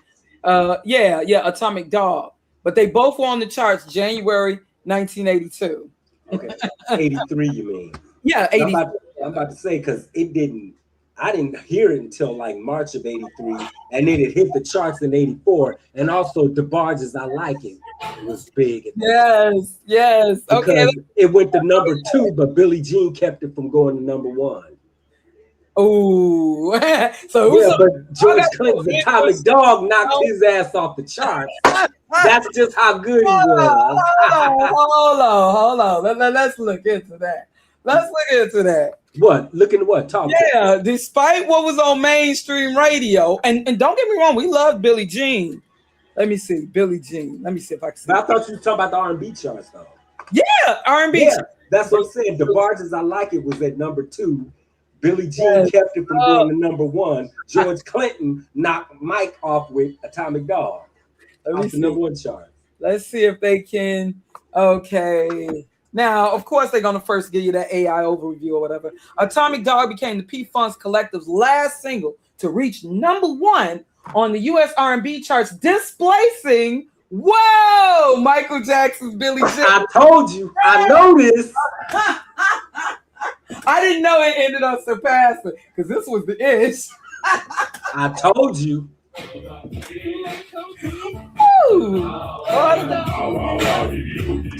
Okay, now we get the party going.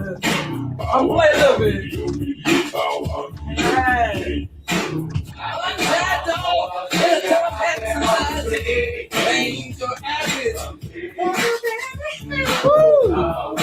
Play a little bit. I'm going to the next song. Like that.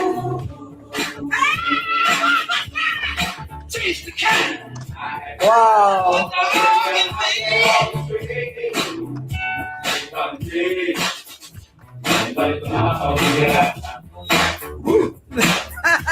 My brother, we used to love this. You know, it's little kids love this.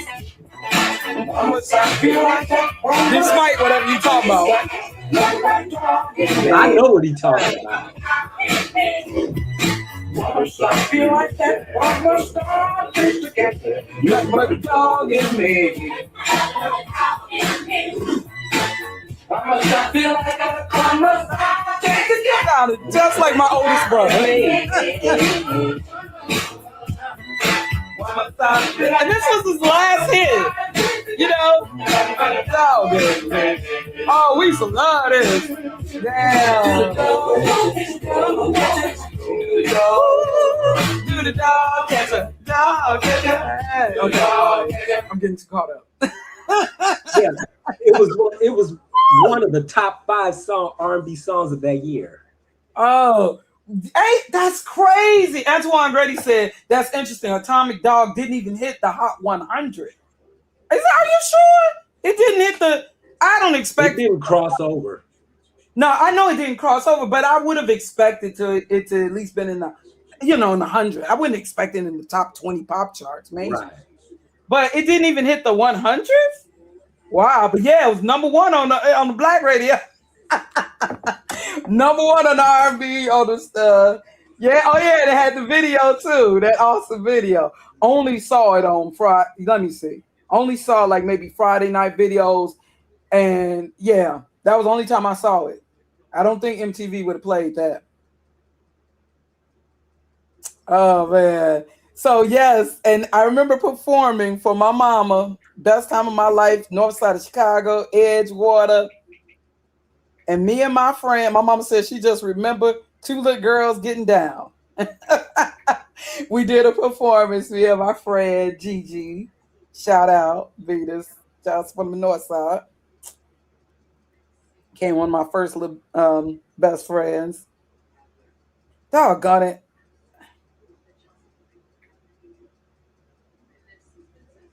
Wrong song. Give me a second, y'all. Give me a second. We not done? Party just begun. Okay. Damn it. Okay. Damn nails. I told you I got these fingernails on.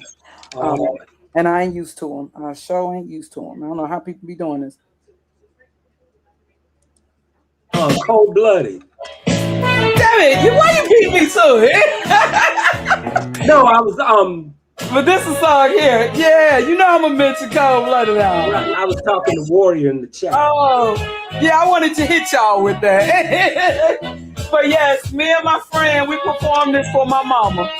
She just said she was, remember, two little girls getting down.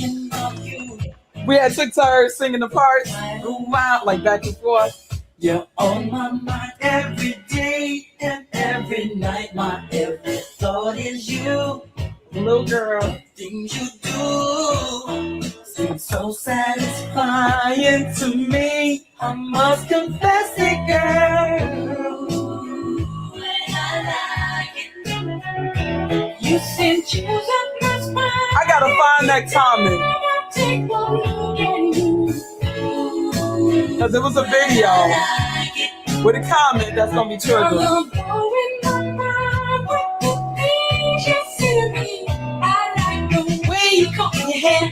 I like those stylish clothes you wear. It's just the little things you do. That's the bars. Let me know all in love with you. You know exactly what to do. You put that fire inside of me and make it more than just a dream. And I like it. You seem choosing my spine every time I take a look at you. And I like it. Oh man. Okay. Let me get another one. But yeah, you get. Hey, don't forget. Now I'm gonna tell you. As far as I like it, as far as the R&B songs of the year, that was at number 10. What's at number 9? What's the number? I can tell you. I'm not even looking it up. I don't need to look it up. I know it. I'm trying to go by. Now I did look up what you said on the topic, dog, because I had to confirm that. I'll tell you what number 9 was. Gap Band's Outstanding. Whoa! No, that was earlier. Outstanding. Yeah, but it hit it came out in 82. It hit number 1 February of 83. It went number 1 on the R&B charts. Are you sure? I'm positive. Look it up. Remember that kind of like 81, 82. It came out in late 82. Look it up. Let me. Yeah. Now that I'm gonna have to look up. You gotta look up number 1 R&B songs. No, yeah. Number 1 R&B songs of 1983. Okay, Gap Band Outstanding. What does it say here? Okay, released 1982. And when do it say? Oh, it says all right, reaching the number 1 spot on the Billboard charts by February 83. Told you. Damn. Why did I feel like that was around the same time as the Oops Up and Running? I don't know. I got West Side Chicago memories it's with that song. Hold up. Oh, we got a lot with 80. Oh, goodness. Hold up. It hit number 1 before Billie Jean did, matter of fact. So technically 83, but it reached number 1 spot by February 83. So I guess we'll still consider this. Even though I kind of don't really think 83, but okay. It was the 9th biggest song of that year. I just don't, it don't feel 83, you know? I got more earlier 80s West Side before my family moved to Edgewater memories with the song. Okay, there was this period where we had to go back to my grandma's house for a minute. That's probably why I'm getting confused. Sometime around the summer '82 or something, we had for a minute. They had summer of '82 they hit with Early in the Morning, and then the fall of '82 they hit with You Dropped the Bomb on Me. I'm getting wet. All I do is I think of where we were living. I get West Side Chicago memories of this. So I don't really feel 83 with the song, you know? Think about where I was and stuff.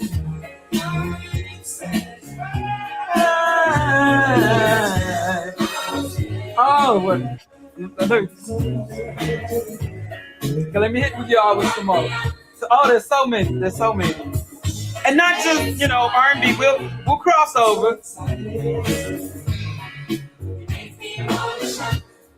Right. Yeah, I can't. I don't. Yeah, I feel early '80s with it. Along with early in the morning and all that. I kind of put this in the box with yearning, keep yearning, can't keep yearning. Yeah, yearning for your love. Yeah.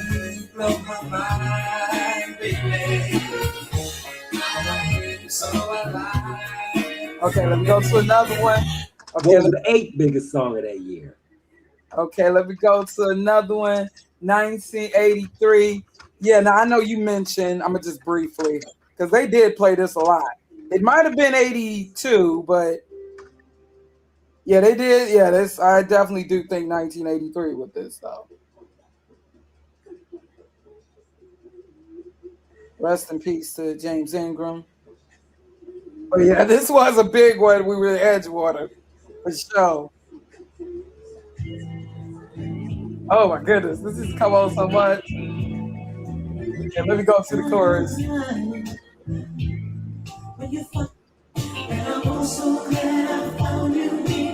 Okay, hold on.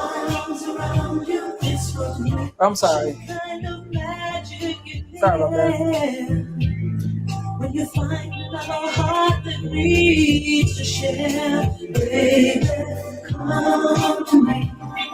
And I put my arms around you. This was meant to be.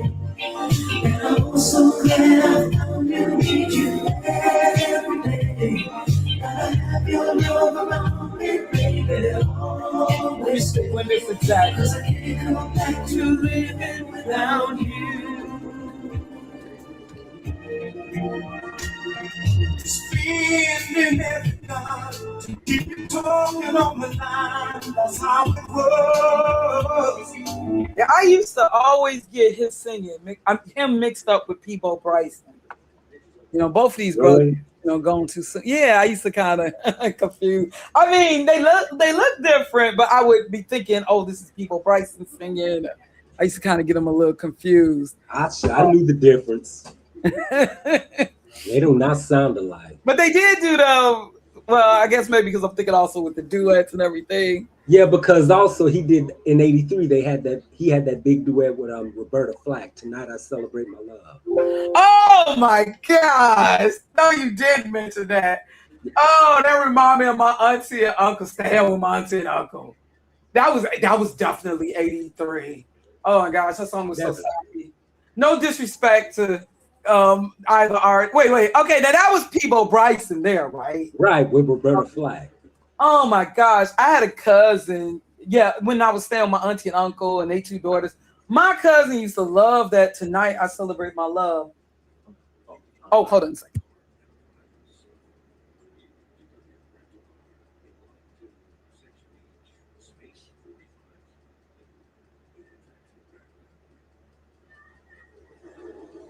Okay, sorry about that. Y'all can hear me, right? Yeah. Just asking me about food. Yeah.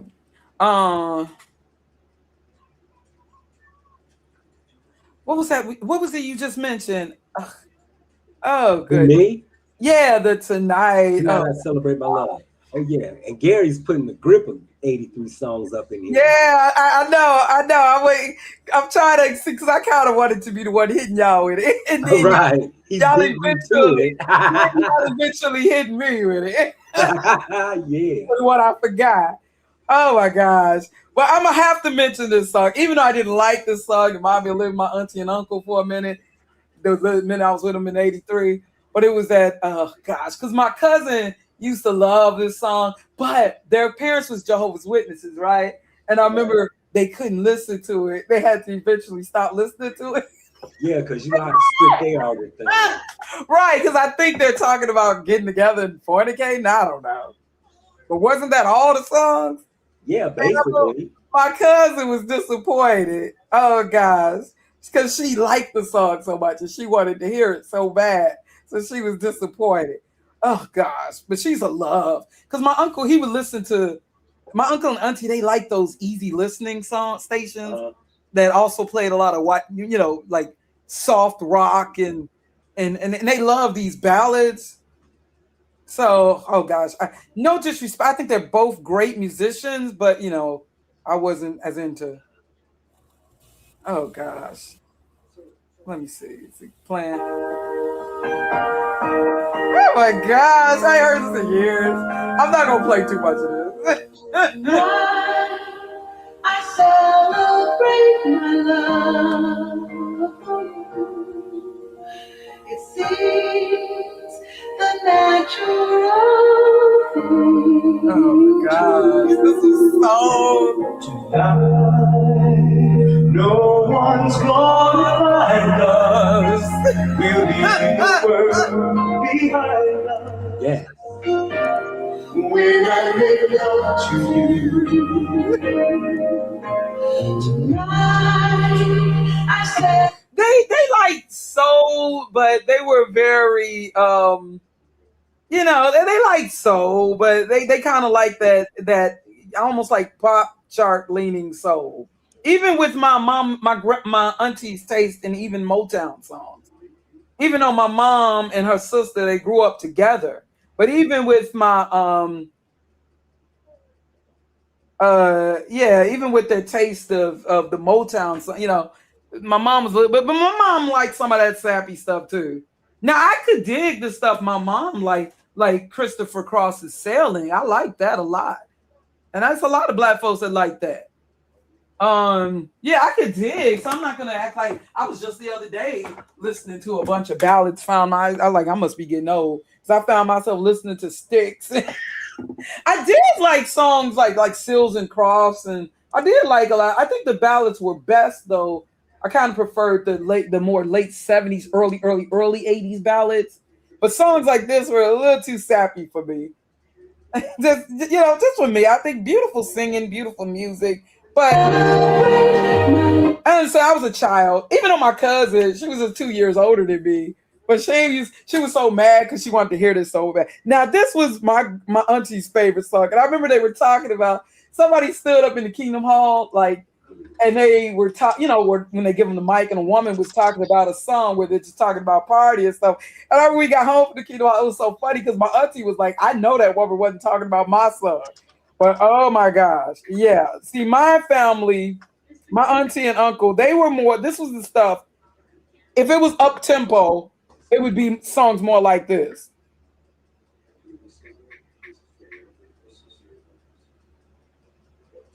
This was my auntie's song. Rest in peace. She used to love this song. And she was crazy about this. This was stuff my auntie, yeah. She would, if it was an up-tempo song, it would be something like this. They loved Lionel Richie. My auntie and uncle. He was listening to stations playing Air Supply. But that's kind of how I got more into Fleetwood Mac. This was definitely 1983. Lionel Richie.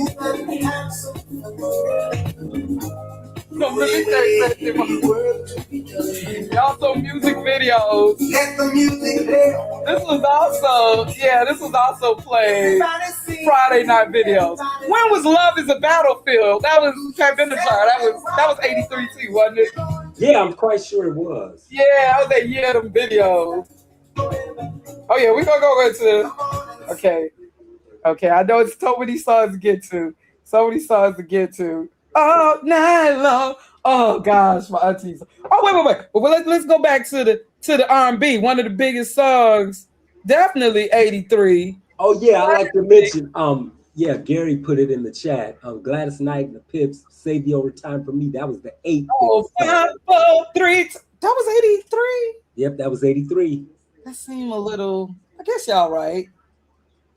But this one here, for sure, been sampled so many times. For sure, I know I'm right with the year. Maybe the year. No, 83 was that year. I know it. I know I'm right. Gotta be right, because I remember. And my other auntie, she was younger. She used to love this. She passed away young at lupus, but she used to love this. Classic. 83. Summer of '83, matter of fact, it was the third biggest R&B song of that year. Yeah, I can believe that. I can easily believe that. Very well what you are. Oh! Now this kind of, more West Side Chicago. I had a few, but not that many. But I'm about to look up something on this one song. gives me good. Plenty. Hey. You say, Hey. yeah.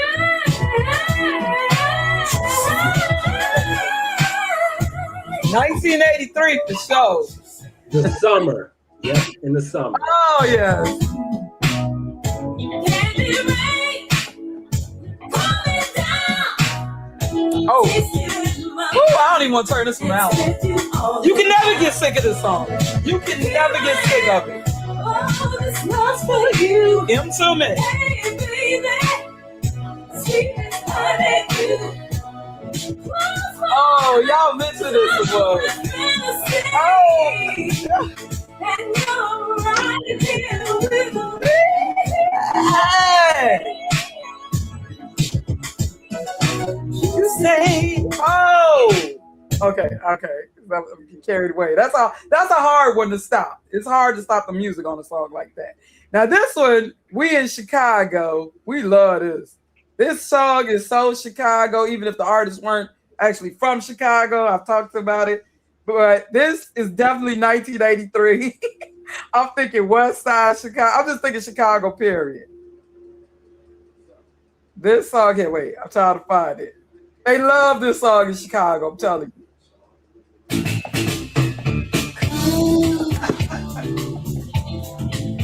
You got real love for me. Hey. Stay away. If you got games and tricks for me. You know this. We were just talking about.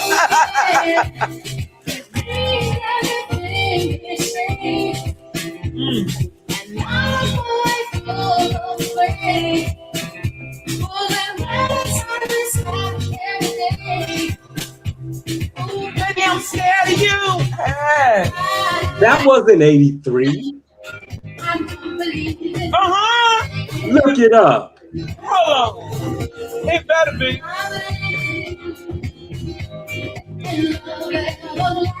Yes, baby, I'm scared of you. It says 83. Yep, 83. Oh, okay. It does seem like it's earlier than 83, though. It do seem that way. But yeah, that was 83. I was thinking the year before or something like that. Dang, I got one wrong. Damn, I'm slipping. Oh wow, you got one wrong. You slipping. Okay. See, I'm gonna go to the chat. Because I want to hit you. Oh yeah, where's that comment? Hold on. It was a comment. Because I got to talk about the album, but I feel like it's gonna take up so much of the time me talking about it. But since I talked about, well, okay, I'll go to another one. I'm gonna tell a great album. Great album. Even though I'm kind of getting almost dip into 84, but great album, R&B. Probably one of the greatest R&B albums besides, if you want to put Thriller in that category. Wait, why am I not able to? Okay.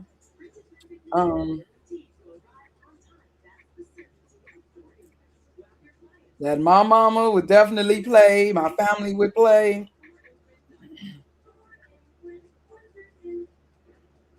Dope album. One of the dopest albums of 1983 going into 84. Which was? I was hoping y'all beat me to it. Okay, here we go. Say what?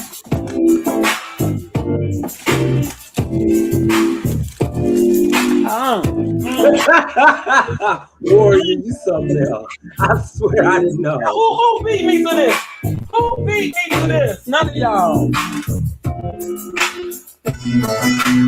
This this supposed to be the first thing y'all listen? Hey girl, ain't no mistake. At least My mama would wear this out. far as I can see, I wanna keep you here, laying next to me, sharing our love between the sheets. Ooh, baby, baby, feel your love surrounding me. Oh, oh, oh.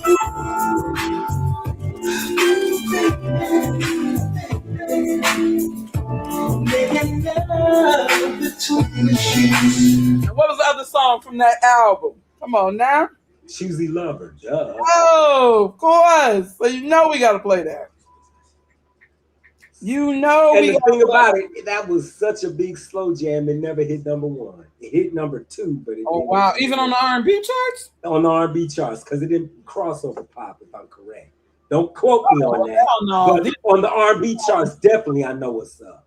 This album didn't touch the pop charts. Right. Not at all. But the album went number one on the R&B album chart. Oh yeah. Oh yeah. This is album one of hit the albums definitely in the top 5 albums. Right. If not top 3. Mm.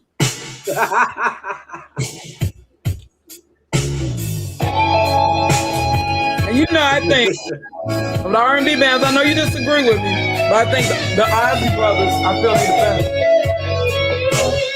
When you finish, I'm gonna talk to you about that.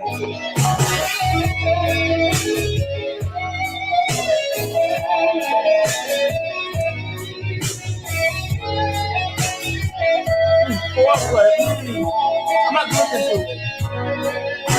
Oh, for us, big summer. Choosy lover, girl, I'm so proud of you. Hey, I'm so glad you chose me.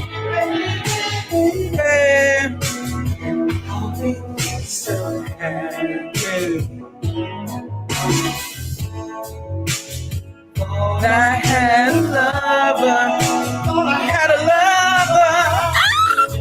But I was kidding myself, baby.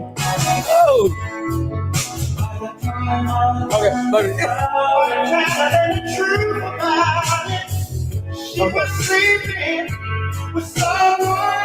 Okay, can't be listening to songs like that now. Right. Okay, I was about to talk to you about something about this. I forgot. Okay, I think you were gonna bounce off my comment where I said, my opinion, the greatest. Okay, despite who my favorite music artist is, I think the greatest R&B soul band, I'm gonna say the Isley Brothers. Oh, okay. Yeah, that's what I was saying. I was thinking you were gonna say something to that.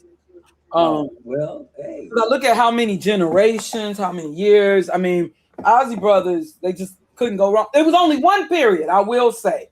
Everybody was kind of going a little foul around 85. But we talked about that. Yeah, there was that one little period. I don't know if anybody remember where Isley Brothers was kind of crossing over a little bit, but then they kind of came back on with Spend the Night. It was like kind of after the whole Jasper Isley. My mama used to love that Caravan of Love song, 85. But it was like they had it, almost like they were trying to get on MTV or something. But that didn't last long. They eventually, with him marrying Angela Winbush and eventually, came back home. But oh goodness, I'm trying to, but I gotta go into, I gotta get it out the way. Okay, I was doing a stream yesterday. I can't find that because it was so crazy trying to find this dang on comment. It was this comment. Oh gosh, okay, that really got me triggered. It was in a Rick J. It was in a thing on Rick J. I'm still trying to with that damn comment. Got me triggered. Saying that Rick James. Yeah, I could tell that this was a person. Yeah, but you know what? I'll just Just wait on that. Maybe I'll do a whole stream on that and just focusing on the comment. Yes, I did not realize that this song here, because I found this channel where a brother talking about, discussing, playing bass lines, famous bass lines and stuff in songs, a guitar player. I discovered a channel like last night, watching music, music related videos. And I did not realize all the times I heard this song, both songs, I didn't realize that this was taken from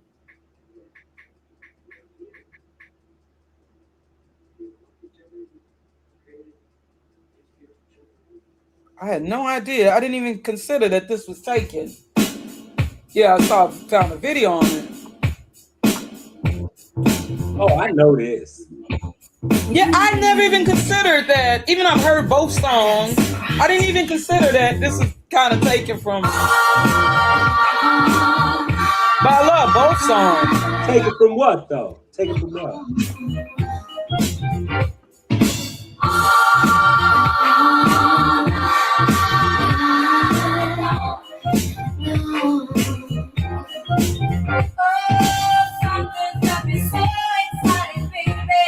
Okay, as much as I want to keep hearing it, let me try to hurry this up. You said I taken didn't from a song. realize. Yeah, you know the song. I know you would know. I never even considered that. All the years I've heard both songs. Both released around the same time, although the one I'm about to play now might have been a year earlier released, or months earlier. What song was it taken from, Garwin? I'm kind of waiting. Let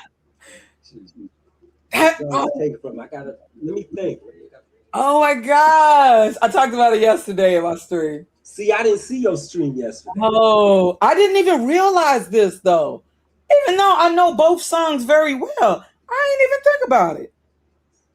Okay, just say so it. Really, I kind of, all right, so I'm just going to play it. All right. I ain't even considered it. Yeah, I think it's also 83.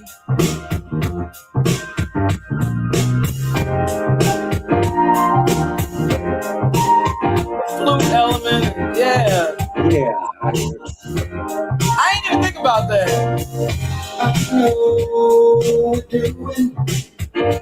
So there was somebody left a comment, and they was defending. Okay, in this video that was exposing, I guess, with the, okay, it was a video I discovered, and there was a comment that was left, and okay, well, I'm not gonna go through it all because it'll take forever for me finding that comment again and talking about how Rick James. Hold on, because we're gonna have to go into that album. We gotta go into, because actually some, I think Cold Blooded was just as good, if not better, than the Street Songs album. That was a cold album. I remember my brothers used to, hold on, let's go to Rick James. Okay, yeah, because this person, but it's like I gotta kind of find that comment though.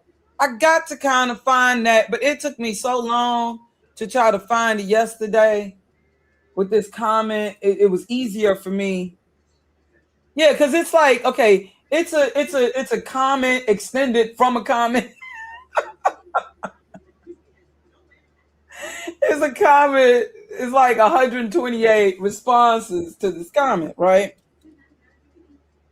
Okay, it started off with somebody leaving a comment. Rick stole Prince's synthesizer, Rick James, saying he stole his synthesizer. So you got some person up in here who was claiming that they were trying to use that, being that the synthesizer they claim was pre-programmed by Prince. So they were trying to say, being an avid Prince fan, and I love Prince, but I'm not going to put down Rick James like that. They were claiming that Prince co-produced the Street Songs album because it was his synthesizer that was used or something. That's what they were claiming.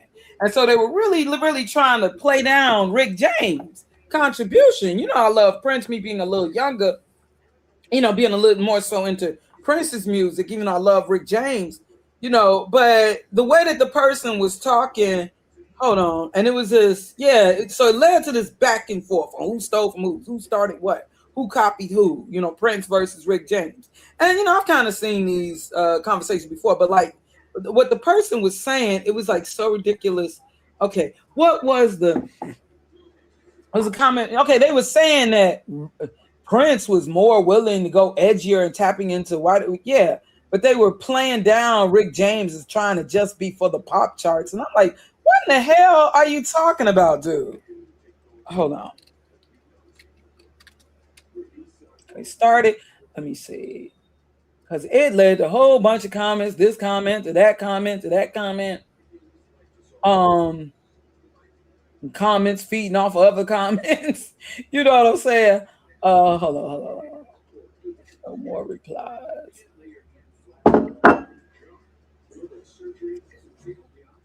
Okay, give me just 1 second. They saying Rick James would do the same lame choreographed show for 2 or 3 years. Okay, and this one poster, Michael Jackson, Lionel Richie, Rick James, they all turned their back to indie artists in exchange for disco Motown glory. What? Yeah, right. This don't even make sense. It don't. Why? Because they were privileged acts married to the system. They all hung out with white Hollywood players like Liza Minnelli, Sinatra, Linda Blair, and Elizabeth Taylor. But once punk... Well, yeah, that's true. Yeah, but Prince didn't really hang out with, but that doesn't mean that their music was like you sell out the way they, okay, definitely when we're talking Rick James, I don't know maybe they could try to make that claim with Michael and Lionel Richie, but Rick James? Okay, so then the person continued, but once punk... Well, he dated Linda Blair and a few other white women. Yeah, they all shit. But okay, so then once punk, new wave, this is what they say, but once punk, new wave, new romantics, techno, ska, goth, metal, etc. became the next best thing, they all wanted a piece of a pie. Michael Jackson and Rick James accused MTV of racism, even though MTV was playing black artists. No, the hell they weren't. Not the way they trying to make it seem. The black indie bands or band cutting at they were playing. Okay, MTV was playing the black artists that were they saying the black indie bands or black cutting edge acts, what they see as cutting edge. So Michael treated they're thinking Fishbone and stuff. So Michael treated MTV, or what did he say? Treated MTV to force them. I guess he said threatened. I guess that's what they meant. Threatened MTV to force them to play his videos. After that, it was over. Michael Jackson killed the possibility of any rising of a new wave of black sound. For every Bad Brains, Kid Creole, or Fishbone video, there were 20 Michael Jackson imitators, 20 lip syncers, and hours of Yo MTV raps. And then they leave another, okay, and that ain't even the comment that got me over the top. Like, let me bring my behind up in here. Yeah, so they're arguing with the person. Yeah, somebody's arguing with him, saying that, yeah, because they're trying to say like Prince, Rick James couldn't touch Prince. He was not nearly as talented, blah, blah, blah, blah, blah. And I'm like, I'm a Prince fan and all, and I was a bigger supporter of Prince, but come on now, that's kind of crazy. And then the way they made it, yeah, they left another comment that was really like that did it. Because I'm like, okay, they obviously do not know what the heck they're talking about. Yeah, so people are saying, no, actually, Prince copied Rick James. Yeah, but okay, the comment, oh my gosh. It is so many comments to this comment. I don't know if I'll be able to find it.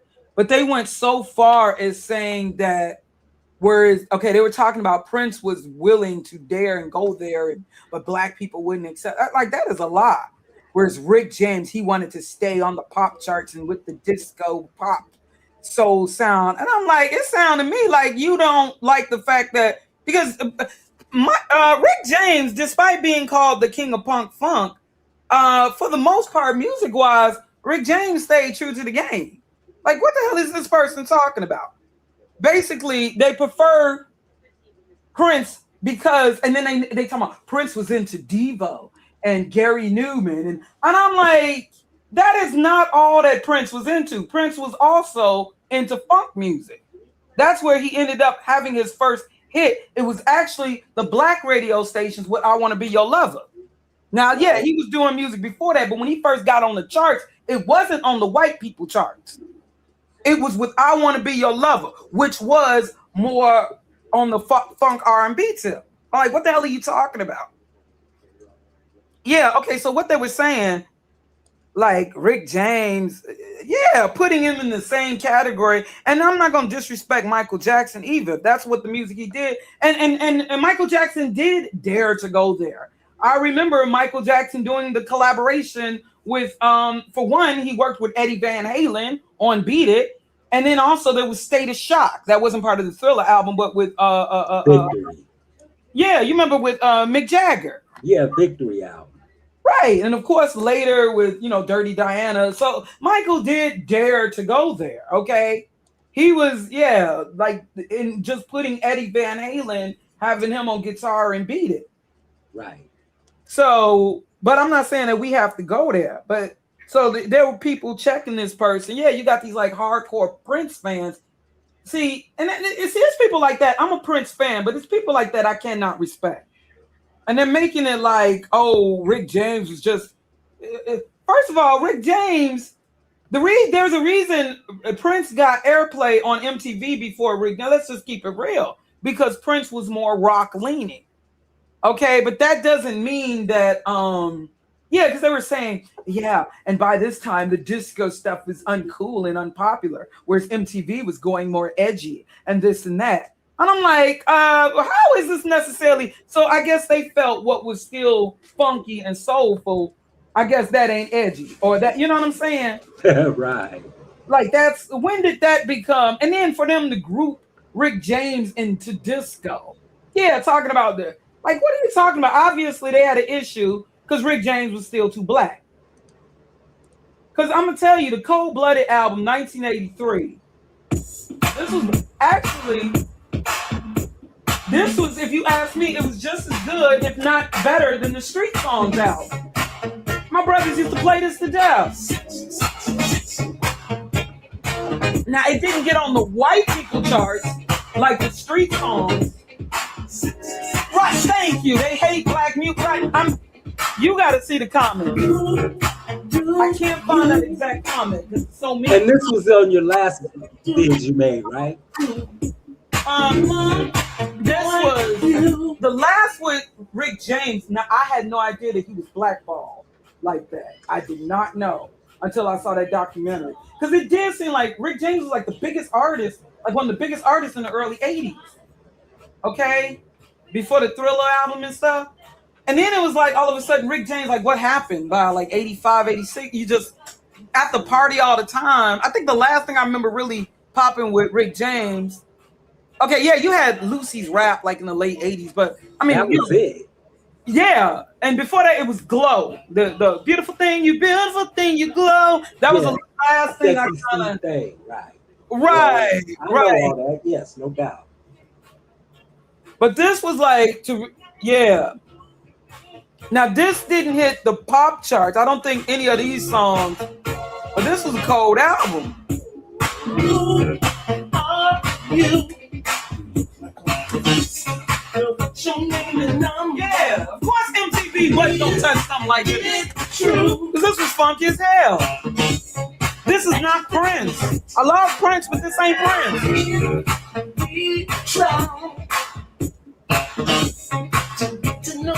This is distinctly Rick James. My fine. You can trade me for another. Cause I think you're so.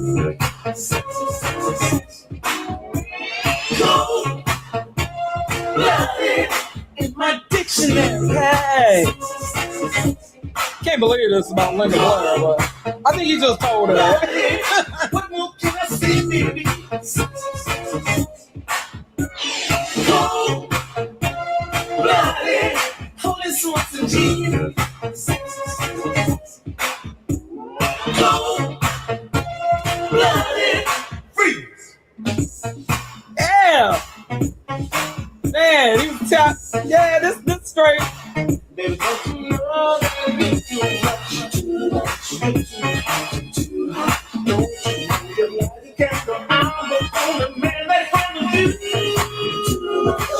about he was trying to get on the pop charts. There was nothing at all pop about this song at all. You heard this on the black radio stations, but no, this was nothing pop. Liza Minnelli, Linda Blair. There was nothing pop about this song. Yeah.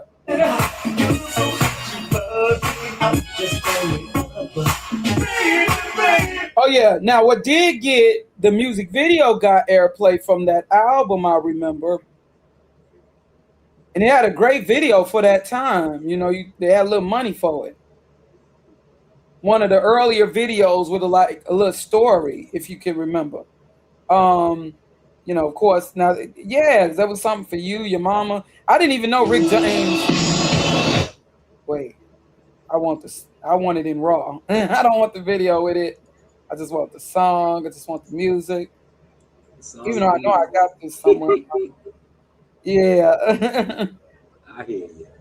You know, yeah, from the Cold Blooded album. Right.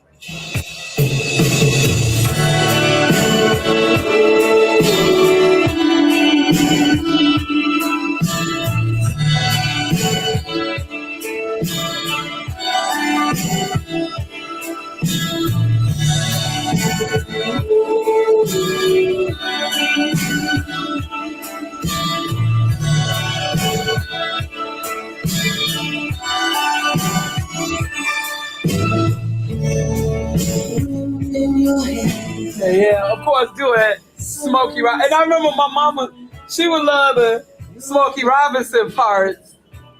And we would love the Rick James part. Yeah, this is Smokey Robinson part. Hey there, which my mama loved. I want you to know I love you. Okay, Rick James. Promise to stand. You're soft as the shore. Leaving me hungry crying for more. We've been you're such a store, and I want you to know that.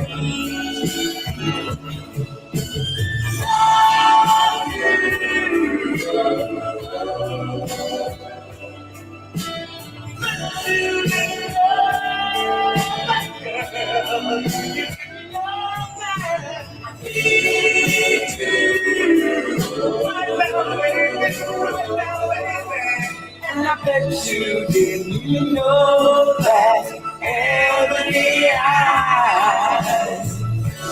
Man, my mama, my brothers, we all used to love this. And I remember that video. You'd wait to see it on Friday night videos. Right. A really cool video where they were like stranded on an island, like they jet or something went down. And yeah, I agree with Gary. That song is tighter than that one he did with Tina Marie, Fire and Desire. Oh, it is. It is. Really? I agree with Gary. Matter of fact, the thing is, that song, it only hit number 10 on the R&B charts.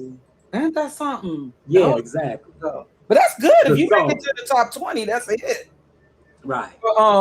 Now I remember it being said that, yeah, like I'm looking it up also, it being said like this was a song, you know, being that there was criticism, lack of sisters. So he made this song to like an ode for, to the sisters.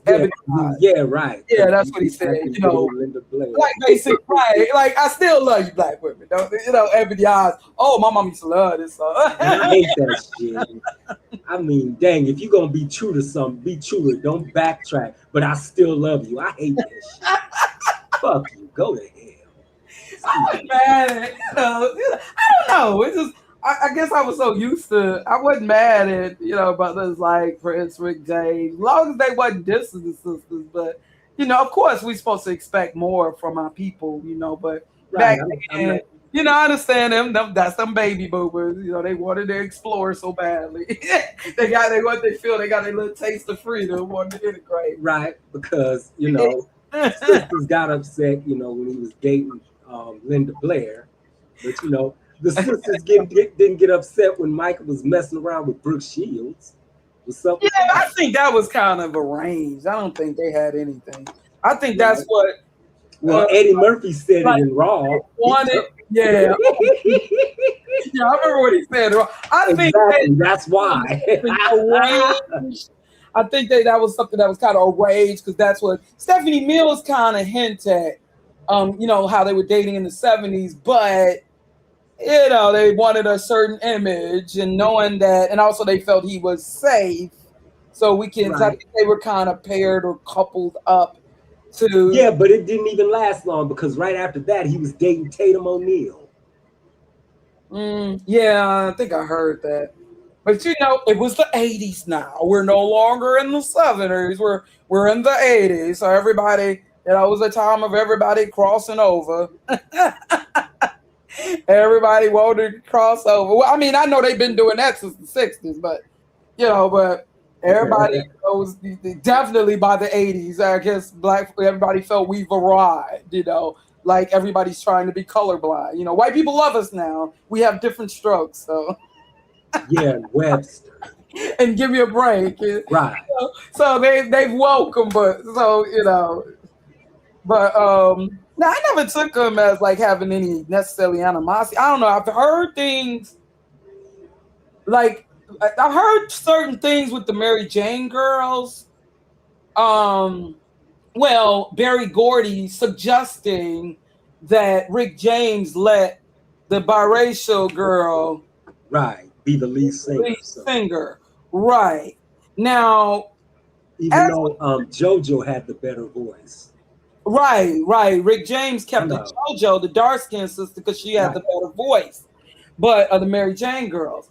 But now can we say it was a thing of Barry Gordy being colorist? Because people would argue that considering that he wanted Diana Ross to be up front. I think with Barry Gordy, yeah, it's still a colorist thing to do, but I think he was thinking business because he knew it's the 80s now.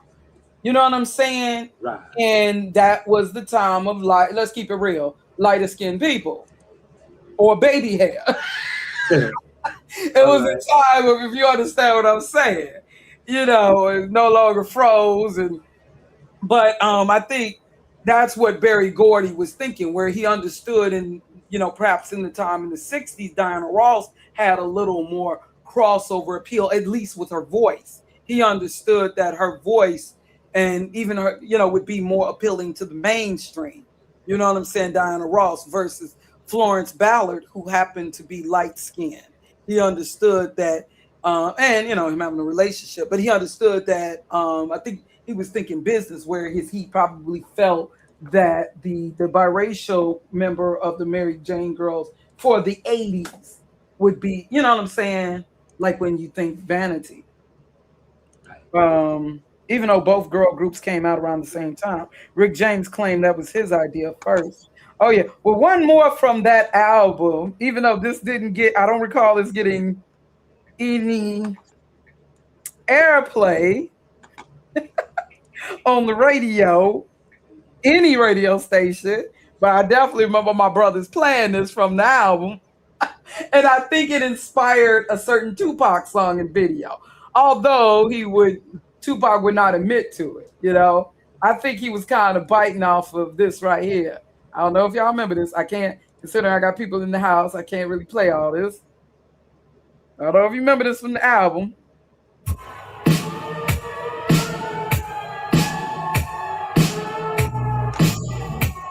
You think that's all it was? No. Also, I think it was more so about Diana Ross did have more crossover appeal. Secret. What's happening, baby? You know you're sitting on the gold mine. You need to follow me. I can't really play this. Make lots of money. And of course, I can dress you. I don't know if y'all remember that. I remember that. Of course, it was on that album. To play that all the time. Now, I never heard it on the radio, of course. But my brothers used to play this with the Cold Blooded album all the time. Right. There wasn't a damn thing pop about this album. What the hell is that person talking about? And the only thing pop really from the Street Songs album was the only thing close to pop was Super Free. And that was the only song that crossed over from that. Right. And that wasn't really pop to me, but that was the only, that was pop leaning was Super Right. Freak. That the white radio stations would play. Right. And that still was funky. But the rest of them songs, Give It To Me, Baby, all of that was strictly, R&B funk. So what is that person even talking about? Basically, they feel that, them categorizing. I mean, I'm telling you, the comment, I'm gonna have to isolate that comment and then just put my last stream on private because it took me forever to find it because it's buried within comments. It was, but yeah. So I'm gonna move on from but Rick James, don't sleep. I love Prince. Now I can't say that Prince had in 1983. By 1983, because 1999 album that kind of took over more so 1982. But Prince wasn't as influential in 1983. He came back though, 84. So Prince wasn't. We didn't really have the Minneapolis sound popping, even though you already had Morris Day in the time. But let me now, of course, Jimmy Jam and Terry Lewis, they were doing their own thing. But let me with some more 1983 stuff. Let me see what y'all have hit me. Oh yeah, why not tap into some of the white songs? Now my niece was my mom's first grandchild. She was just born. And this was the big song around the time my niece, my mom's first grandchild, who was kind of like my first child. This was the big song that just, whenever I hear this, I think of when she was born. So this was the first new addition to my family. It was this song. This was the big song. Yeah, my niece born in the summer '83. There was a song here. Who am I to disagree? I travel the world. Electronica, electro pop, electro synth. It was pretty big in '83. Some of them want to get used by you. Some of them want to abuse you. Some of them want to be abused. This is definitely 1983. Yeah, that was definitely years synthesizer. But it was better. I think it was, I don't know, what was it, 83, 84? Sweet dreams are made of this. Who am I to disagree? Y'all love a little breakdown.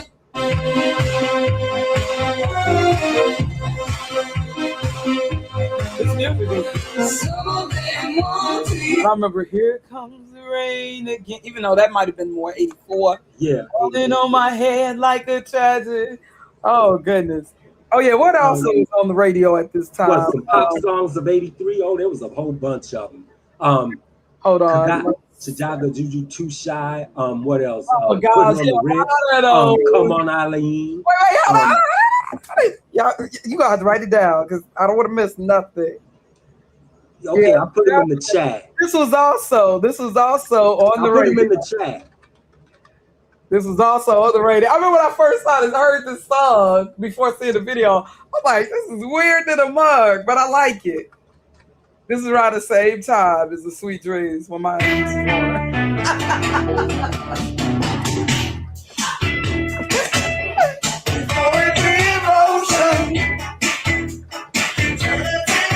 because it was like this crossing over in the early 80s. New wave, funk, it's kind of this electro funk. With science.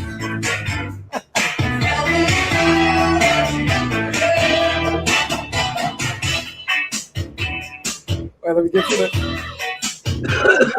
weird songs. 80s, we were allowed to have weird songs. But they were cool. Science.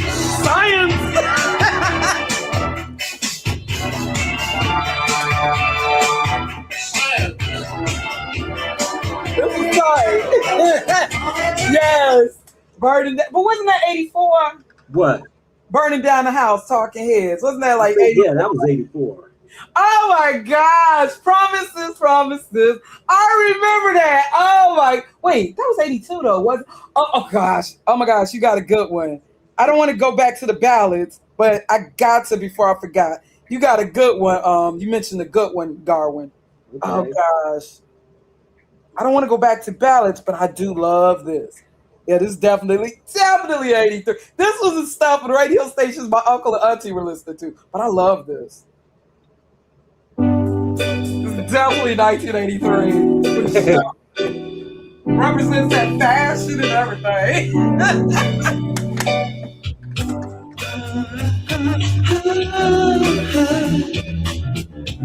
Oh, I hated that safety dance song. Oh, y'all hit me, dog.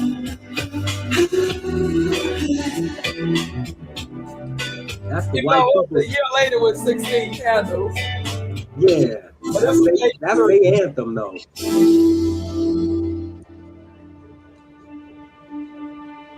So true. Ooh, I want to hear this. I love this song. Usually I like sappy stuff, but I love this. It's got to have a little depth to it for me to like it. Not just sappy, but it's got to be cool. This is the sound of my soul. This is the sound. I want to take it to the world. But now I come back again. You know they're gonna block this if they don't shut this street. I find it hard to write the next line. Oh, I want the truth to say.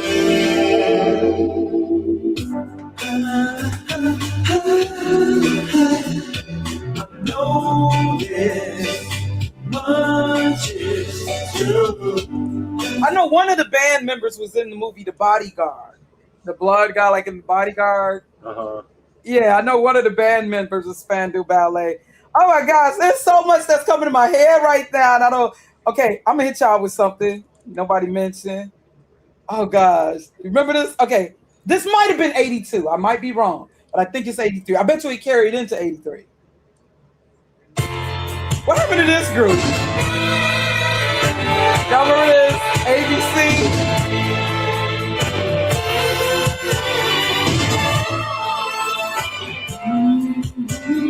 Whoa, whoa, whoa. Your world is full of Who remembers this? gravity. Am I the only one who remember this? You know you're missing out on something. Well, that something depends on you. All I'm saying ABC. Oh wait, that's not okay. That's 82. Okay, that's okay. Late. Okay, it says late 82. That's look. Okay, but it carried into 83. It's one thing that turns this. Gray sky to blue. The look of love. The look of love.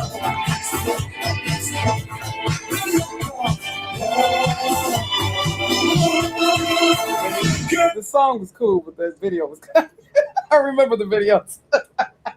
Oh, well, I'm okay. I love this. Even though their original like album came out like late 82, but this was more 1983. My favorite by this group. Coach Club. Yep, that was 83. Yeah, this is definitely 83. They had 3 big songs of that year. Yeah. Now This was in the late 82 with it started in late 82 with Do You Really Want to Hurt Me? right, and this came out in the summer, and then in the fall they came out with that I'll Tumble For You. Oh, that was 83? I thought that was more 84. No, that was 83. Okay. I'll tumble for you. Right? That came out in the fall. Video. But this was always my favorite by Culture Club. I still 83. Put your head on my shoulder. Sink me in a river of tears. He had a beautiful voice. I can't lie. He got one of the most beautiful voices, Boy George. I'm a girl, I can say that. Time is precious, I know. It's so much more. It's a miracle. That was Time will give me time, and time makes lovers feel like they got something real. You and me, we know we got nothing but time. Time won't give me time. Won't give me time.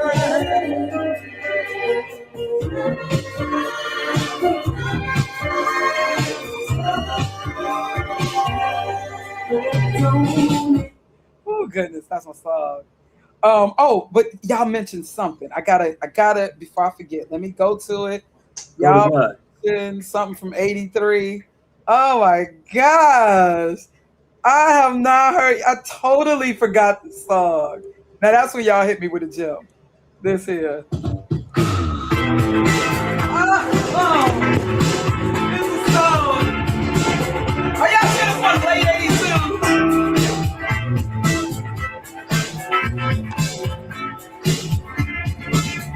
Oh my gosh. Never had a doubt. Never a doubt. Just you true. Oh, good one. I think Huey Lewis is in the news. I think more '84. What I want to say. Yeah, that was '84. Promises. Knowing I'd believe. Promises. Oh. Wait, I think this is '84 too. Jeopardy. My love. Nuh-uh. Great King Band Jeopardy. That's '83. Okay. Oh my gosh. Okay. Oh, something that came. I haven't even left. Oh wait, but let me go by what y'all put in the comment. Get the white songs out the way. Go back to the black music. I ain't gonna lie. Yeah, this was the stuff my auntie and uncle would listen to. Y'all mentioned it.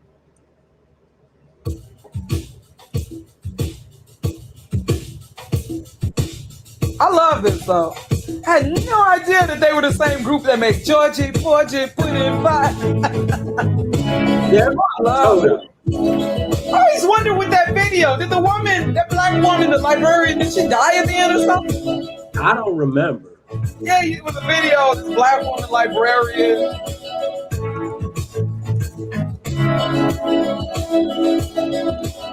I hear the drums are going tonight. She hears only whispers of some quiet conversation. She's coming in for a bloody fight. That wings reflect the stars that guide. Think of '80s fashion. '80s fashion. '83. See, you see the difference? There's a difference between '83 and '84. There's a difference. This is more '83, listen. Great boy, it's waiting there for you. Should take the life and take me away from you. If I'm not bringing me no more than I do. I guess the rain's down in Africa. But take some time to do something we never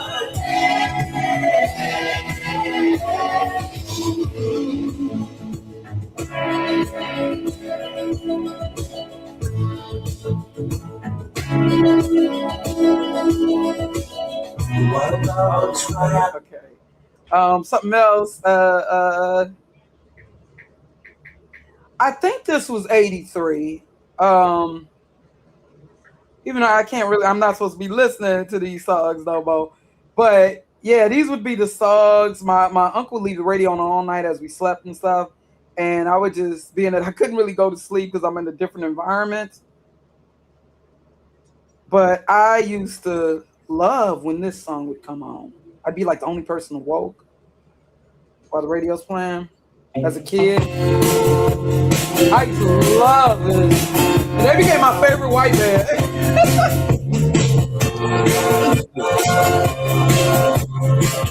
I think this was 83. That's 82. 82? Yeah. Let me look it up.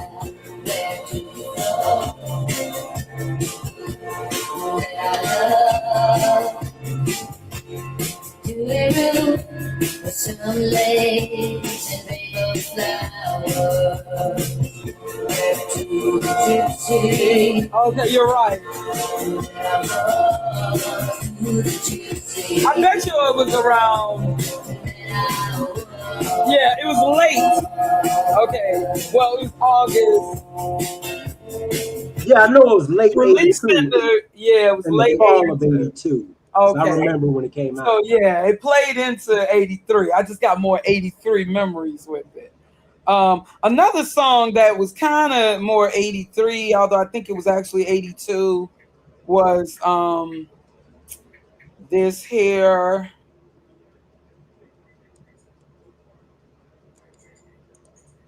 Even though I think it was technically 82.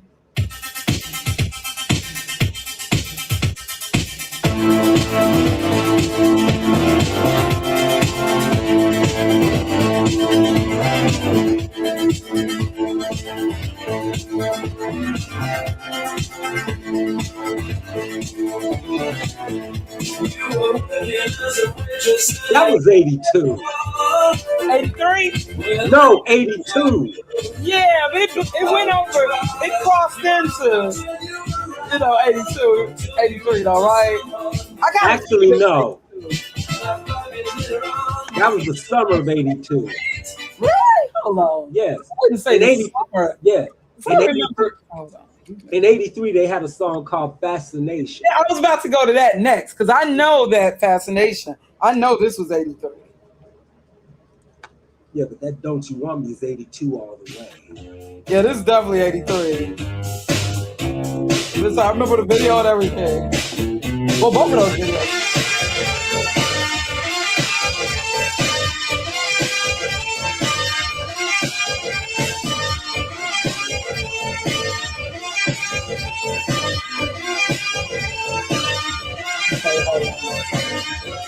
It seems a little time is needed. Decisions to be made. The good advice of friends are needed. I'm gonna look up. Oh, I just found something. It came out way earlier than I thought. A certain song. I just found. Forming of a new collection. To study or to play. And so the conversation turned until the sun went down. And many fantasies were heard on that day. Keep feeling fascination, passion burning, love so strong. Keep feeling fascination, looking, learning, moving on. Of course, they eventually worked with Jimmy Jam and Terry Lewis. I'm only human. That was like 86.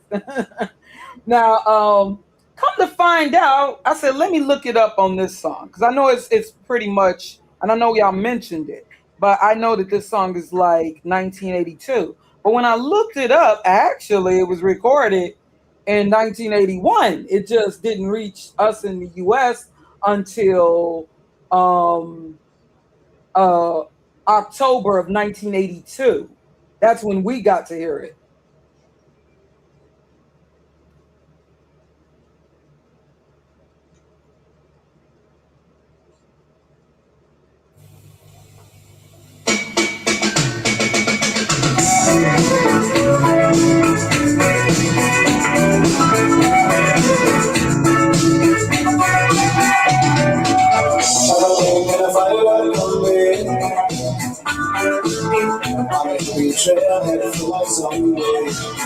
I met a strange lady, she made me nervous. She took me in and we made breakfast. Oh, I got a good one. She said, "I'm falling down the love."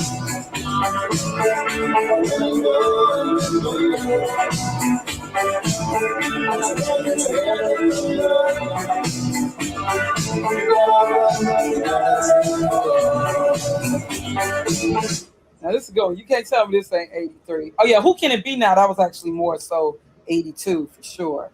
But this is definitely 1983 right here. So 83. So 83.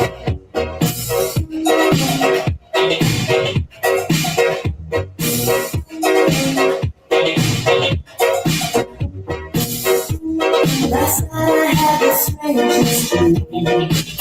I sailed away to China in a little rowboat to find you. And you said you had to get your laundry clean.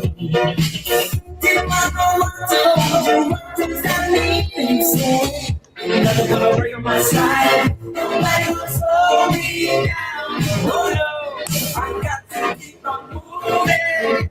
Nothing gonna break on my side. I'm running in the water.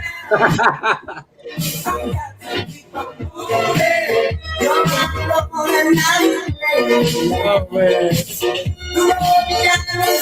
I used to love that. Yeah. I used to love that. Another one I used to love, but it was actually 1982, late like fall 1982, but it kind of crossed over into 83. Yeah, that song was definitely 1983. Now this song, yeah, like I said, it was actually, oh gosh, one of those songs that kind of crossed into. I used to love this though. Oh, great time in my life. Yeah, a lot of these synth electro sounds early in. See, this is the stuff I forgot to cover in 82. I knew something was good. I used to love this. I love the video too.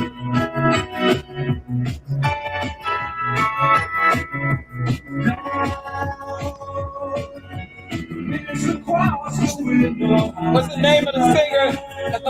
Joe Jackson. Was he like a one-hit wonder? Joe Jackson.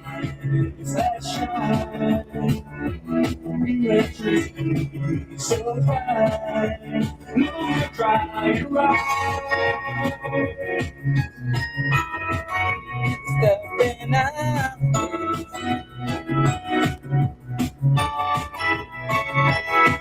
That song is just, I'm gonna have to one day, like just really, like my husband and I get fancy and go out listening to that song.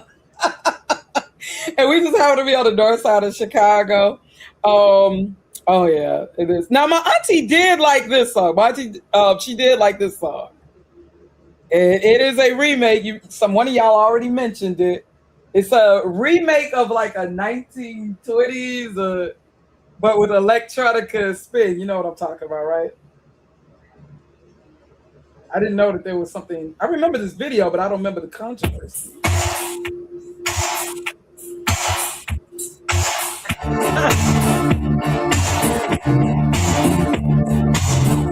What's this? Darren, you there? If you're blue and you don't know where to go to, why don't you know where fashion sits? Labyrinth. Different types, wherever they come, pass with the stripes. Yep. Labyrinth. The restaurants come and you know that you're flying auto like Harry could try. Cutlasses were Rockefellers, along with sticks or umbrellas in that mix. Oh, that was 84. Angela Bofield, that was 84. Have you seen the well-to-do up and down our Avenue? on that famous thoroughfare with the noses in the air. An Arab cause points fast and lots of dollars, spending every dime for a wonderful time. If you're blue and you don't know where to go to, why don't you go where fashion sits? Putting on the Ritz. Different types to wear a day coat, pants with stripes, and cut no coat, perfect fits. Putting on the Ritz. I remember that video. He was kind of almost like singing like a mime or something. That's a one-hit wonder for real. Let me see. Oh, now this song, even though it became a bigger hit like some years later, but I remember the original. If you're into house music and high energy and new wave and all of that, you'll know the original from 1983. And they shortened it. It became like a bigger hit like around 1987. But I remember this being the original.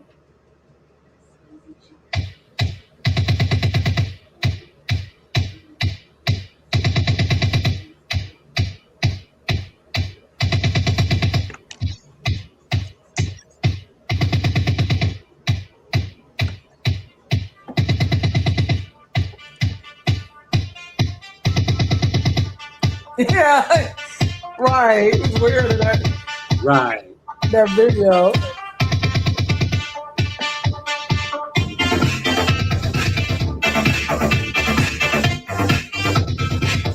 Hey, he look like a vampire.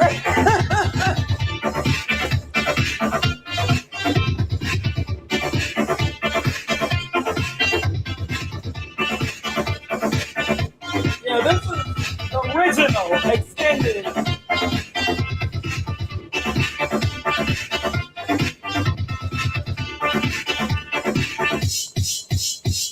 This song was so ahead of its time. It's like, I don't know, it became more popular in 1987. New Order. Or at least in the United States, it became more popular.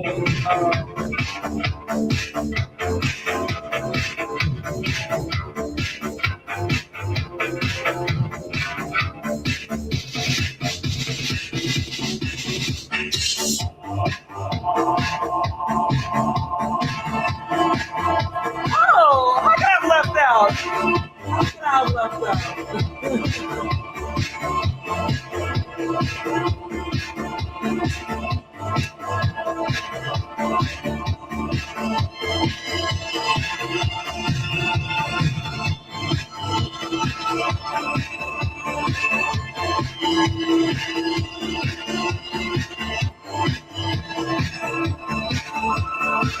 How does it feel to feel like you do? Place your hands on me and told me I love this stuff. How could I have? Okay, I'm just totally, just absolutely no. How could I have left out in talking about 1983? How could I have left out?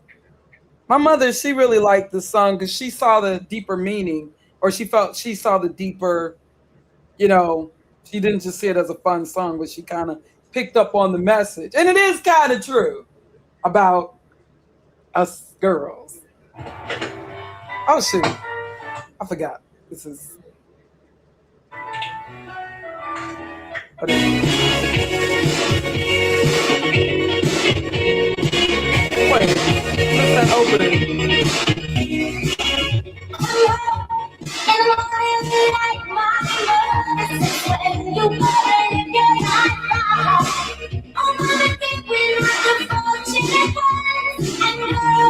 Thank you. I'm sorry, Pinazoid. I'm forgetting. Thank you, sister, for reminding me of Cyndi Lauper. How can I forget?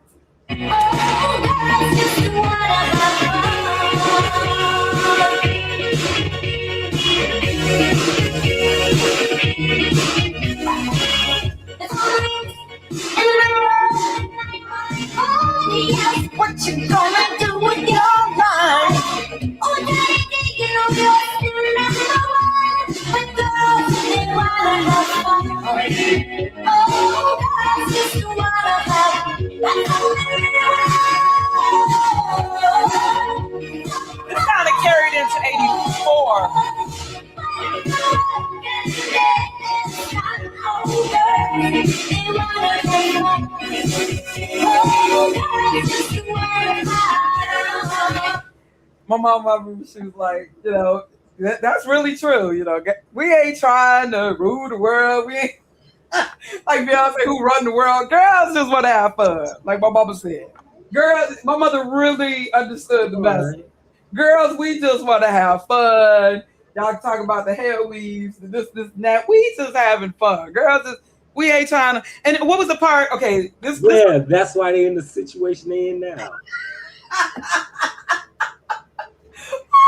Wait, what? They want to have fun, and then on these YouTube videos, they in sticky situations, and they wonder why, because they too busy wanting to have fun. I saw that on the episode of The Jeffersons with George's old girlfriend, and he said the same thing. I had to work. That wasn't good enough for you because you wanted to have fun. Wait, but there's a line in this song. Where's the part? What part? Yeah, gotta hear this part. I don't get it. Y'all don't get it. Hold on. This part right here. Okay. It says right here.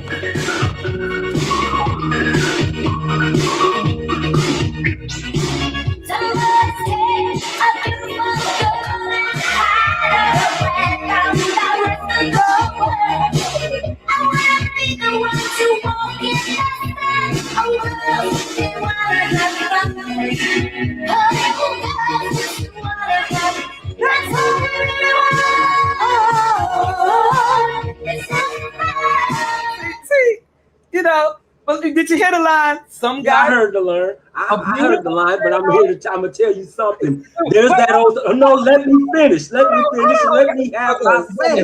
Go ahead. There's that saying. I know. What they say? All work and no play makes Jack a dull boy. Yeah, but all play and no works make Jack a broke mother. Okay. Well, look. But did you hear the line? Some guys take a beautiful girl and hide her away from the rest of the world. There's a message in that.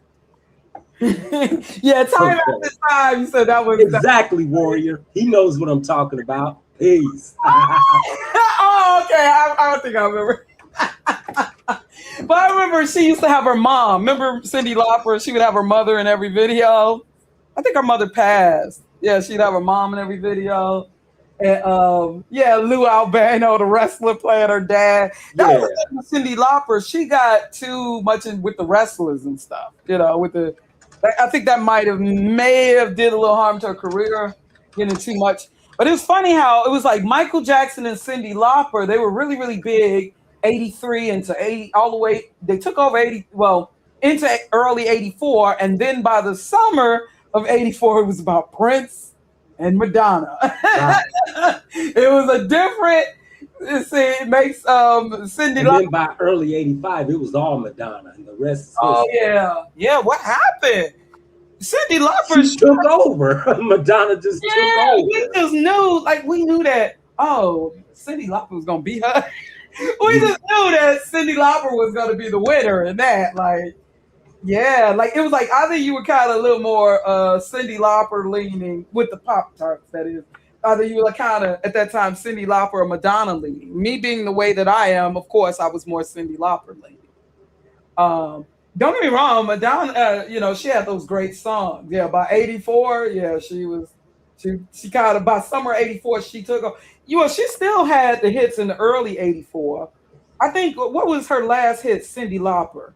I know she had the song to the Goonies. I don't know how well that charted.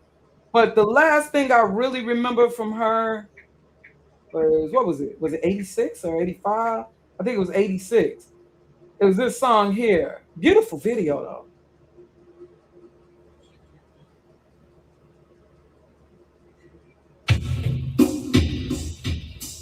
You know what this is, right? Remember that awesome video? It's the last hit I remember. You with the same. Correct me if I'm wrong. Wait, hold on. You can do so. I used to love this video, though. But I see your true colors shining through. I see see your true colors. That's why I love you. So don't be afraid to let them show the true colors. True colors are beautiful like queen. Oh, you like this? That video was beautiful. That video was so beautiful. Oh, That I was the didn't know you like last that. like song or like hit song that I remember with Cyndi Lauper. Right, she did. She called herself trying to do a remake of Marvin Gaye's "What's Going On." Oh my goodness! You know what? I think I remember that. Now she should have left that alone. Yeah, I agree. Yeah, don't mess with that. A couple of people tried Yeah, to do that. yeah, you get your ass kicked trying to make it. Yeah, remember Michael Bolton? Yeah, had the nerve to be on Apollo, I think, singing it. Wasn't he? yeah. Woo, Need good. a foot up his ass. Okay, let me see. Okay, since y'all mentioning, but this was in 1983 when she had a look. It was late 1983. And I know you're gonna get mad at me, but I kind of like her version just a little bit better than the original. Okay, And it was I'm late, curious to see what this you know what I'm is. talking. Okay, I'm you curious. know. Late 1983. Who knew that amongst all this talent, comeback queen? You know. Oh, I know who you're talking about now. No, Most definitely. hold on. Don't say it. Let me just. I won't, but I know who you're talking about. Hit you with it. I remember when I watched this video and it was late 83. I was like, you mentioned remake and comeback. I know what's up. I remember seeing this video. I was like, Let me say the same thing. Since we've been together, ooh, loving you forever. a psychopath did something else she couldn't sing. Is all I Like, stop playing, brother. Let me be the one you come running to. I'll never be untrue. Oh, baby, let's stay together. Loving you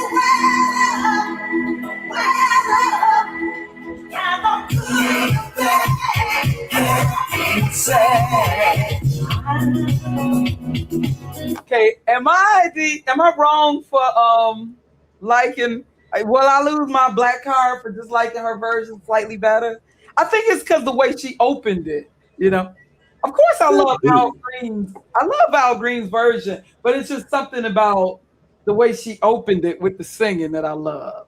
All right. And I like the kind of, what do I say, calypso? I like the kind, well, with the, that's not calypso, with the little drums with the, not to mention it was a very awesome video. Right.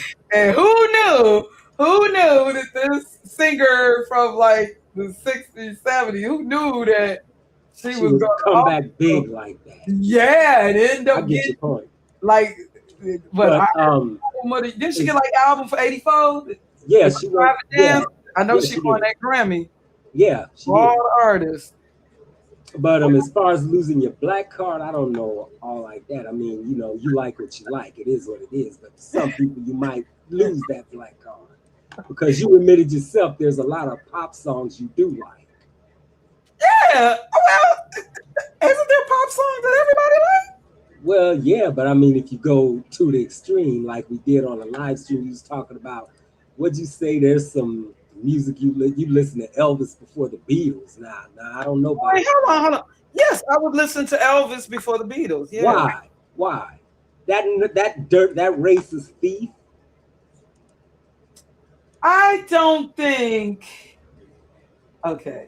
And also, when I was a child, I did used to like seeing, as a child, you like little musicals and stuff. I did like seeing the little Jailhouse. Right, there was quite a few black people who found out they dug Elvis. Plus, until they found out he was a racist MF. Do you really think he said that though? I think somebody may have been trying to sabotage him with that. I know it sounds like I'm making excuses, but yes, you are. No, I'm just saying. Yeah, I just okay. Like songs like "I Can't Help Falling in Love with You." I think that's very beautiful. I mean, I'm just Okay. yeah. I'd rather listen to Jailhouse Rock and songs like "Don't Be And True." even though that song was originally intended for Little Richard, I mean, if you want some trivia. Oh yeah, I know it all. Just pretty much all of Elvis's music. It was either recorded initially by a black artist or intended for a black artist. Yeah, but I mean, I can't deny and say, okay, like for instance, I'm not gonna lie, I did like the Bee Gees. Did you like the Bee Gees? Honestly, be Did honest. I like the Bee Gees? Yes. I like Yeah, quite a bit of their songs. brothers like the Bee Gees. A lot of black folks deep down like the Bee Gees. Very Yeah, I can admit that. yeah, right, right. So there's certain Because I songs. like harmony. Yeah, but that's when okay. I will say okay, the Beatles stuff. I guess I'd say stuff like "Come Together." I kind of preferred. I know some people would not agree with me, but I actually preferred some of the little solo stuff, like with, or not solo, but the separated stuff. You know, like with. That's kind of how I am a New Edition. I prefer Belle Biv DeVoe. I know some people think that the group was cheesy, but I actually like the Wings silly love songs. Okay.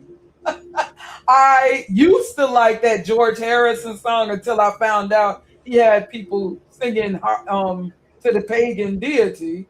Which song is that? My Sweet Lord? Yeah, I didn't Yeah, even. he was also plagiarized by he got sued for plagiarism because that song basically was a riff between that song by Edwin Hawkins, "Oh Happy Day," and the Chiffons, "He's So Fine." Oh, really? Yeah, That's why I like that song a lot. And it was hard for me to get that song out of my head. But it was who was it? Good Fight Ministries that exposed that he had people saying Hardy Chris, right. that he was tricking people into going from saying hallelujah to, and I didn't know that. I did like also his 80s, I Got My Mind Set on You. I also liked John Lennon's Woman. Now call me sappy. Ooh, yeah, well, do, I love you. Yes, I kind of, but stuff like, I don't know. I remember when I was in choir, we had to sing Hey Jude, Hey Jude. And yeah, I can understand the earlier stuff that people getting hooked on, like Hard Day's Night and I Want to Hold Your Hand and stuff. But um, I would say they best is something like as a group. I'd prefer the stuff like Come Together because it had that. It had that. Okay, the songs right they did right before they broke up. Yeah, yeah. Hold on, because it had that little. Yeah, hold on. I Right. shouldn't be playing no Beatles, but Then don't play it though. I understand. okay, yeah, no, because I may be tapping into some crazy weird algorithm. Okay. since they like tricking people with stuff like Lucy in the Sky with Diamonds. Since they like tricking people. But I don't know. I would okay. I know that there are some people who are more, and usually I would prefer the British artists. Actually, I would find myself, if it wasn't for the wickedness, listening to more Rolling Stones than the Beatles. That's just me, though. I would definitely listen to the Doors before the Beatles, but that's just me. I know some. I notice you're silent. I don't know. Maybe I just. Actually, my mom was kind of into the Beatles, believe it or not, but she was a baby boomer, so. But only if she knew what I know today. But oh yeah, okay. So going back to '83, I know it's a lot of stuff. It's so much stuff. But okay, going back to the R&B charts. Now we had Juicy Fruit, Sweet Cheese. Okay, come on, we got some. Hold on, some more '83 stuff. We got to go back to the black artists. But there's so much in high energy and new wave and stuff that I could go into, like Lime. And let me go back to because I know I'm gonna have to shut it down soon. Even though they claim that she's a one-hit wonder, for another, no, obviously they don't know about this song.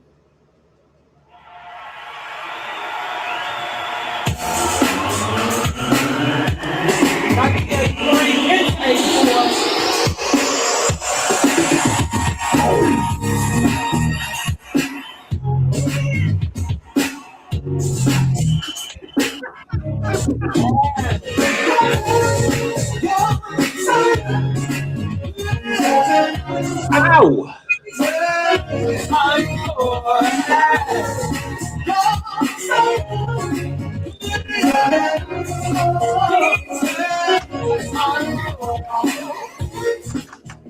You know they had her listed. Don't get mad. They had VH1 had her listed as one-hit wonder.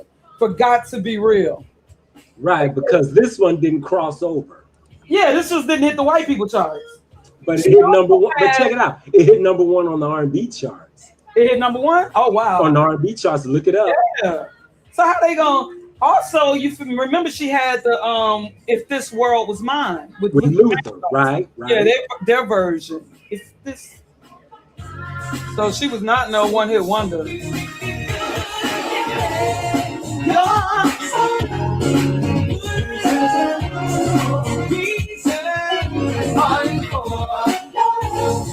I'm gonna hit y'all with something that y'all, I don't think nobody remember. But it was a song. Oh my gosh. Okay, what was the group? It was 1983. What was the group? I know the R&B. I just can't think offhand of the name of the R&B group. Was it the Dad? No, I don't think it was the Daz Band. No, it wasn't the Daz Band. But no, that's not it. It was 1983. It was around the time my niece was born, and my mama used to play the 45.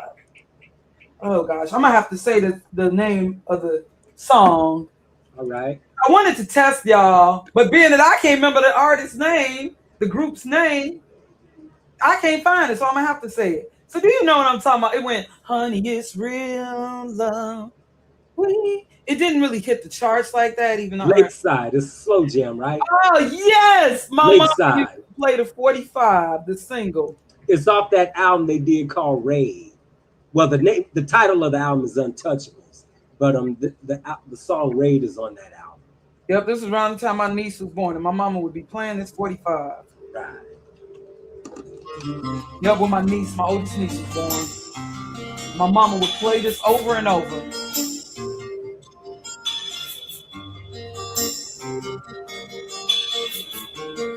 Man, how you remember this?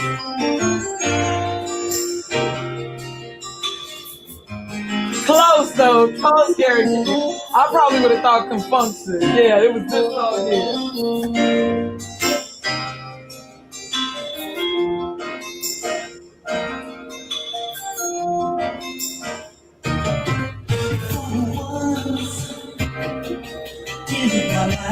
Oh my God. Do you know I still remember I think I remember these words. My mama's blood.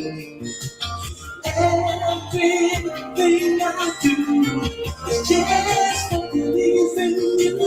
Only thing that seems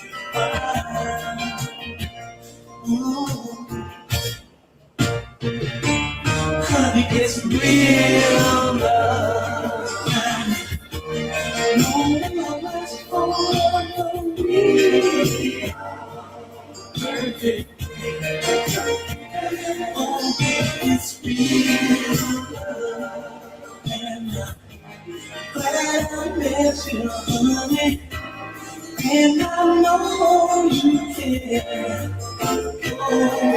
I've been waiting for you all my life, You know, I don't think I really heard that song since '83. Yes, it's wild. Listen to that. Goodness gracious, deja vu for real. Okay, 83. Hold on, I'm trying not to go to like the Wikipedias and I'm trying not to go there. Now I do remember songs like "I'm So Excited" by the. Oh wait, I gotta mention this though. I know we already went through some of the white artists, but being that this song was so, I'd be lame to not mention it. And we did have the album. You can make a song about anything in '83.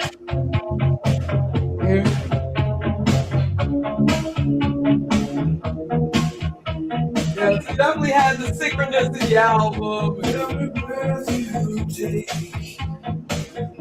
every move you make,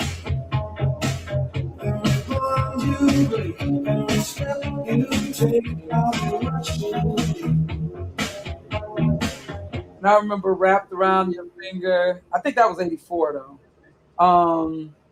Also, how could I not mention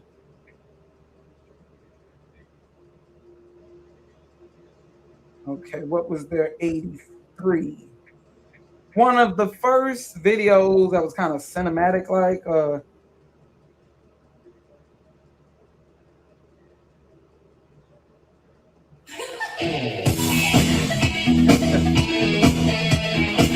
course gotta mention, yeah, Duran.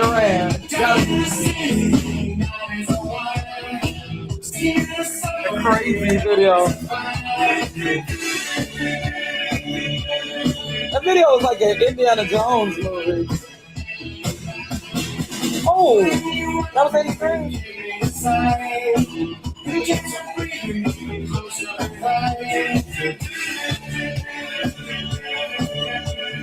I think John Lennon was gonna go his own way anyway, you know?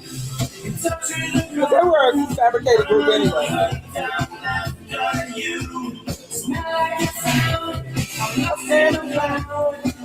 I'm hungry like the wolves. Yeah, that was definitely 83. Now the Reflex was 84. I didn't like the song Rio. I don't know if that was 83. I didn't really like Rio. That was 83. It came out before their other hit, I'm Hungry Like a Wolf. Yeah, I remember Rio because I was one of the first to like kind of get the MTV airplay then, and it was more rock. Now you have the Pointer Sisters. I'm so excited. But, hold on, let me. I don't want to. I know there's too much good stuff. Of course, I gotta at least play a little snippet of it, even though I talked about it already. But being that, of course, this was definitely some 83 sounds.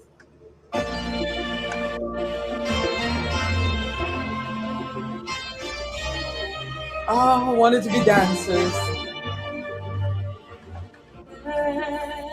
When there's nothing but a slow, nowhere dream that your fears seem to hide deep inside your mind.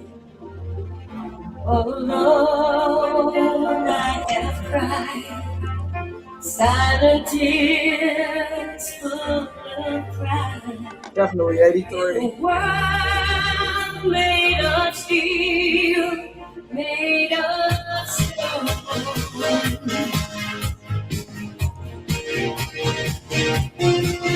Okay, let me jump to the chorus. Oh wait.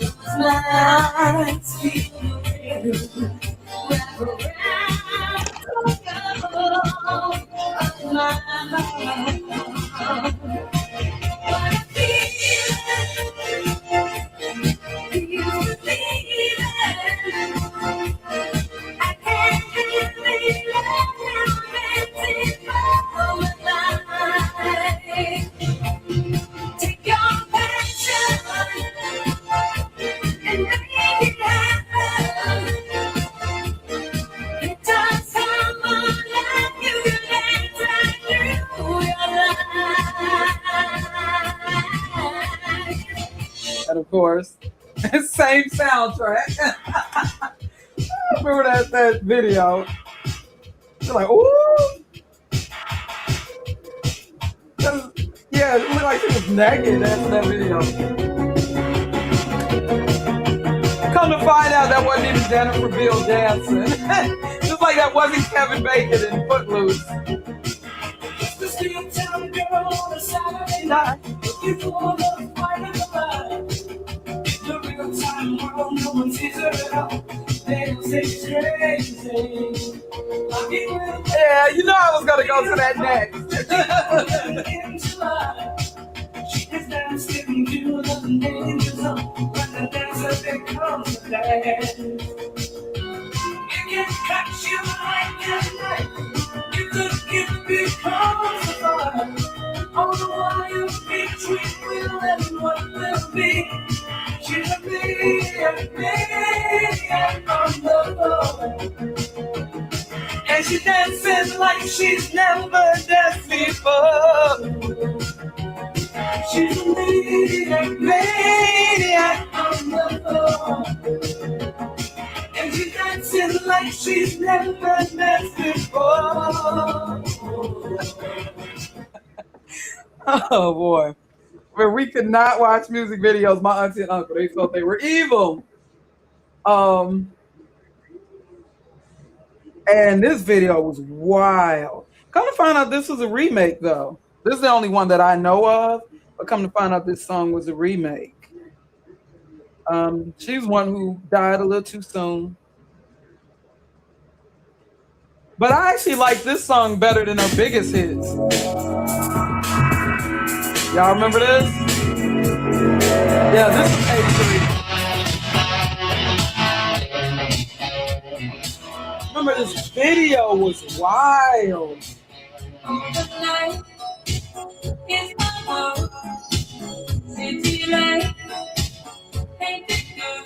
actually like this better than what was her biggest hit? Gloria? I did not like Gloria. I like this better. That's how it usually is, though. No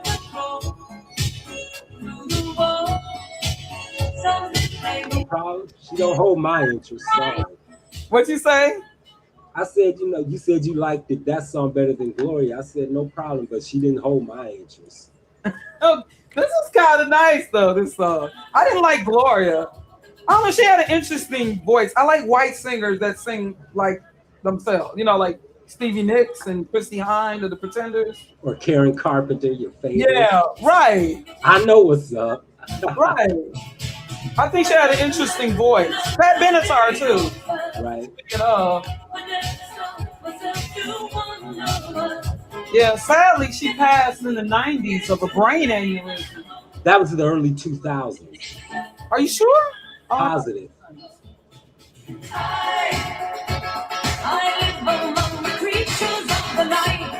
Yeah, like Betty, what's the lady? Kim Carnes. I like, distinct voices. All right.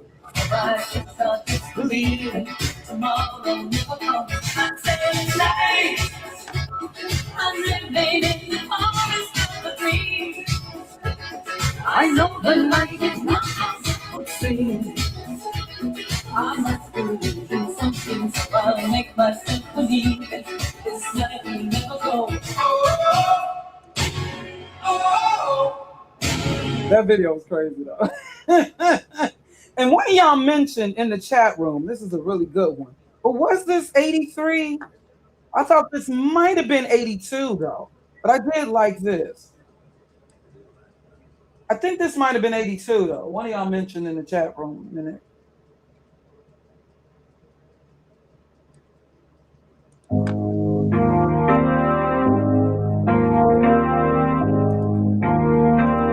You don't get white folks singing like this no more. You know? Oh! That was 83. We kiss all together wrong.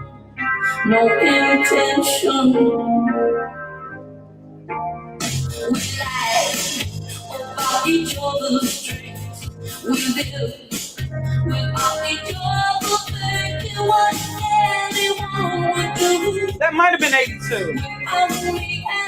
And yeah, y'all mentioned the songs. And then suddenly, only the lonely can play. Yeah, somebody in the chat mentioned that. That could have been 82 though. Yeah, that's what I'm thinking. That song there.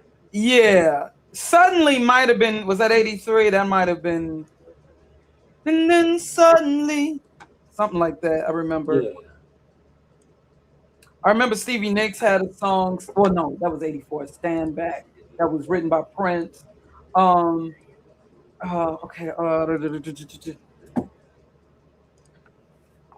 Let me go back, sister.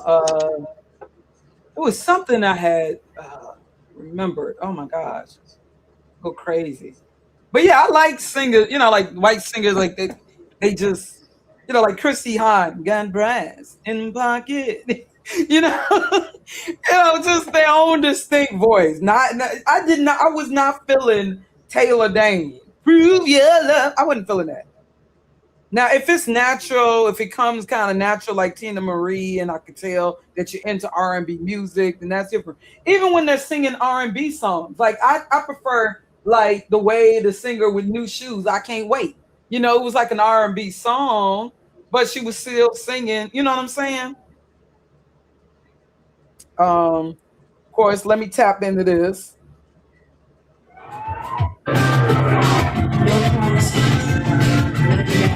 Boy, this was that time of Friday night videos. This was one of the favorites of Friday night videos, 1983, along with Michael Jackson and stuff.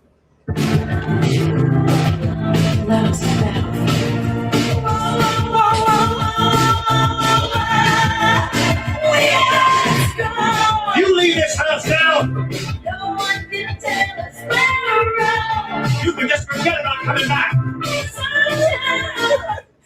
Sorry for my brothers. We used to watch this video, running away, and my brothers used to talk, saying that this is my sister.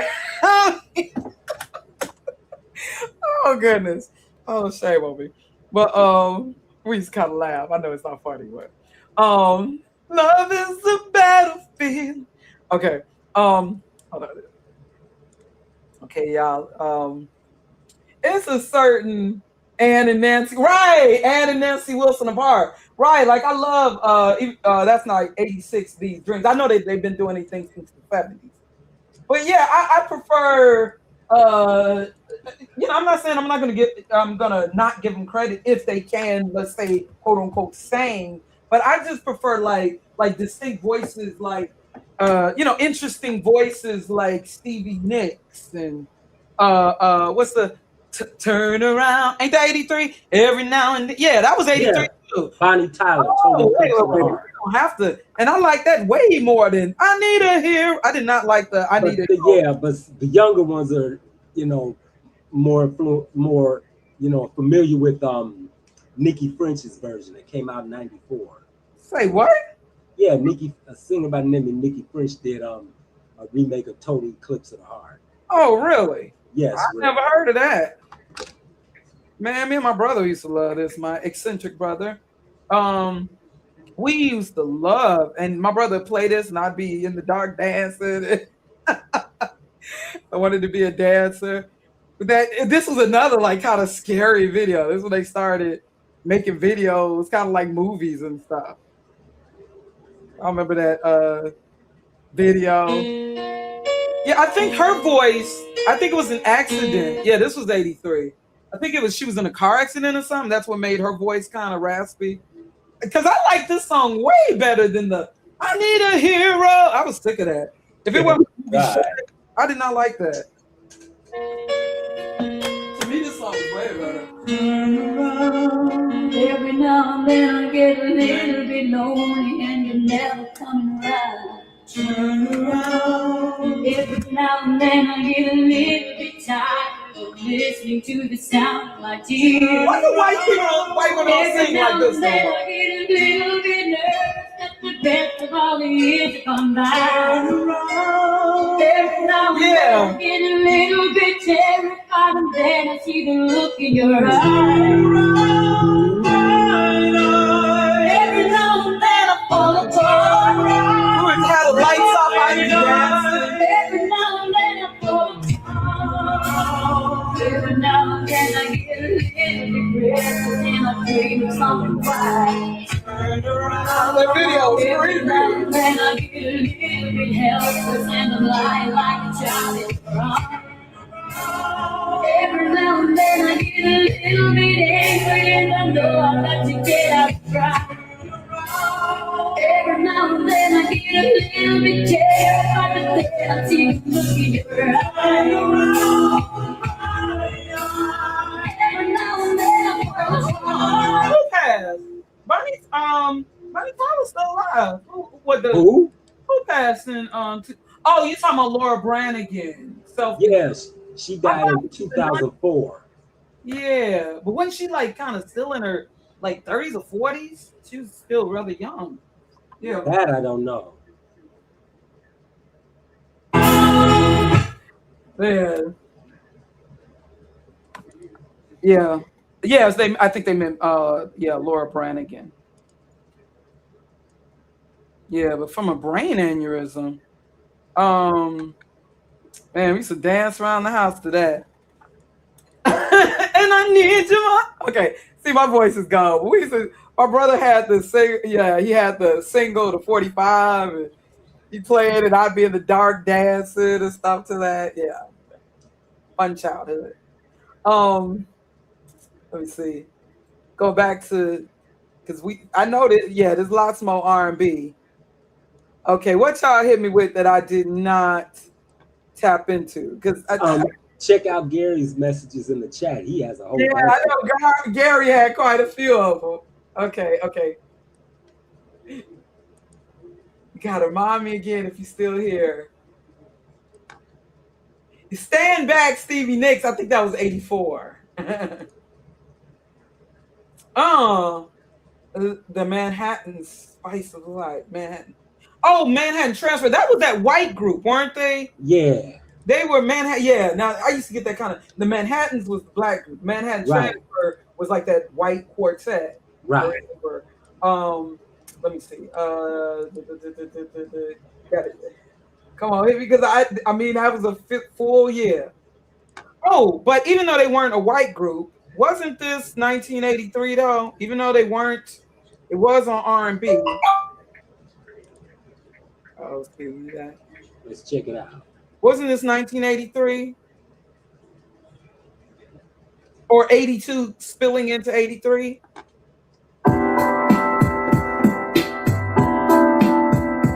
No, not that song. That was like 82 spilling into 83, right? No, that was spring of 83. So it was 83. Yes. Yeah, okay. Yeah, even though they're not black, but this was definitely on the black radio. Holy right. Remember, check it out. They hit it with Man Eater earlier. That came out first. Yeah. Now Man Eater, that was definitely like 82. Yes. I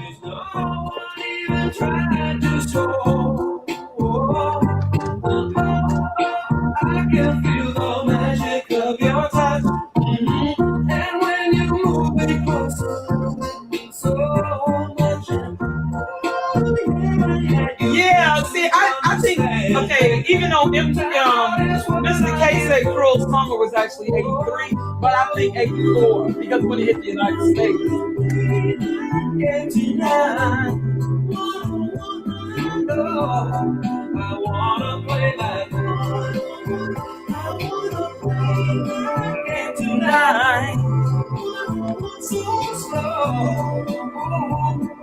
And when was Penny Lover? That was that 83 Lionel Richie? No, that was 84. Oh, Penny Lover. Okay, that was 84. Okay, hold on. Let me see.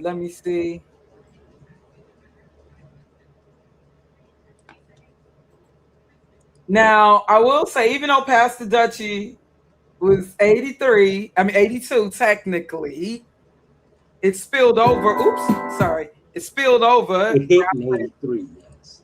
Yeah, it was mostly like played. It was like late 82 into 83. However, I know that this, of course, was 83.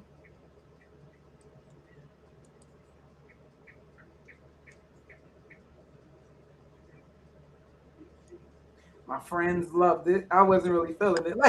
I was like, wait, this doesn't make sense. Michael Jackson grown. Is this something? Yeah, this is definitely 83.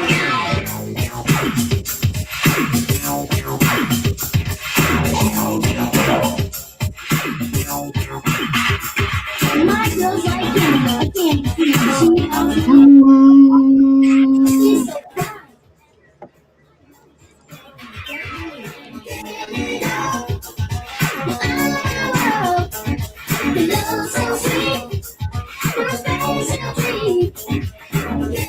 Yep, this is shortly after Pastor. You ain't like it? Hell no.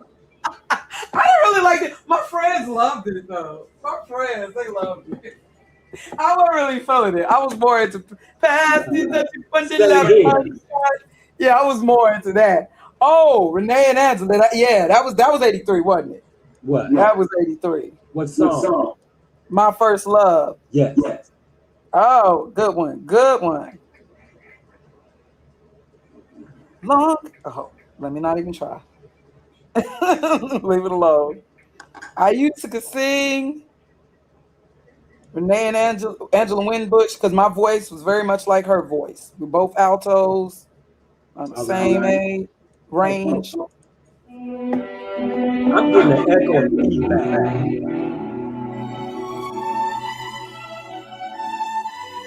Make sure everything's, I guess, like muted. The original. I will say, who was that? That mixed girl. She did a pretty good remake. I forgot who she was singing with. They did a pretty good job. But this is the original.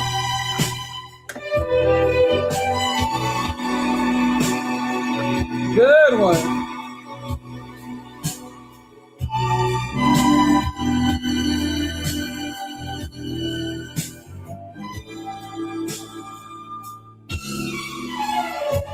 Silhouette of a perfect frame, shadows of your smile will always remain.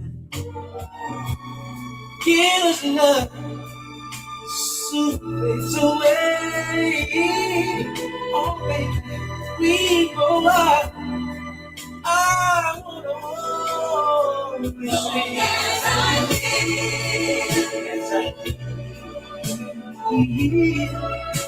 You be my love, girl. Oh, yes, I did. You will be my love, and I'll choose you again. Ooh, goodness, good one. Good one. Okay. Wait a second. Tell me something good. Because I said I gotta go to something. Wait, that wasn't. No, tell me something good. That wasn't 80. That wasn't no 83, was it? Tell me something good. I feel like that was earlier.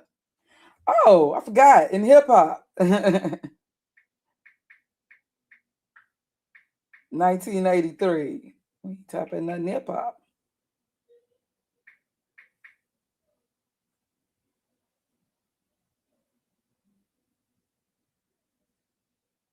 Fun, baby. 83.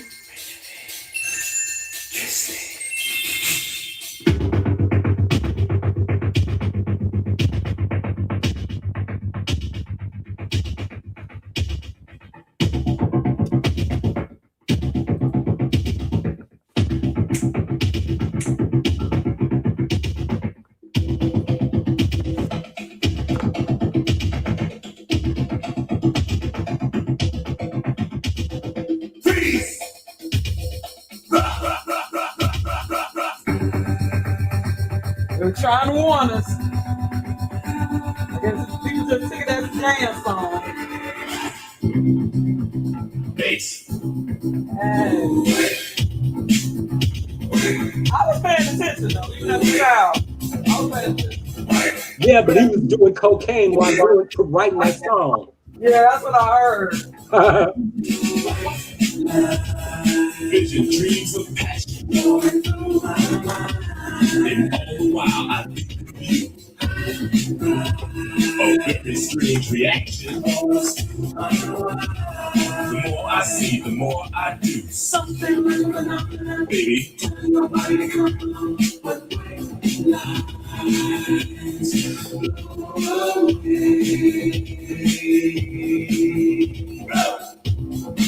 Oh, the Space Cowboy. Ticket to ride. Remember that? Highway, tell all your friends they know my way, pay your toll, sell your soul, pound for pound, cost more than gold. The longer you stay, the more you pay. My white line go a long way, either up your nose or through your vein. With nothing to gain, it's a kill in your brain. Look at that, we got hip hop, man.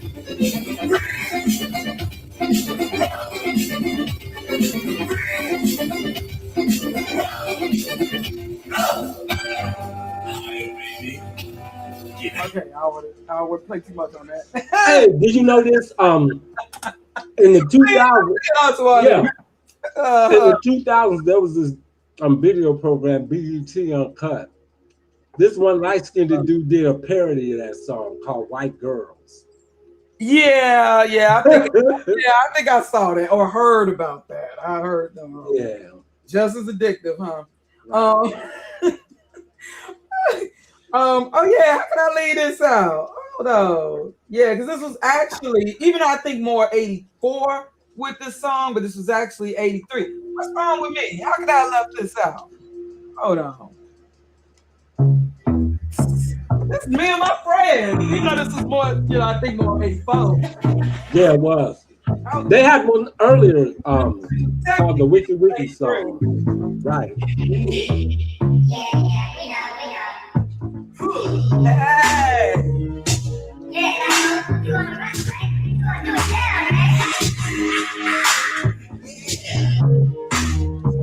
Hey, you with B-boys.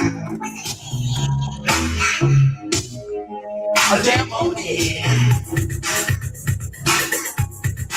Let me see exactly, because this went all into 1984.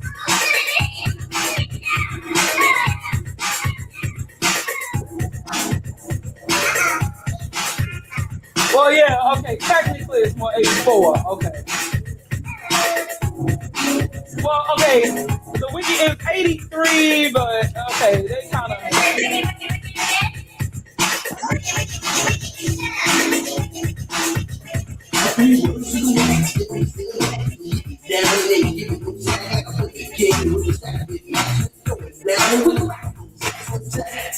Yeah, this is actually more 84.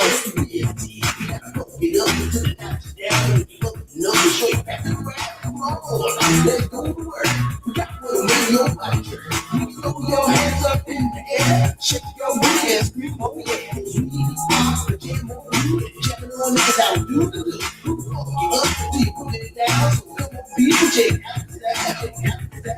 Okay, wait. Here's one. Definitely 83.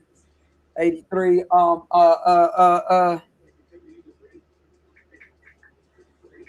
I know this is I know this 83. This was my mama's song. What's up? What's up? What's up? Come on, man. Let's see. You got me? I know. What's up? Oh, wait. Let me just go to the song. This was my mama's song. I used to did not like this as a kid. But I love it now. Oh, when I seen him perform this. I'm so glad. Rest in peace. The ecstasy. I think the other brother passed too. I got to see them perform. Best performance I've ever seen.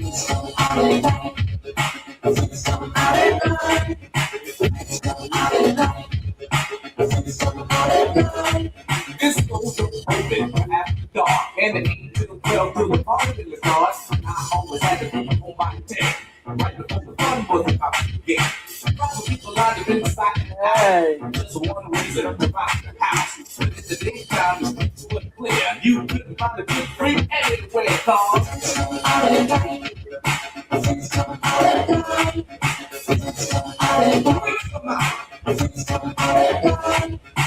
okay, and of course, I gotta go to.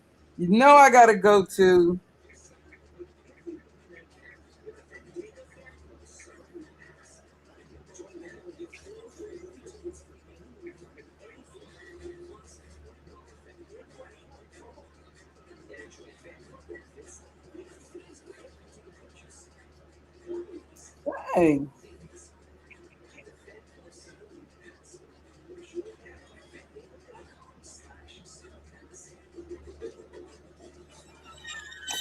Oh, yeah, I don't know what the hell that is.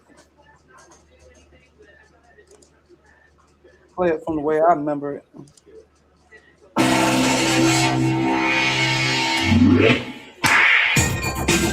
Hold on. You don't get an opening like that no more. I don't know if you remember Garwood when we had a list in the message form days of the greatest openings to songs. And I remember a lot of people voted Commodore's Brick House. Oh yeah. Yes, this is one of the best with that little whip. Right. Yeah, this is one of the best.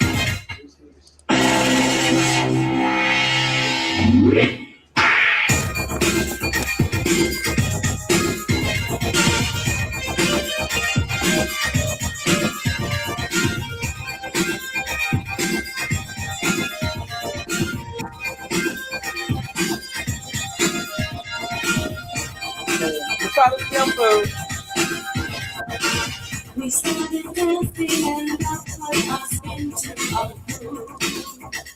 As soon as we started to move, but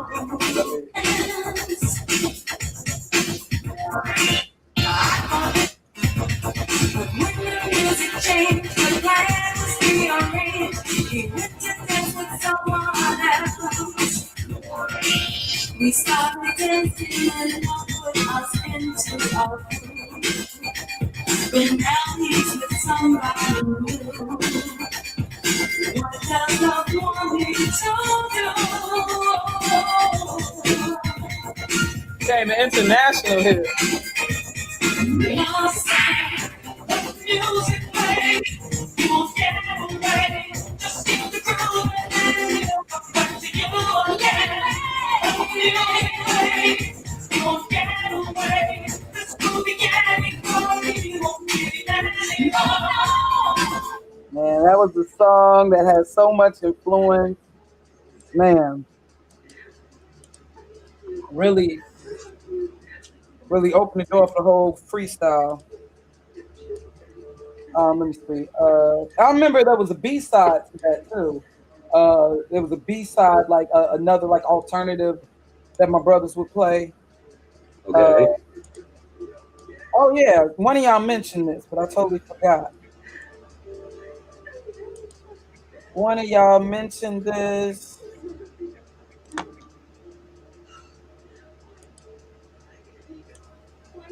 I'm looking to see. I can't find it.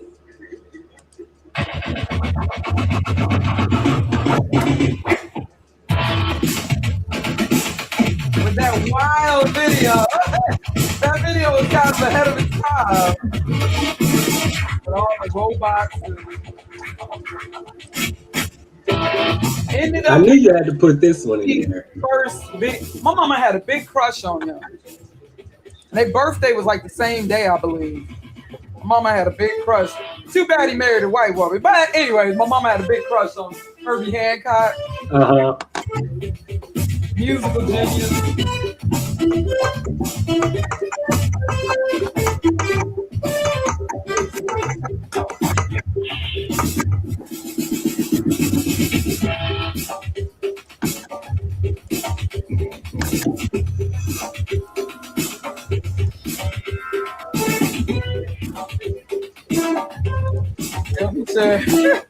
Share a birthday with my mom. She had a crush on him.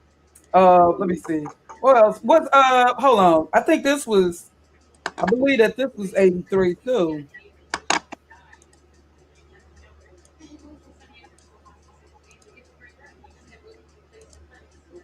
I want the remix version. I want the remix version. Okay.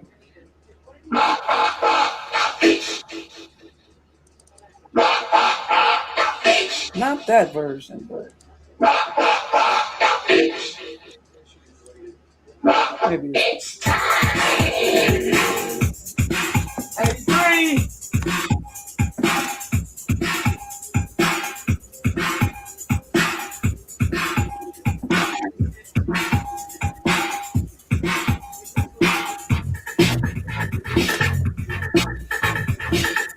What y'all know about that?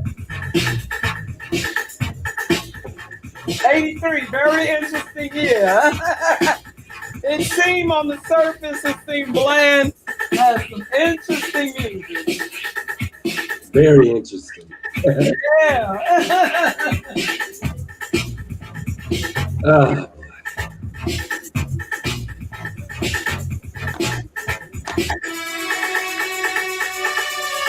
Yeah, you have stuff like this, New Order.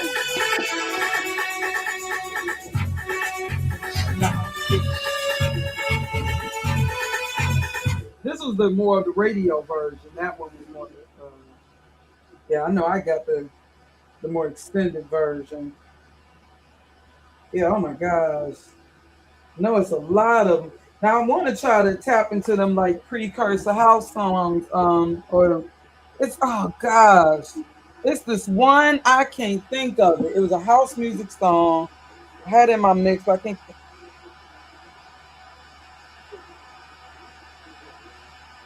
Oh gosh. What was the name of this song?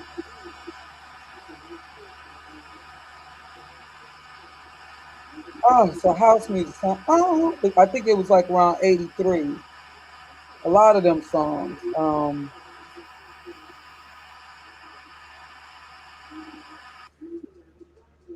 Wait, I'm hearing in the background. What is the song? Oh gosh, I had uploaded it on my channel. I had uploaded it. I had it as part of my mix, but a lot of them videos I removed.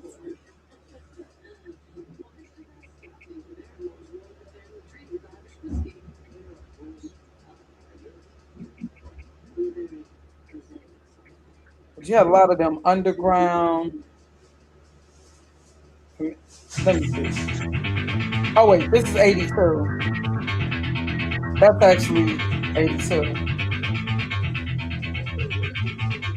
That was actually 82. But it's a song. Oh gosh. Oh.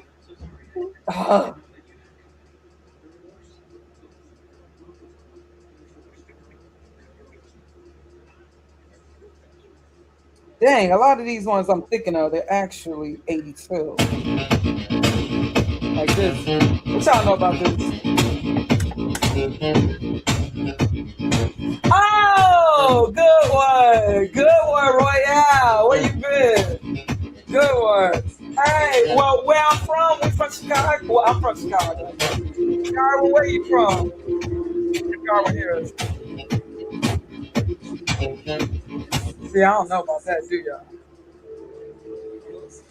Y'all don't know about that. Oh wait, hold on. Let me, because I think Darwin stepped away. I'm just muting it, so unmute it when you only because I'm just hearing the background. I played Every Breath You Take. Was Wrapped Around Your Finger. Was that 83 or did that go into 84 more so? Because I think more 84. Now I definitely think Every Breath You Take, 82. But okay, you just mentioned a good one. And they also had another song. They were not a one-hit wonder.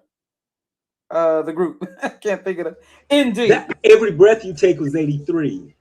Yeah, but Wrapped Around Your Finger, wasn't that more so like 84? Didn't that go? Yes, it was. It was. Yeah, that's right. But I did play Every Breath You Take. Good one. Good mention. And you know, believe it or not, I used to didn't like this song. We came out together. Why not? I don't know. I just didn't like it. Now I love it. I didn't like Nasty Girls. I think that was 83 too. I didn't like Vanity Nasty Girls. Late 82, early 83, yeah. Yeah. Wow. I don't know what's wrong with me, but I didn't like it. But this was the best time of my life. All right. Yeah, I actually did not listen to my lips on this. Just one word he said, you gotta get up, you gotta get up, you gotta get down, girl. You know you drive me crazy, baby. Good one. Turn it to another man. Good ones. Okay, what? What's up about that was a white man doing that little rap part. It was? Yeah, they got a video. I didn't know that. Yeah. Hold on, I can show you. Yeah. Now they got a video with They got a video with a fake. Last night a DJ saved my life. Yeah, it was a white guy and two black girls. I think they're from Africa. Oh, okay. Last night a DJ saved my life. Yeah, because I wanted to tell you something. DJ saved my life with a song. Hold on, give me a second. All right. Now they got a fake video.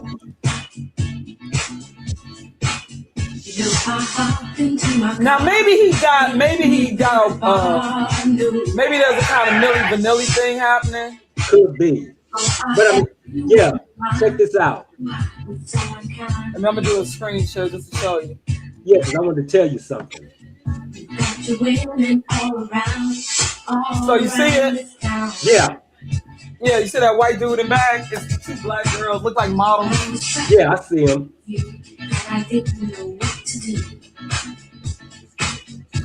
Yeah, I got it playing from my speaker. That's why the audio is off. All I need to know. Check it out. Last night a DJ saved my life. Last night a DJ saved my life. Now I remember seeing this performance on like Solid Gold or something. I don't. Last night a DJ saved my life with a song. Last night a DJ Now this is obviously saved my something from the UK. I just remember seeing how they look. Two girls. Last night a DJ saved my life. Last night a DJ saved my life with a song. They had another song. They were not a one-hit wonder. You better hear what he's got to say.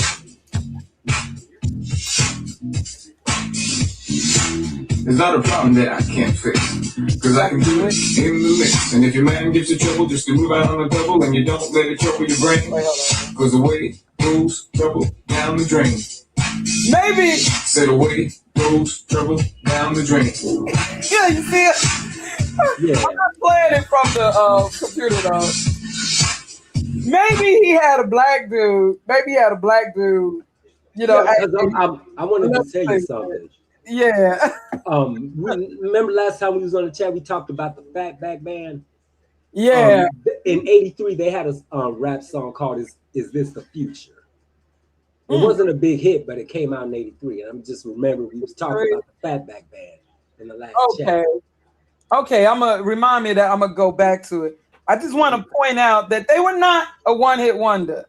Okay. Anybody who remembers In Deep, they were not a one-hit wonder because there was another song. And in fact, this song has actually been sampled more for one little part in it. I don't know if y'all remember, but it's been sampled by Tony, the hip hop, the rapper, what was that female rapper Choice?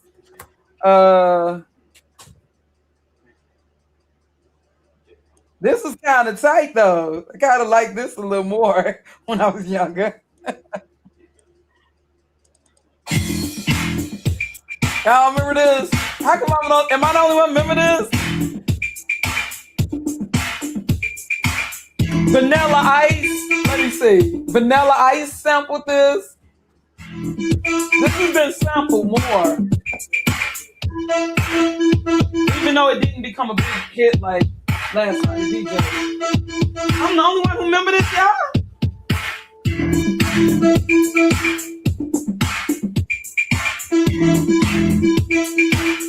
All right, let's get to the chorus. Shut your mouth off, boy. And now you know I'm the talk of the town. Shut your mouth off, boy. It's kind of like the black version of that. I know what boys like. Yeah. Oh, okay, yeah. It sounded familiar now when you listen to that song. Yeah. Boys talk. They don't talk politics. Hey. When boys talk, how did I get to Boomerang? How did that happen? They talk about their kids. Oh, when boys talk, you know what's on your mind. When boys talk, you know just what you find. Hey, let me tell you about my day last night. Cause everything really went right. Don't get me wrong and don't want to brag. but it was just money in the bag. Said money in the bag. This video does not fit. She said I never had a lover like you. Boy, you know just what to do. And then I did it so many times. She started saying nursery rhyme. She said, I know you heard that little part. That right riff, there. yes. I know you heard that. That riff, definitely. Yeah, that's been sampled. How nobody remembers it? Sample that. It's been sampled many times, but don't nobody remember this. But I definitely remember this song. When boys song. She said, cause everything really went right. Don't get me wrong, I don't want to brag, but it was just money in the bag. Said money in the bag. She said I never had a lover like you. Boy, you know just what to do. And then I did it so. Okay. And I remember, let me see, 1983. I think I remember, I don't know which was first, but what I first remember from Mary Jane Girls. Okay. Try not to play Nasty Girls. But what I remember with Mary Jane Girls, I remember first, maybe I'm wrong, even before All Night Long and stuff, I remember Boys. We like the boy. Yeah, I remember this first. Right. Am I right? And wasn't this 83? Yeah, it was. It was.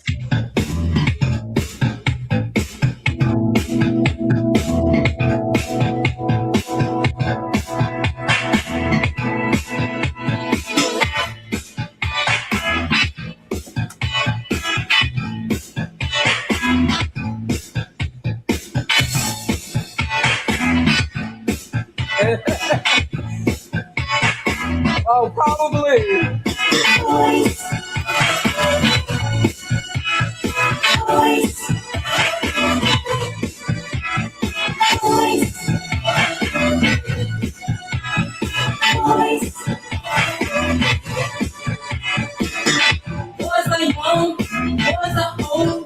Just so you guys know, before there was the Pussycat Dolls, and you had the Mary Jane Girls and Vanity. Yeah, you had, yeah. Yeah, the Mary Jane Girls and Vanity 6 around the same time, even though, yeah, Rick James claimed that Prince stole his idea for a girl group or whatever. I don't know. But now I will say with the girl groups, even though Prince was really good with the music and everything, with Nasty Girls and Apollonia 6 Sexy, but I will say the Mary J. Girls, Rick James wins when it comes to girl groups, because Mary Jane Girls just had a few more hits, or they hits. Just as a boy, his point of view. You run that man, step down on you. A boy will ask before your name, before he tries to run his game. And when he's fine, they make his play. That's when the boy runs away. We like the boys. Boys. We still like the boys. We like the boys.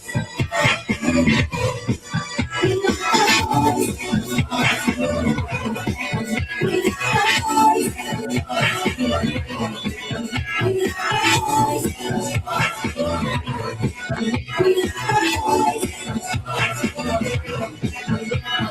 Okay, so it's going there.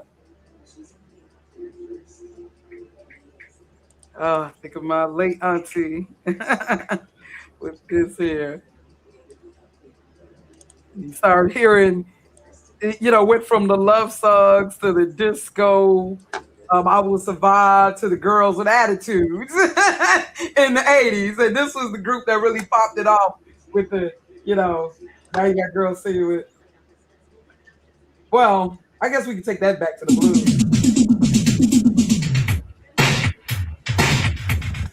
I wasn't as into Climax, but they were still.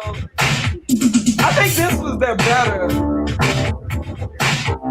The Meeting in the Ladies Room, I didn't like that as much because it sounded just like this one, like a cheaper version of this song.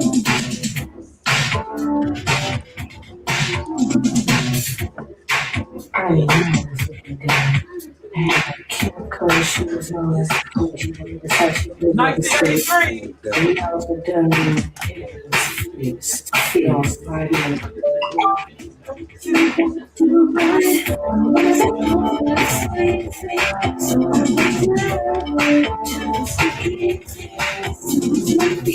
Climax.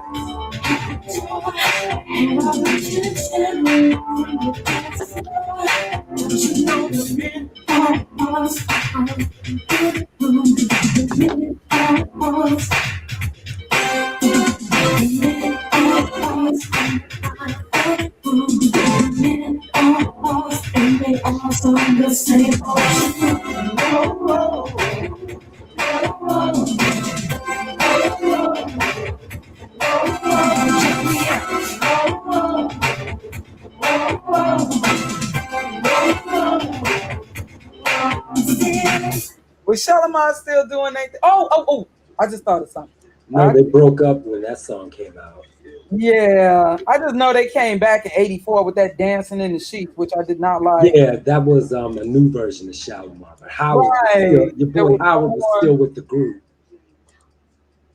Yeah, he was the only one left with the group, right? The way we knew it.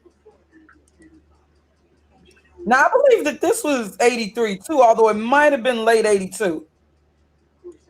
But I think this was more so '83. Best time of my life. I just know that.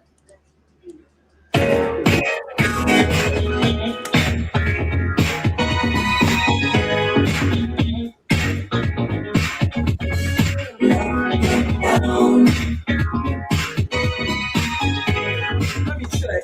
Let me get that exact year. No sleep last night. Been dreaming of you. Please hold me tight.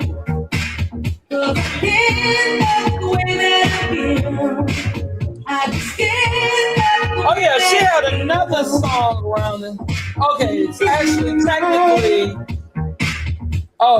summer '82. 83. I can't hear you over that music. Okay, they saying the summer of '82. I just remember it more so late '82 and '83. What song is that? The Love Come Down. But I know she had another one that might have '83. Bet you she don't love you. Right. Oh, how did you remember that? Because I know this. I would not remember that song. That's one of them people forgot. Now, yeah, this is more '83.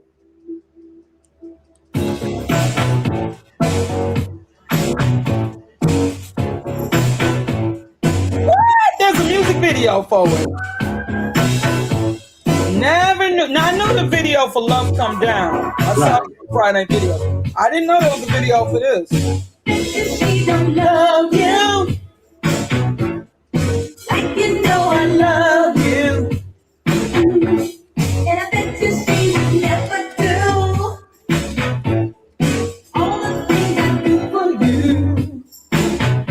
Did she find you just first?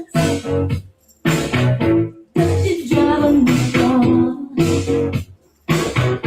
Has it ever gotten to you, baby? She might break your heart.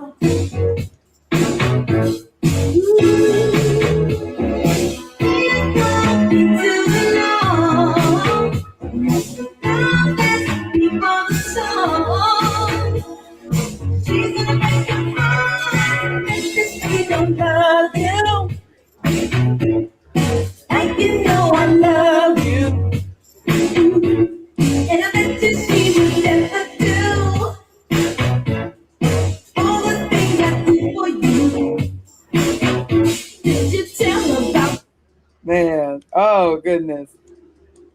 Now, of course, I know we already played I Like It, but the Barge, they had a pretty good, that was their year, '83. I think that was their, even though their biggest hit was '85, Rhythm of the Night.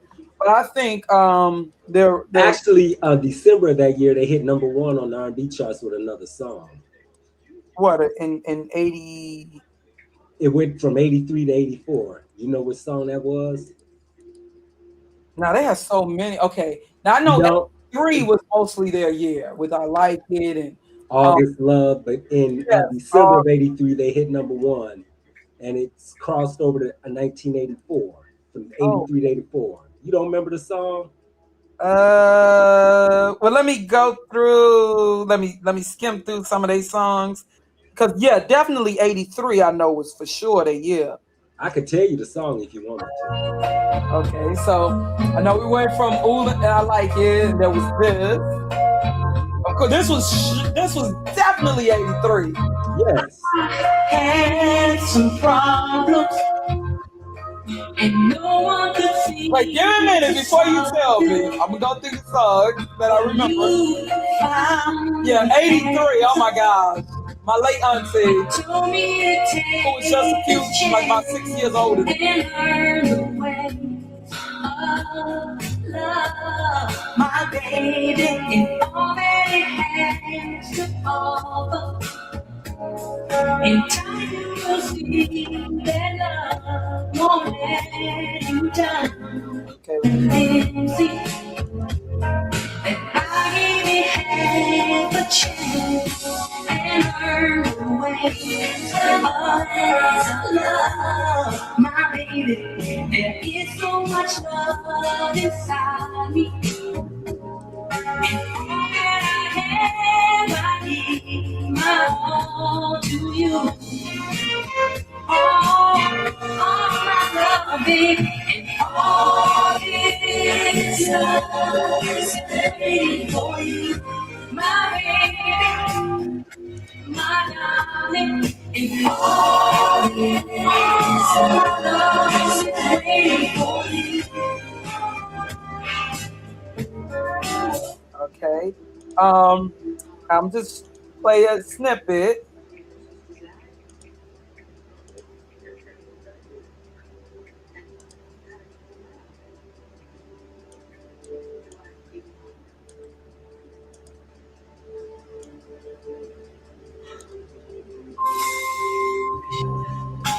That's it.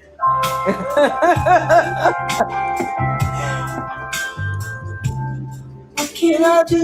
Oh my God. Make you feel secure. Move you down. So this is #1, huh? It hit #1. Oh, yeah, all of my girl. Fulfill me all my dreams. Time will show the value of just what you mean to me. More precious than silver, more precious than diamond rings or anything that I could keep. It wouldn't mean a thing if you didn't have my love.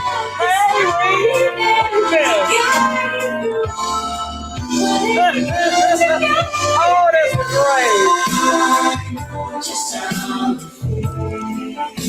but this time love's for real. And time will be the special love that's deep inside of us. Will reveal in time. Oh my gosh. Yeah, we gotta. Oops. And my aunties, oh gosh, be singing this. Not the auntie I lived with, my younger auntie, who was a couple years older than me. My grandma's second. She passed away from lupus at only 22. Gosh, she's a loving songs.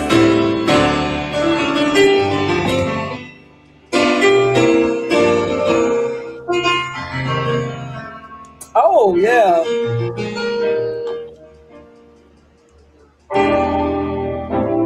You knew you had me with your sensuous charm. Yeah, you look so alive as I walk by. In awesome wonder, you had to know why I did not respond to carry on.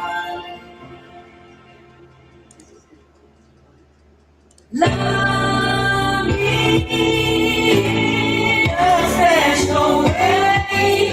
One more can I say? Love me now.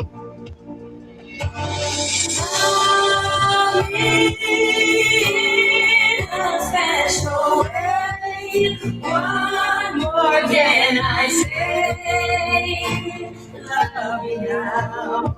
Oh, Love me now. I'm shocked that you like this. DJ Mega. Not the average kind who they stand in line. This time. So reach into your chamber. Try to find something new. What was so wrong for you before? For me, just wrong. Love me in a special way. What more can I say? Love me now. Oh, wow, y'all. Love me in a special way. What more can I say? Love me now.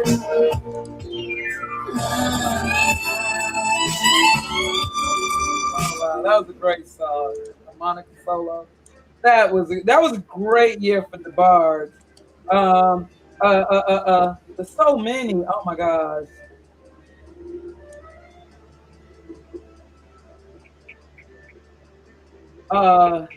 What's up? Oh yeah, Uptown Girl. Was that 83? A Dream? Yeah. Oh yeah. Oh yeah. 83, that was that Special Way album, 84. That's when it came out. Huh.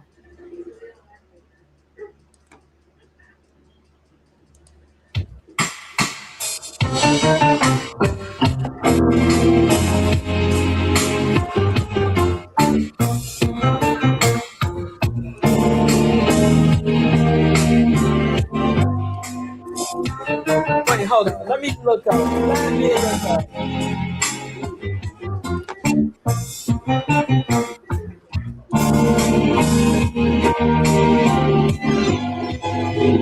Yep. That you were here with me, and we were in each other's arms, so heavenly. Wait, yeah, now in a special way, that was definitely 83. Late 83, early 84. Yeah.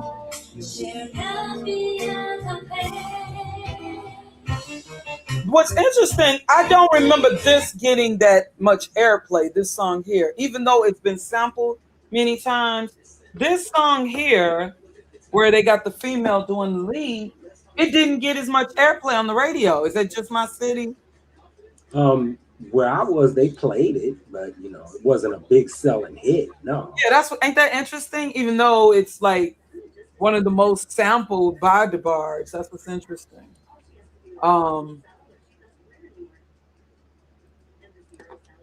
And that's the one song where the female was like singing the lead on. Right. Yeah, they had, oh gosh. I feel like I'm still missing something with the Bards. 83. Now, of course, I like it.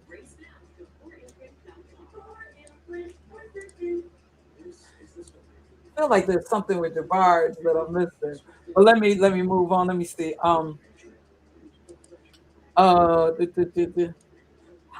It's okay. Well, we could, even though this is kind of, but this is, I think this is still.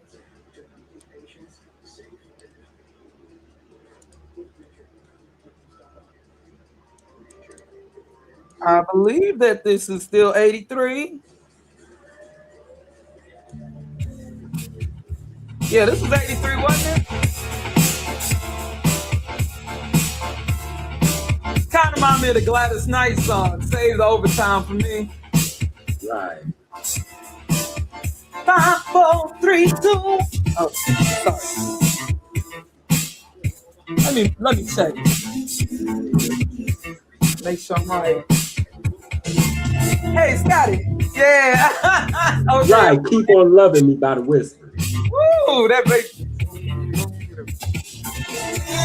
Yeah, come to find out that was Leon Silvers on the bass. Yep. Oh, I didn't even know that. No, it was something I found yesterday.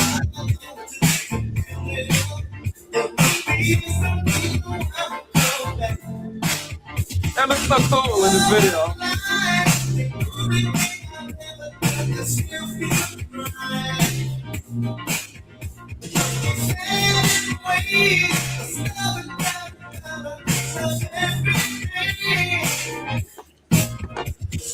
Loving me.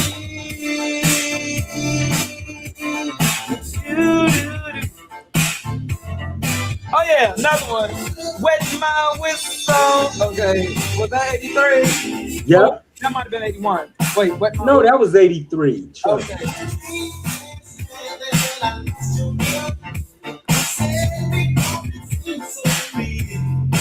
Okay, let me go to another one. How can I? Hold on.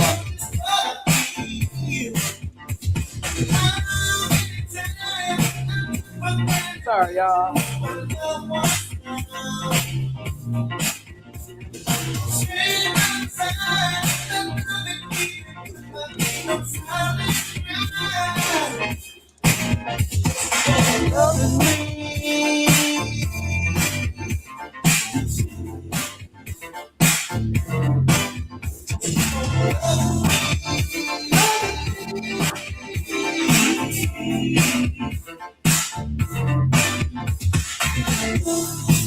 I kind of want to get to that. Hey, Scotty. How can I leave this out?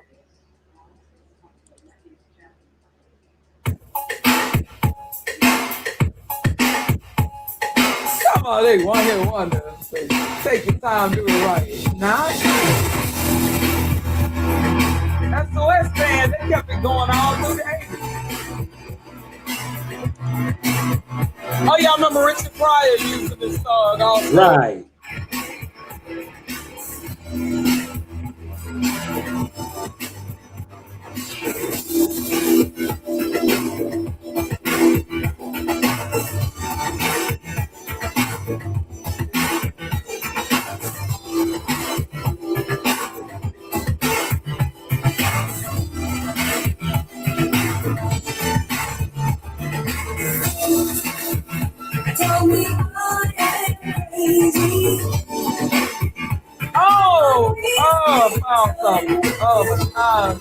It's too many. I ain't gonna be able to fit it to. It's too many songs.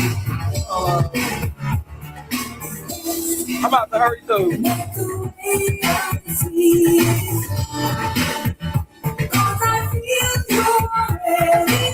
Yeah, I saw her on something kind of like a backboard thing, recently. I didn't know she had a stroke, but she's doing okay now. Oh, okay. The lead singer. Yeah, Mary Davis is in there. Yeah. Reputation.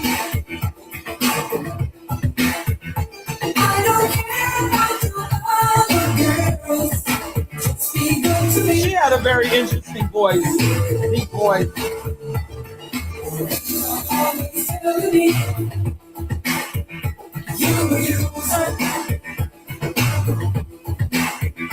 I don't care what you do to him, just be good to me. 70, 83.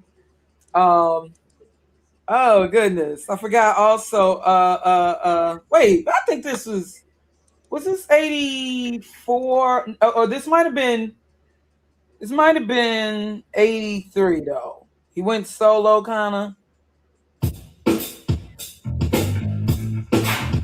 Yeah, 83. Steve Harris with the Slave. Yeah, this is when he kind of did his solo thing. Right.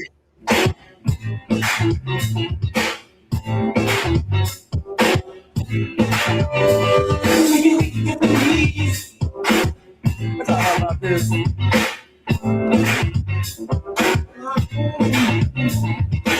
Oh yeah. Oh, how could I forget? gotten, but I think I kind of talked about that in 1984 because I just have more 84 since I played SOS Band, Just Be Good to Me. But Tell Me If You Still Care, that was actually 83. But I kind of have more 84 memories with that. What's I see in your eyes? Oh, baby, I can't stop till I tantalize you tonight. I'll make you weak at the knees, make you feel alright. Wait, and when was Nobody Can Be You? But that no, was early '83. But that was, yeah. Hold on. Hold on. We're gonna wrap this up, y'all. Wait. Oh, we gonna wrap it up. Now I know Way Out, that was like 84. Yeah.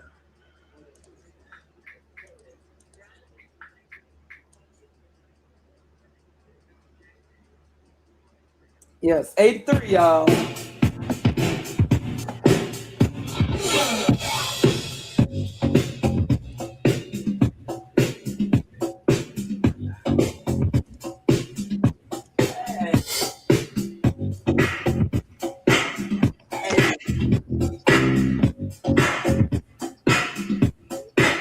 Nobody can be you but you.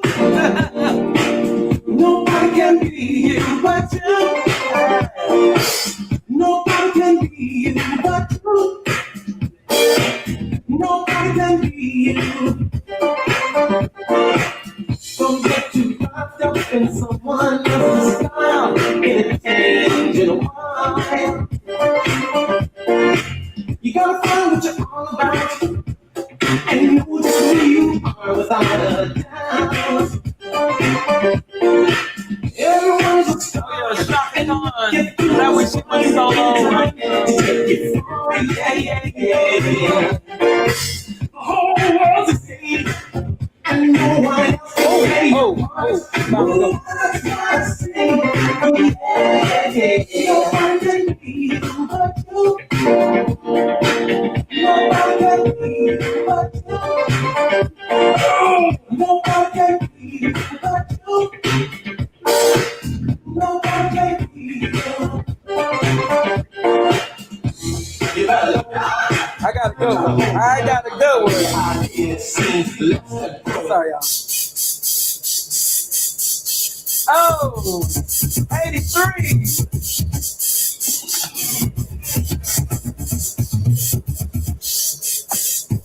Come on, y'all.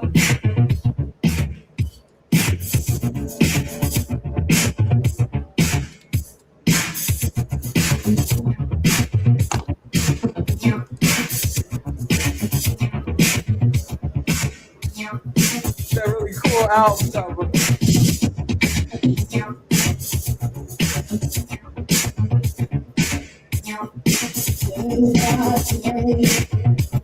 And night by night. The biggest hit was that Don't Disturb This Groove, I remember. It's over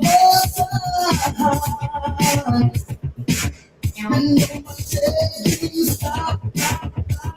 A heartbeat so Oh, this song, yeah. take it anymore. You are living for. Oh, baby, you. Whoa. In my system. Oh, in my system.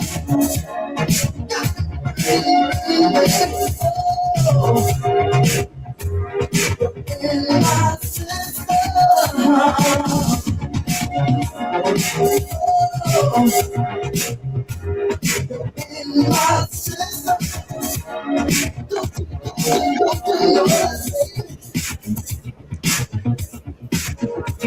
Wait, everything, press one if y'all can hear this, no problem.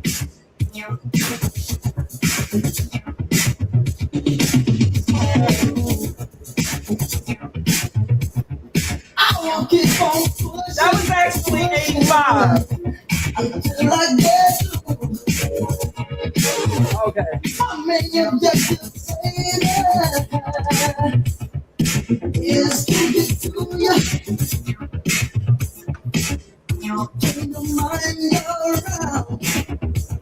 I know they try, but you know this way on my mind. You are in my system. Oh.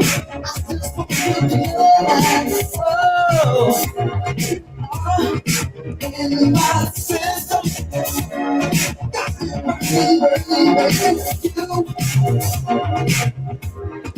In my system.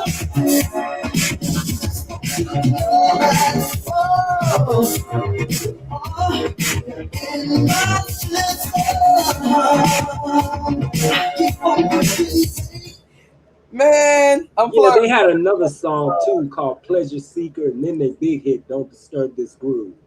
Oh yeah, that ended up becoming, I know, Don't Disturb This Groove in '87. That became their biggest hit. Right. And they also, you know, if you remember, had a cameo appearance on Beat Street. Right. I remember on Beat Street. Yes. Yes. System. Oh. But you know, Unplug 'em got me kind of scared of this song.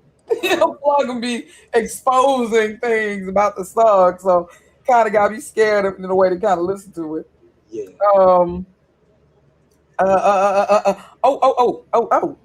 I remember this summer Horseshack. trying to learn to ride a bike. My one younger auntie, I had a lot of aunties. Got you. Was trying to teach me, and I couldn't learn for nothing. Really? Even though, you know, I was like, it wasn't until I was I was like I was 11 years old when I finally ride the bike. That's crazy, ain't it? But I remember her trying to okay. I'm ashamed. I was like 11. That's crazy. And I was athletic and stuff. Right. That's what's tripping me out. Yes. And I wasn't 11 until I learned to I mentioned Wet My Whisper, but I can play it. Wet My. Yeah, but this right here. See, I should play for my upload of it. Because I had the best. What the? Oh, summer '83. Hold on. See, I should have went to my upload. This is like a shortened, edited. Yeah, I think I had the best upload. If I had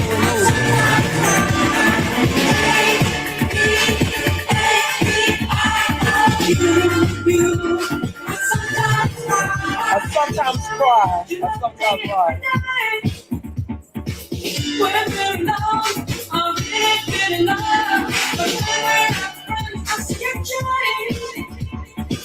You treat me bad, I feel like a man. That's how I feel. I want it to be ready.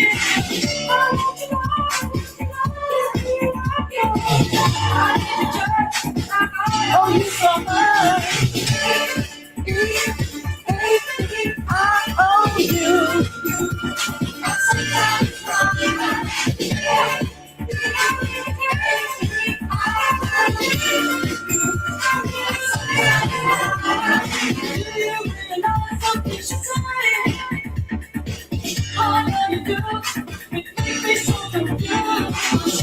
If I can speed it up to that.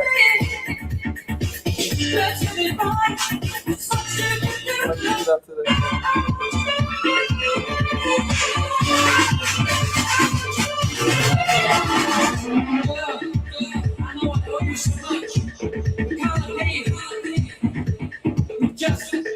Just one touch, and girl, I know you can. Man, this is a song.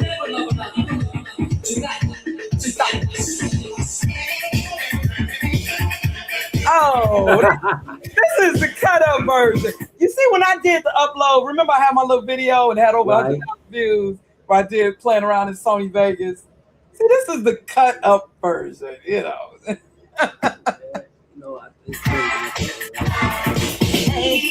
Oh no, this cut up version that messes it up. Okay, somebody mentioned wet, and I know that there are a lot of rock songs and country songs. Was Islands in the Stream? Was that country pop? 83? Yeah, 83 country pop. Midnight Star.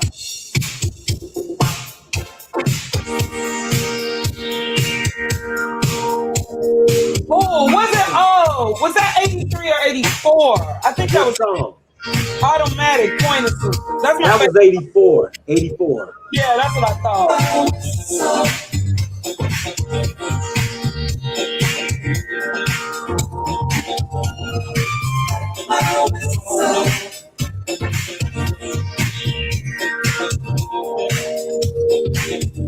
Just like sweet wine, baby. Hey. Your love's a toxic. Why I have to taste it? This is much too good to waste it. So baby, let me love you. I just don't want to. Oh! Cause I would. This is on the pop chart. Just because I just had to. When I kissed you, couldn't get it. I had to wet my lips up. Just a little baby, was much too much.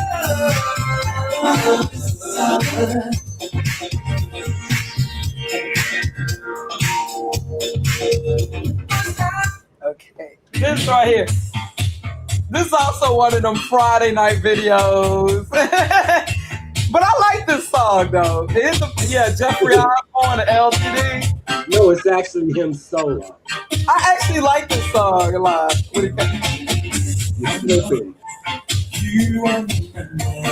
Oh wait, wrong visuals. I forgot to say them.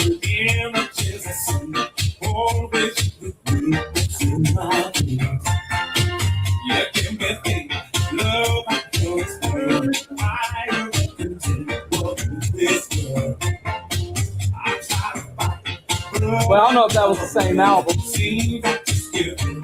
What album you talking about? This song here. I don't know if this is that album it comes from. Yeah, it was.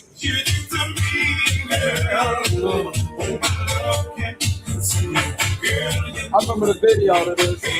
Stay with me tonight. That was definitely 83. That was that sound. Somebody mentioned, oh my gosh. Somebody mentioned something. Something. Okay.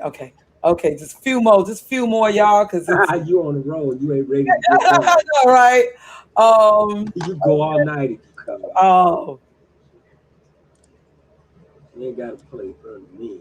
But I gotta, since you mentioned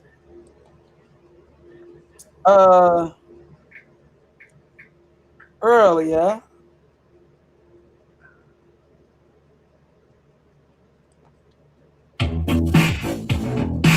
Hey.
And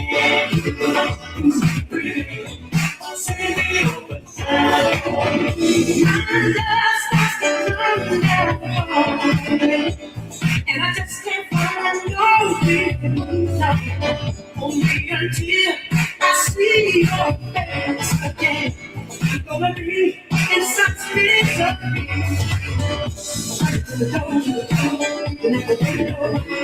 And to see all that you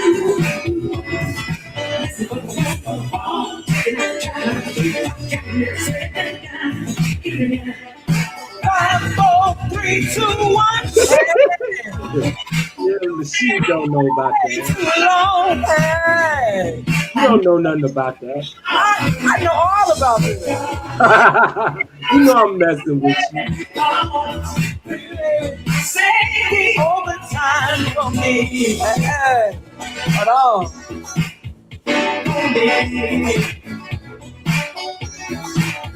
2, 1. Hey.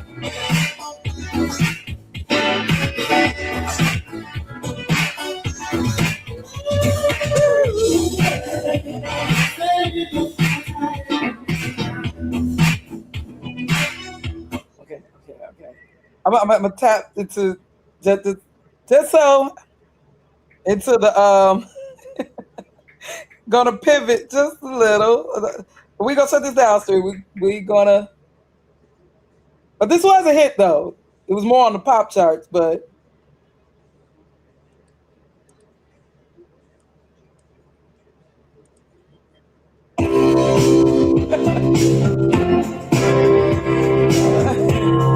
So this kind of a pivot, but this was a song though.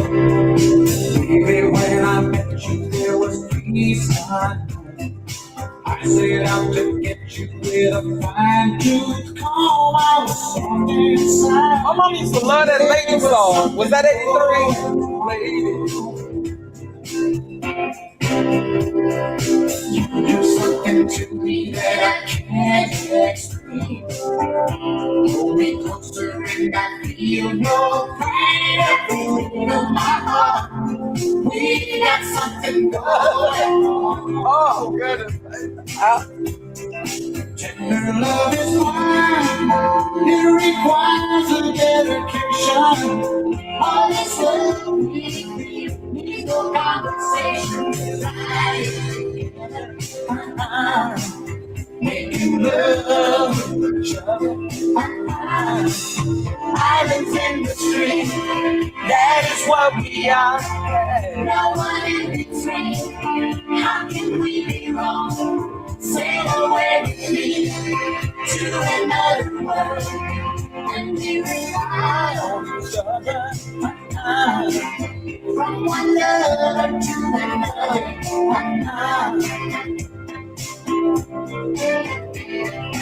I can't live without you if the love was. Okay, all right. Islands in the stream. We can rely. That was a song, though. Let me see. You had a lot of those like crossover country pop songs in the early 80s. Right. I guess I would put Juice Newton in that category. Yeah, she was there. Yeah, Chris Gayle, Oak Ridge Boys. Let me see.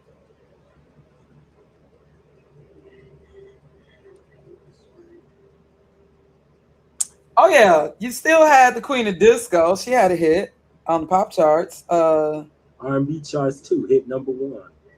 What? In 83? Yep. You know which song? The Queen of Disco. Yeah, you know which song, right? I know the song that was more so on the pop charts that I'm about to play. With that video, that memorable video. And it hit #1 on the R&B charts. Oh, it did? Yes, it did. The same song? The same song. I didn't think it hit #1 on the R&B charts. It did. Really? I mean, I'm not saying it was a bad song.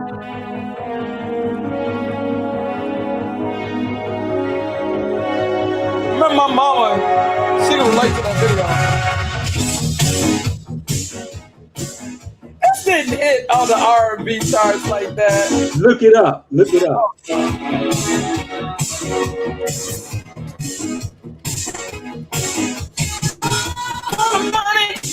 Hello. Are you gonna look it up? I'm looking it up. All right.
Dang, you're right. I didn't know that. Wow. It said it was reaching #1 for a 3-week stay atop the Billboard R&B singles chart. Her first time since 1979. Wow, I didn't know that. I know it was on the pop charts. Yeah, but it didn't hit #1.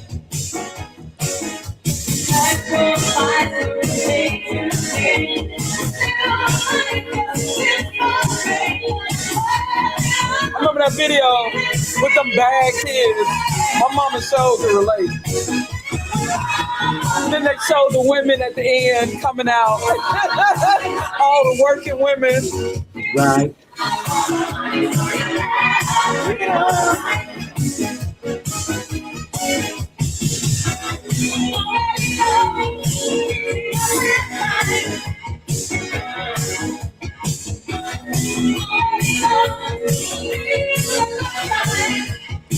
Yeah, single mama's anthem. Single working mama anthem.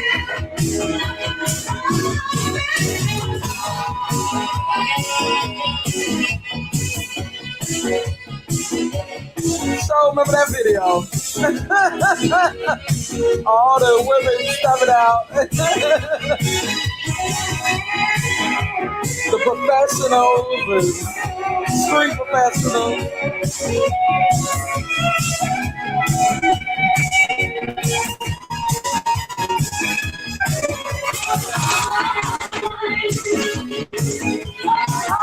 Oh, yeah, honey.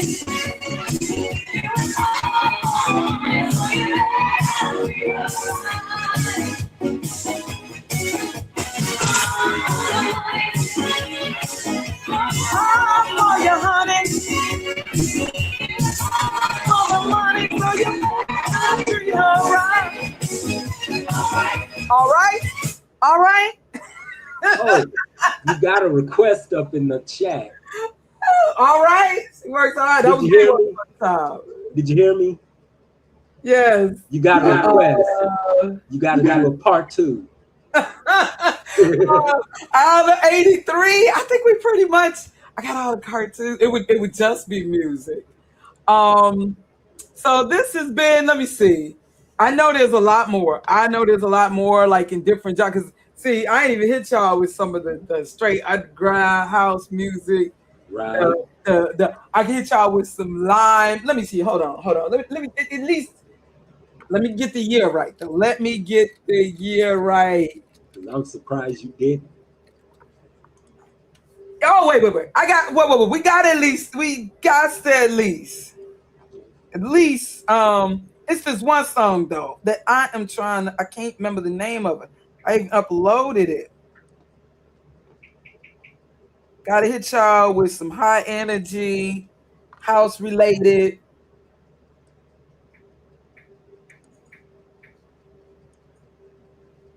The male lead who totally passed away. Let me see. I used to love them. This is 83. Very interesting year. Very interesting year. I love it. Y'all remember I did this album. I used to love their album cover. With this type of ink art. How do you call it? Sorry.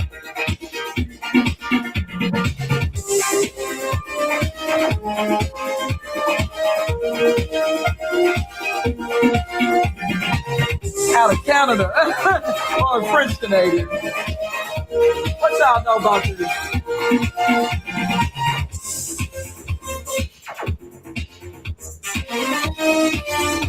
Oh yeah, I gotta end with Michael. Yes, definitely.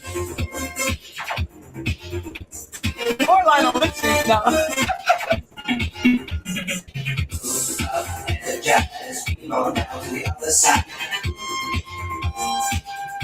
What y'all know about this? Down the slide, on down to the other side. Touch up, make me rise. I got to move to the other side.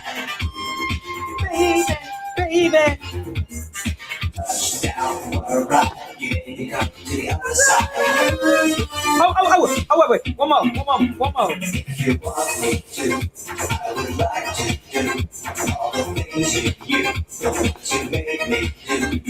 You want me to, say you want me to, the things that you don't want me to.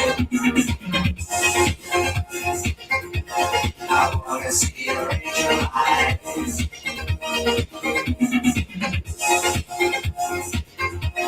I wanna see your angel eyes. Okay, I got to play. Yes. Remember my brother came like, man, y'all gotta hear this. For those who know the underground, and if you're from like cities like Chicago, New York, and you went to, clubs and stuff underground, and you probably know about this stuff. Those of us Chicago do. My brother used to hang out at, like the Music Box, and for people like Ron Hardy, rest in peace. Of course, y'all know, Frankie Knuckles with the Warehouse. But I remember my brother came with this by the group Yazoo originally.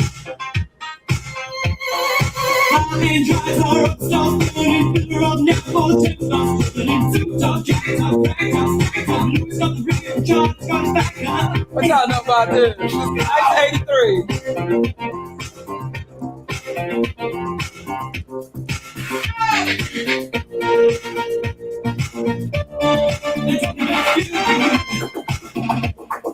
It trimmed me out and found out all these years this was a woman singing.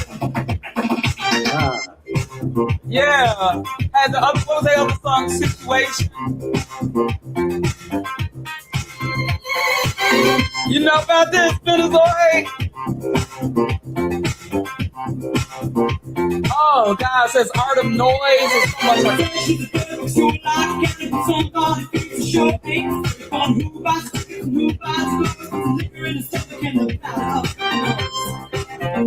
I remember my brother was like, y'all gotta listen to this. This is wild. He had the 45. There you go.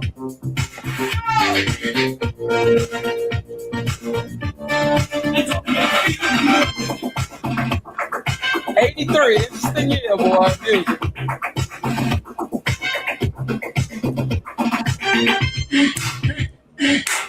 Get down, boy. No, boy. Get down, get down. Oh, boy. Get down.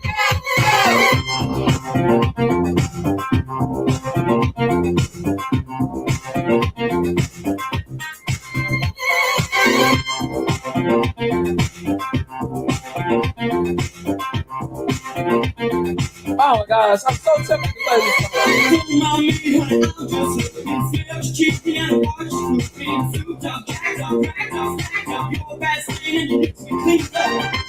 Yeah, I think this song's about drugs. One of the songs where obviously they're talking about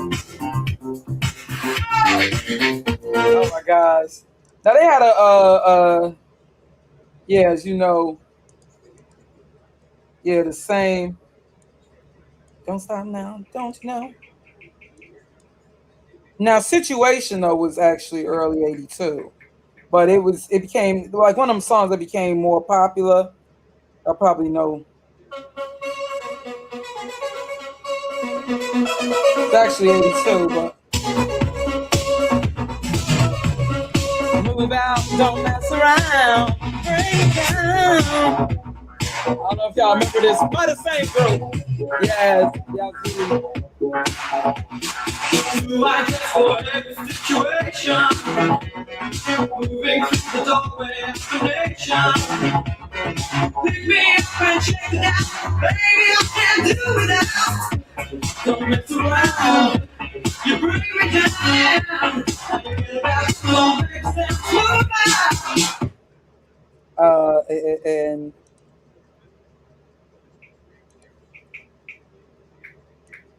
now I could have went more into rock songs like, well, no, but Angel, and that was '82. Angel and I couldn't stand that though. Oh gosh, I wasn't into that. Now I would perhaps. Oh wait, Burning Down the House, was that '83, '84? 83. Oh wait. I know. I said I'd be done. I know. I said well. Okay,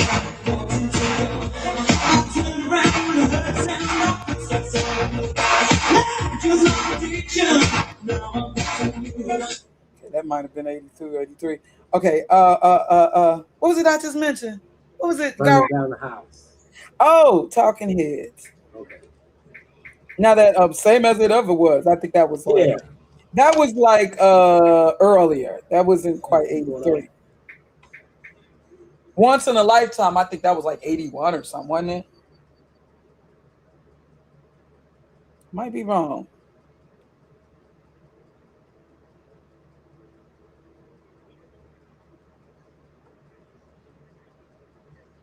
But I remember. I definitely remember that video.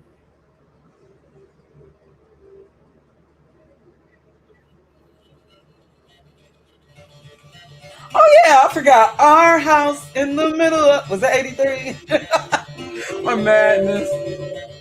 In the middle of the street. Our house.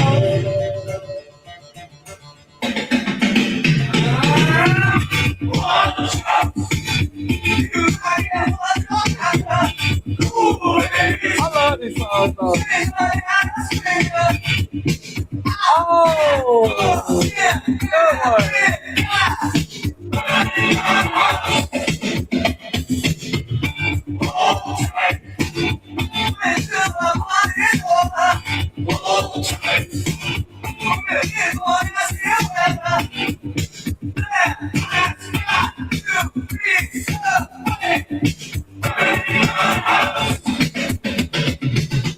Oh, oops, I didn't mean to click that out so soon. Oh, you mentioned the good one. You mentioned the good one. Oh, y'all can't be hitting me with these.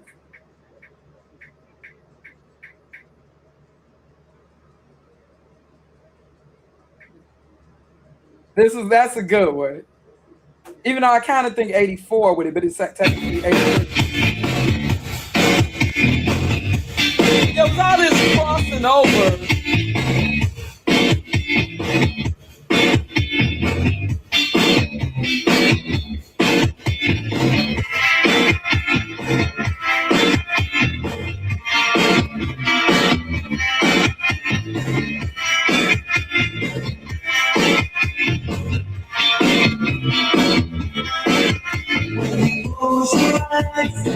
Go to sleep. Down to the sound of Heartbeat. hear the things. And one more song. I'm gonna hit y'all with. Open up your heart, the truth comes out. You tell me that you want me. You tell me that you need me. You tell me that you love me. And I know that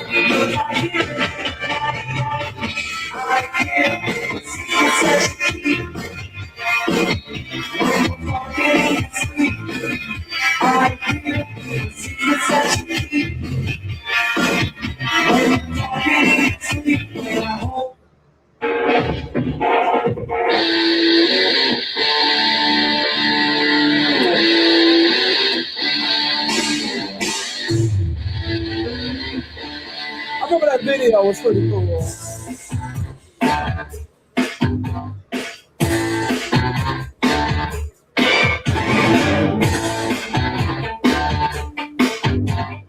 Move yourself. You always live your life. Never thinking of the future. Prove yourself. You always move your way. Take the time to win on yourself. See yourself. You always got to think. Oh yeah, I thought I would end with Shake, take yourself. Your every move you make. So the story goes. Owner of a lonely heart.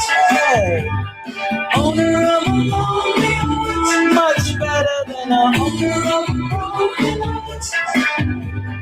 Owner of a lonely heart. I know. Oh, this is a video version. Hold on.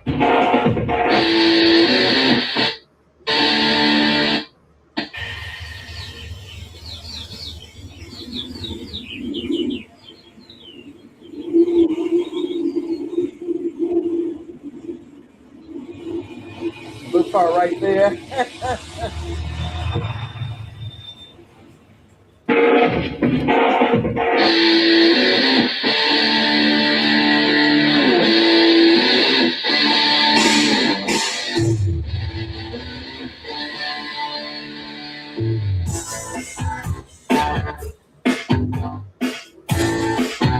Hey.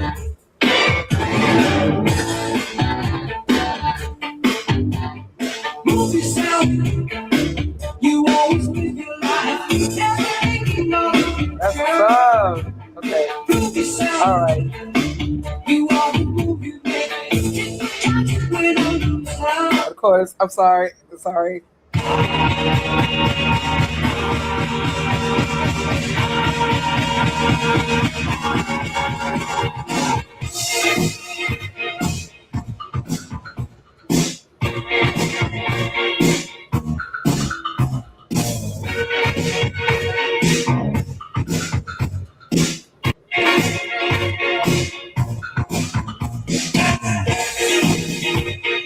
Put on your red shoes and dance the Of course.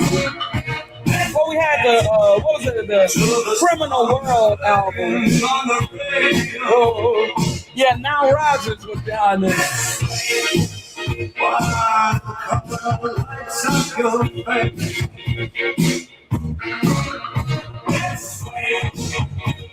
Sway through the crowd to a little face. And this is where right. Okay. You say run, I'm Yeah, I'm just skipping through.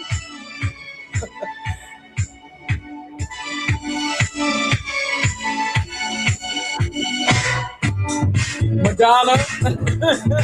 Yeah, I believe this is early '83. If we take the holiday.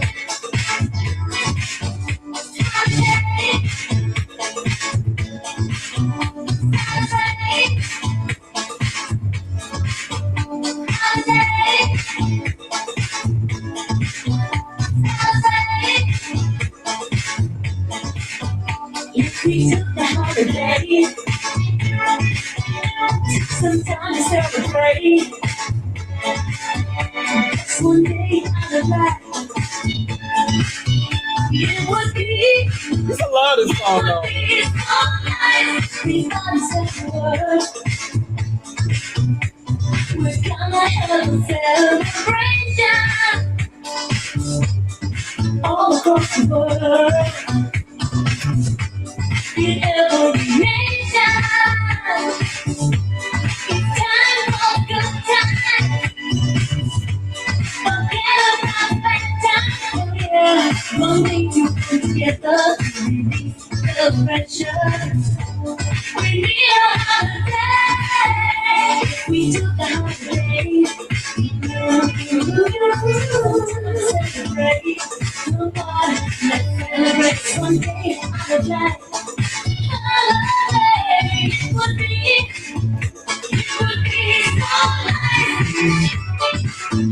Well, and mentioning David Bowie, that album, my favorite from that album, although I'm not going to play it, it was a song called Criminal World. I don't know if y'all know about it, but so let me, in closing, of course. Now, actually, my favorite, the one I found myself listening to most,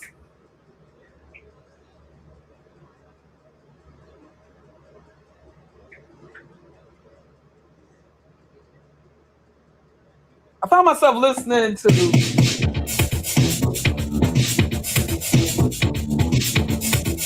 I know when I was a kid, I used to have a little dance I did to it.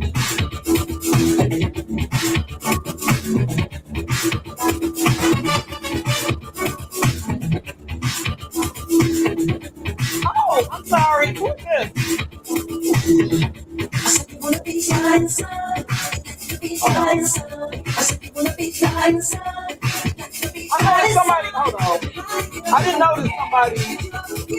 Hey, how you doing? I'm doing okay. It's been a while since I've been on here. How you doing? I'm doing fine. I was Cool. on your show before. I think we were talking about Angela Bofield. Uh, Oh, okay.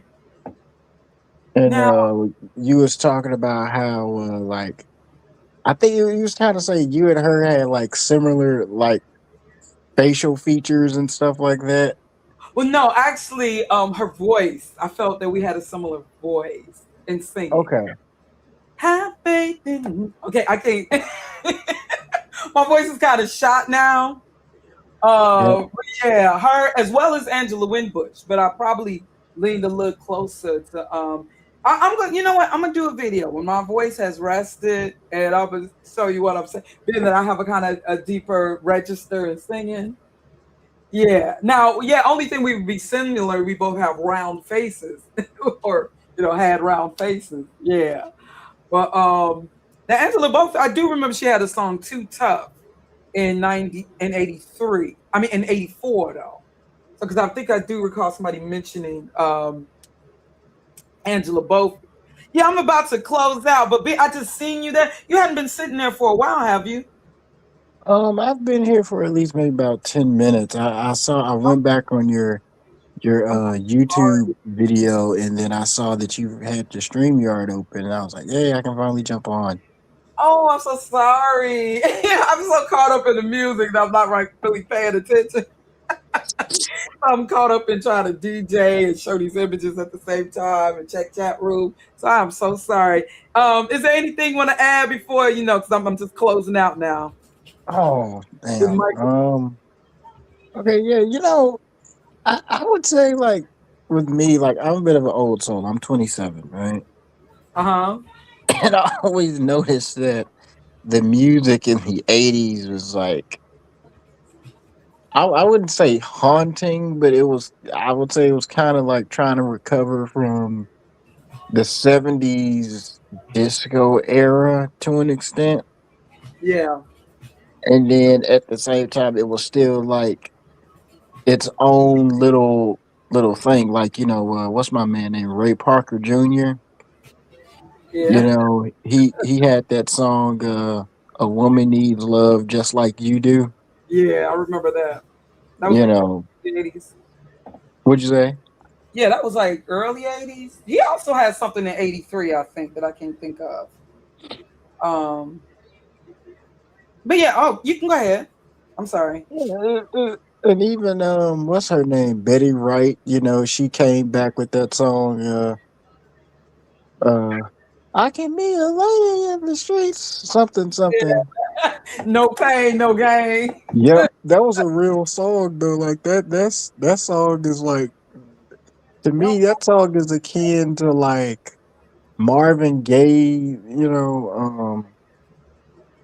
like Let's Get It On or something, like in terms of the classicness because of the message, you Yeah, know? I wasn't really, what's funny, I wasn't really feeling that song as much as her stuff from the 70s.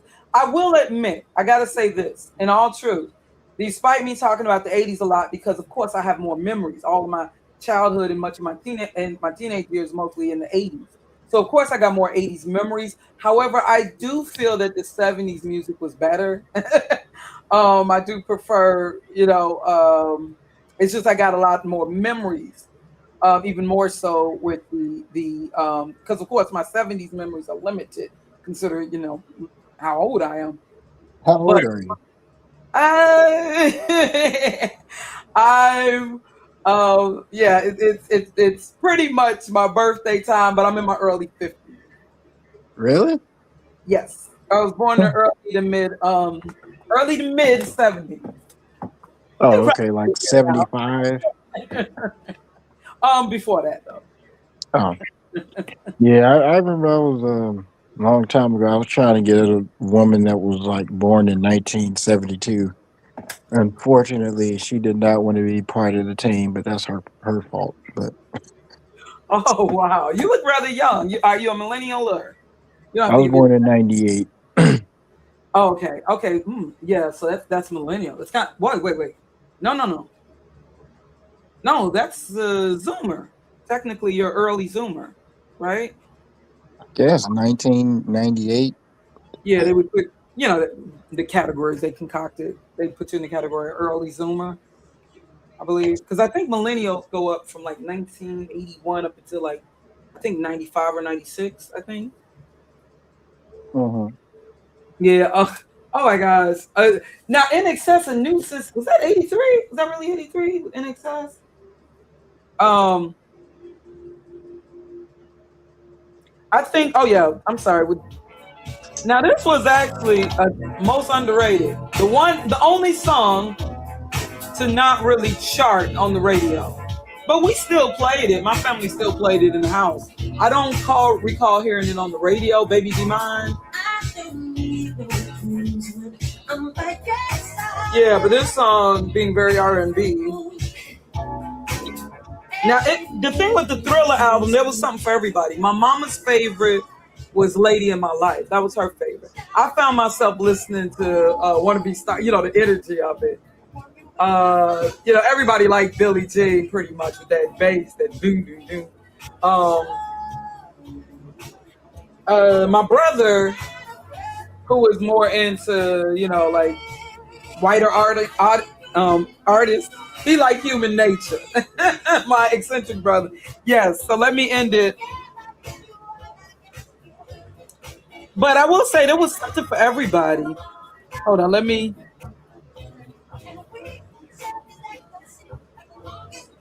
Oops, I didn't mean to. Girl is mine. That was more, I guess y'all say 82 initially. PYT. When? So let me end this with oh my gosh, so many songs. Yeah, that's very rare with a whole album. I remember Prince used to have them. I mean, we would just play it and flip it on to the other side and then flip it again and play it. But even though I would personally prefer Off the Wall because there are more songs that I really like, but Thriller was great in that there was like something for everybody. It was meant to cross over. Hmm. I mean, and this is just beautiful.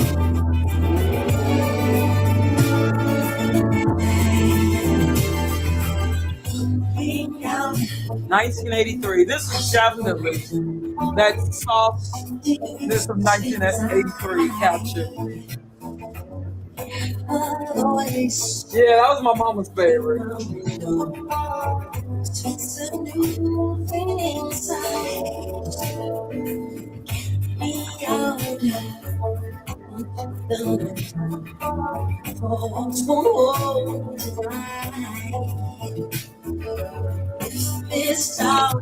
You know what? I haven't heard Michael do something like Human Nature.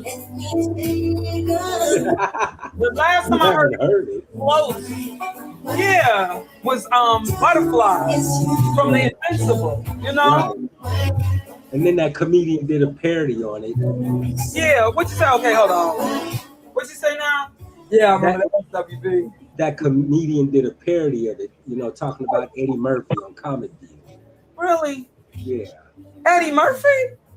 No, he was singing Mike, talking about Eddie Murphy with that tranny, remember? Huh. Yeah, stuff like, why Eddie Murphy's hanging with transvestites. I didn't know he'd go that way or some shit like Oh, that. Yeah. yeah. Last time, I mean, Yeah, this came out in July of '83. yeah, it was Cause perfect. then, It was right, perfect. like I Summer. said earlier, every other month he came out with a new song. Cause September that year is when he put out PYT. Yeah, and I remember me and my brother. We used to debate. We used to debate. My brother, who was more into rock music, eccentric. Now I was more Team Prince, even though of course we loved them both. But um, What, my brother Prince always, won, huh? always I would have put it. I would have say that. But yeah, but Chris Rock said it. my brother said that Michael. He always felt that Prince needed to be more like Michael because Michael would let some time in between before he felt that. Okay, we were debating on this in the '80s. I remember '87, and it was around '87 or something. We were debating on this, and my brother was feeling like by that time I was now a teenager. And my brother was like, he felt that Prince did stuff too back to back. He should have been more like Michael, who would give some time in between, like before the Bad album and stuff. Right, but no, Prince did his own thing. He did what he wanted to do. Yeah, but my brother felt it was too back to back. Because you remember you went from Purple Rain, 85 around the world in a day. But I And mean, then Parade and then Sign of the Times, then Love Sexy, then the Batman soundtrack. Year by year, he put out a new album. Right, and that's my brother. He felt it. Now though you got these artists, they'll put like 3 albums in 1 year, and it's none of the songs are memorable, really. Mm-hmm. But it's like they don't even really put thought into it. I remember when an album could expand for like 2-3 years, especially a lot of those '70s songs. They could really expand. Not no more. Yeah, I know.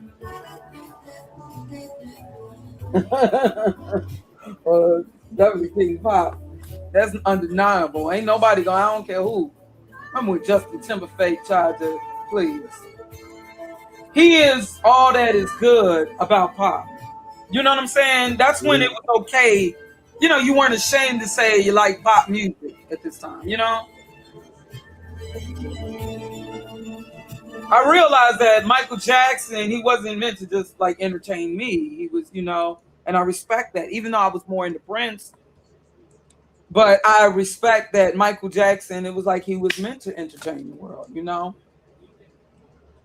Yeah. what's up, brother? We was on this. Wait, You was here last time. I was here. Right. what'd you say now? I'm sorry. It was a little The muffled. cat was on here with us. Uh, we shared a conversation on here as well. I recognized his voice. Oh yeah, Garvin. Oh yeah, we regularly. Oh yeah, no doubt, no doubt. So this was a great stream, guys. Anything you want to on 19, very long stream. I knew it would be. I did think I could be able to at least like maybe 4 hours in it, but being that I wanted to go over cartoons and all of that, and it's kind of difficult working with StreamYard. Yeah, but 83 was a very interesting, and it's interesting what you said, Kuhani, in regards to 80s. Like, yeah, because you got to understand, you did have like 1979, a whole depth of disco stuff, and then artists now. And I just want to make it even 8 hours. Yeah, but I gotta, because it is a sister's birthday, pretty much. So, but I said, let me do, and I gotta be honest, I don't think I would be able to do this for a minute with the live streams, because I am really shocked that they allowed me to play the music. But like Psychopathias told me, it's more about the music videos that they be coming after, So I made sure to try to not play any music videos. Um, so, I'm sorry. I felt I was gonna play. It's just I'm so tired. I don't know. I just felt that it was better. You should have told me before to play PYT. So I feel it's better to, with human nature.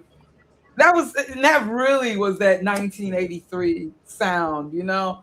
But there was so much going on, as y'all heard me playing some Lime, some high energy new wave, and there's those precursor house songs or house songs that influence house music. One I cannot think of though. I cannot think of. Okay, it's that time. Well, I'm not into the zodiac no more, but and again, Prince, happy birthday. He would have been 58 years old. He would have been 58 years old. Um, yeah, we're still in, well, I'm in the central time. We're just at 10 o'clock now. Um, Thank you. I'm not saying the exact dates, but it's pretty much my birthday. I'll say my birthday week for sure. So please make sure to subscribe to my channel. I said I knew it was gonna be long. I know I was gonna be up in here for a minute because I don't know. I feel like I missed out on 82. You notice that there were songs from 82 I mentioned in this stream because I knew I missed out on a lot of stuff. Because 82 was a rather interesting year. But I didn't realize how interesting, because a lot of times we think 83, we just think Thriller, but 83 was a rather interesting year. And and that's when 1983 is definitely when you knew that we were in the 80s. That's when you knew. Because 82, there was still those remnants, I don't want to say residue of the 70s, but I think the third year of a decade, that's when you realize it's a new decade. Like I didn't really feel it was totally the 90s until I felt the 90s was cemented by 1993. And usually 92 actually. Well, 90, I think the 92 when you last see kind of elements, because the reason I say that is because like a lot of the New Jack Swing and stuff of the late 80s still kind of carried into. And I always feel like by the 8th year of the decade, that's when you see what is to come. Like by the 8th year, like by 1988, you begin to see what was getting ready to come in the 90s. Like I remember you had that Edie Brickell song. You could look at the video and stuff that you could tell we were kind of going in a more alternative, retro kind of direction going into the 90s. Yeah, you always get a taste. And the same like with 98, with the beginning with the bling era and all that stuff, you start getting ready to see what was coming for the 2000s. But yeah, well, you might be right on what you're saying with the 90s, but I just definitely knew, okay, for sure, we in the 90s. It was solidified what direction the decade was in by 93. I think that's when everybody gets comfortable with the decade. Right. It just depends on which decade because people don't consider the 60s really beginning until 1964. Really? Yeah, because the Beatles, and that's when everything started to get real political. The civil rights movement was kept going, getting in real big stride. And then a couple of years after that, the Black Power movement, the Black Pride movement, and all like that. Yeah, that's something to think about, though. Like with the 60s, 60s of all the decades from the 20th century on, 60s is very interesting. Remember when I said that each decade, like in the 20th century, it was the decade that seemed cool for Black folks, and then it was like I think that 40s might have been a cooler time for Black folks. No. I don't think so. No, I disagree. World War II? No, I mean the 50s, cooler than the 50s. Definitely cooler in the 50s. I mean, what are you talking about? Hold it. If you're talking about and culture and all that, culture. Now, if you talk about prospering and everything like that, I would say the 70s. Oh yeah. I was gonna get to that. Like I feel like this is what I think. 20s might have been somewhat better for Black people. I'm talking comparatively speaking, the decades prior, let's say. 30s, I think that was bad for everybody. The 1930s, I think everybody that was bad. 40s might have been a cooler time for Black folks. 50s definitely more about white people after World War II. 50s definitely not the best time, when you consider the civil rights era and all that was going on, but white Jim people. Crow, right. 60s, just like the 1930s. I think the 60s crazy. That is a decade. I don't know. It's like it definitely like two totally separate decades. Even though I was Well, not alive, from what I know and have learned, and just it seemed observed. It seemed like it was two totally like there was that period of the earth. Like you definitely could see there's a big difference between 1962 and 1965. Like how do things change that drastically? Well, let me add to that. Um, well, Hmm. I, I was told this by like my mentor, who's he's very famous, right, at Temple, and he told me that if you ever want to assess the value systems and what people are thinking about, you always want to study the literature and you always want to study the music. Right. So, I'm not saying that like black people was like, in the 70s and the 60s and 70s are like they were thinking about high level stuff back in the day. Yeah. That's what you're saying is kind of what I'm more so going by. I do look at the literature and I guess I'm looking at the music, the style. But then I don't know. Like I think the 80s, I remember we used to talk about this at the message forum, like when I was a Garwin, and I remember there was discussion because we had became 80s nostalgic by the 2000s, right? My early days right. of forums. And I remember there was all this great talk about the 80s, and I was like, the 80s was some hard times in the 80s. I don't think the 80s was the best time for our people. I think the 70s was better. We Yeah, had definitely.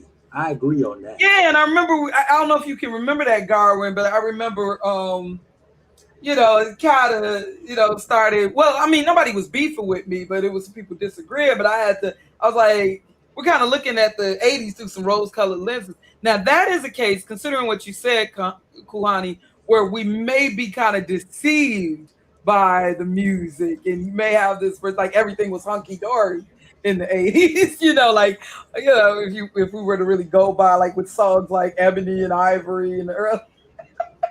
Like we even got to watch the 70s too, because truth be told, the so-called black exploitation era was written by white boys like Quentin Tarantino. That he wrote, because Quentin, he writes these black exploitation s stories because that's who he thinks of black people to be like. You know what I'm saying? Yeah, he's kind of So, obsessed with that era, and he also likes spaghetti westerns. And I guess his fantasy or idea, probably one of them white dudes who like kind of wishing. Because I noticed with Quentin Tarantino, he kind of has like a love-hate relationship with black men. And I noticed with the movies, it's really weird, like with what he had done to Ving Rhames in Pulp Yeah, Fiction. I didn't Yeah, like that at all. and I know everybody, a lot of black folks love and appreciate Django, and people got mad at me when I, just kind of said I'm not saying I didn't. I guess you could say enjoy the movie, but it just I don't trust Quentin Tarantino, and there was actually a scene that they were going to have in there. I'm like, what is it with Quentin Tarantino and Black Men's Fallacy? What is up with that? well, Um, you know, Samuel Jackson had described him the best in an interview. He said that Quentin thinks he's black. yeah, but it's weird though. Now I notice he's been with black females, like old girl from Moesha. But it's kind of weird. Is it really love, or what if it's like an Eminem thing? Well, Eminem act like but I've always detected that secretly Eminem abhors black. Like there's a strong jealousy, and he's always wanted to prove anything you can do, I can do better. You know what I'm saying? Yeah, Has Quentin, respect. he Well, just Eminem's no longer the GOAT, Rashid, so you don't have to worry about that. Kendrick Lamar blew him out the water. Who?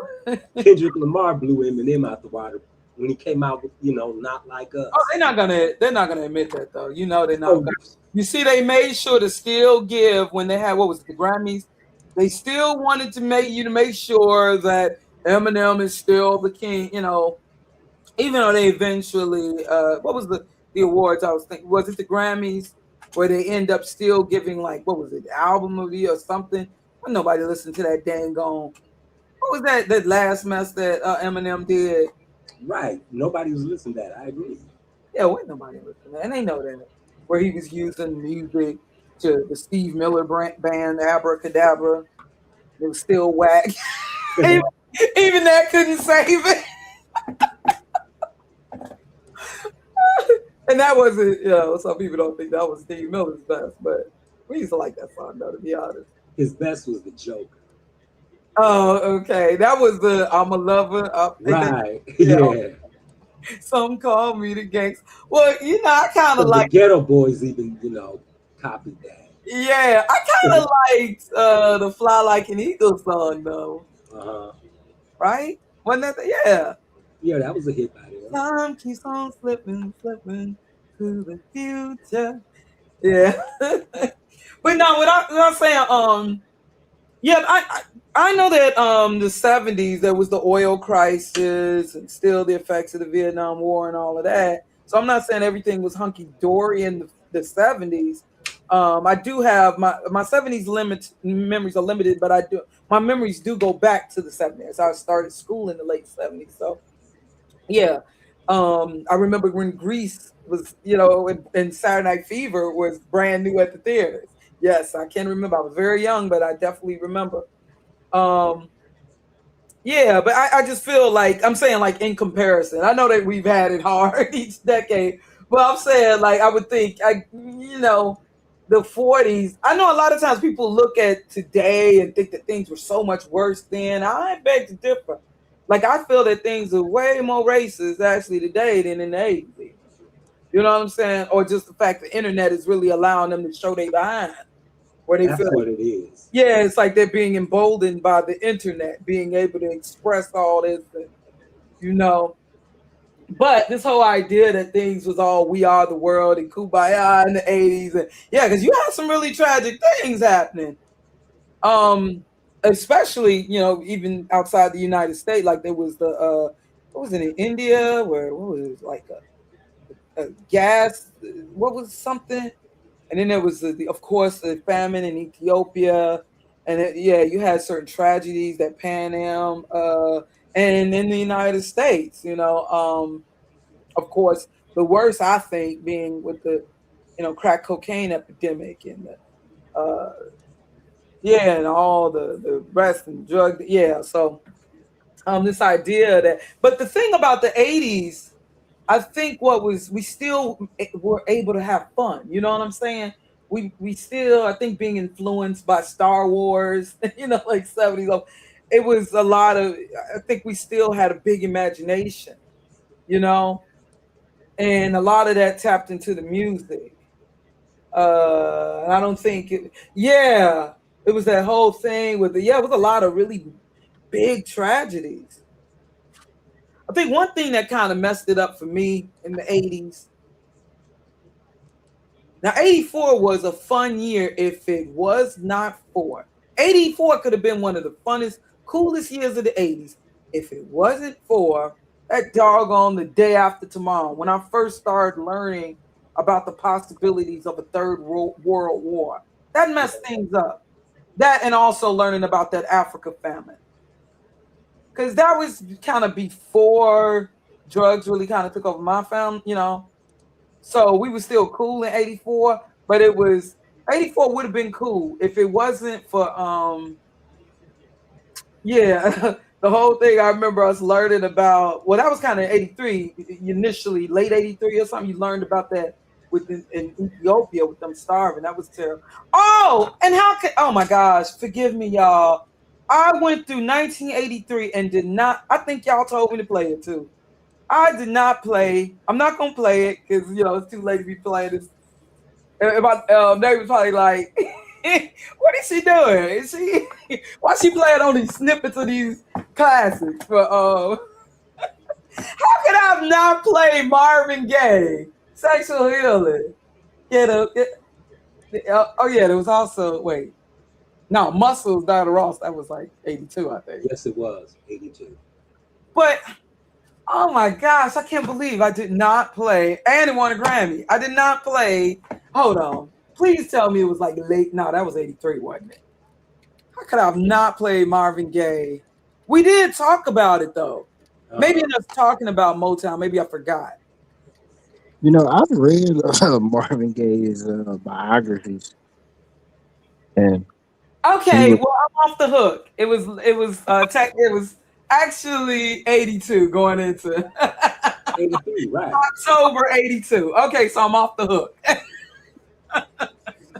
It was October 82, just crossing into 83. Like a lot of those Greek songs. A lot of them, kind of, yeah, the best songs, I guess we could say early 83. But I think, yeah, like I said, Michael Jackson, DeBarge, I'd say Lionel Richie, they had a very good year. Uh, yeah, with the black artists, they had a very good year. I think of the, oh yeah, the Lynn Bias, 1986. That's when, yeah, that's when yeah, that was when the cocaine. I think that's when I definitely began to realize. Well, I knew that cocaine. That was one of the things. Like my mom, I just couldn't understand people. Why would people want to use that? But I think Lynn Bias had really got black folks' attention. That was so sad. He could have been like just as big as Michael Jordan with the Lynn Bias, and they said that he had just like sniffed some. Like I don't know, maybe he accidentally. Like it was like pure uncut or something. Yeah, that's what I was told. Yeah, but what did we just cause him to just have a heart attack? Like as if it was poison or something. Yeah, that was really sad, young man. Yeah, and he had just like got drafted and everything. That was really sad. Yeah, back then. Now it's like, yeah, and you heard a tragedy over back then. It'd be in the news. It would really grab your attention. But now we hear so many dang on tragedies that it's almost like you're desensitized to it. But back then, I remember that was really, really sad. That was real sad. Yeah, he was a very young man, and just it's believed he might have tried it before, but you could tell he wasn't no like drug addict or nothing. So it's like, what can make a healthy young man and him just sniffing like that, and then just causing him to have cardiac arrest? Like, how could that have happened? But yeah, so y'all, thank you so much. Anything else y'all want to add to the? I know I'm good. Oh, okay, Let me know when you're gonna open the StreamYard again. okay. I'm gonna have to let it rest for a minute. I'm hoping that they'll keep it up despite how long this is, because I think I covered as much as I could within 8 hours. I have a feeling when I shut this down, it's going to be even longer than 8 hours. Yeah, wait, let me see.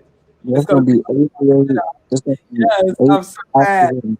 So, see, this 9 is a work day, and I thank y'all so much for joining. Um, uh, yes, and if you like, you can hit the cash app, the sheet for you, $ the sheet for you too. You don't have to, but thank you so much for joining. It's going to be a minute. Also, I knew I had to go on and do it today because I canceled stream. Oh, okay. No, they be coming at me. I mean, I'm kind of scared. They've allowed me to have this child water charge. And it's like, if I'm going to I can't keep doing on this channel. I wish there was somewhere else where we could just go and just freely I was like, yeah, because it was, okay, with the one where I was talking about Dennis Edwards, I didn't even play the music. It was just a small clip and it was sped up from somebody else's video. Somebody who has a monetized channel. That's what I don't understand. I just played a little clip. But this was really nice reminiscing. And y'all, yeah, I'm gonna have to come back through the comments because I have a feeling that y'all, I know Gary done posted some gems that I overlooked. So y'all, thanks for joining. Enjoy the rest of your week. Please subscribe to my other channel. As much as I love this music and stuff, I know I'm supposed to be talking about more critical things. So please subscribe to my other channel because I'm also trying to do y'all's will. And forgive me, y'all, for listening to playing a little David Bowie and music I know I ain't supposed to be listening to no more. Mary Jane, girl. But thanks, it's just about sharing the memories, y'all. I know I had to get it out of my system before I move on to a point where I can't be listening to any of this kind of music anymore. So y'all enjoy the rest of your evening. Thanks for joining, Garwin. Also, thank always you, a pleasure. Ronnie, and we'll do this again. So just look out for. I do these things spontaneously because that's how I am. So much peace and much love, my family. Thanks for joining. All right. Well,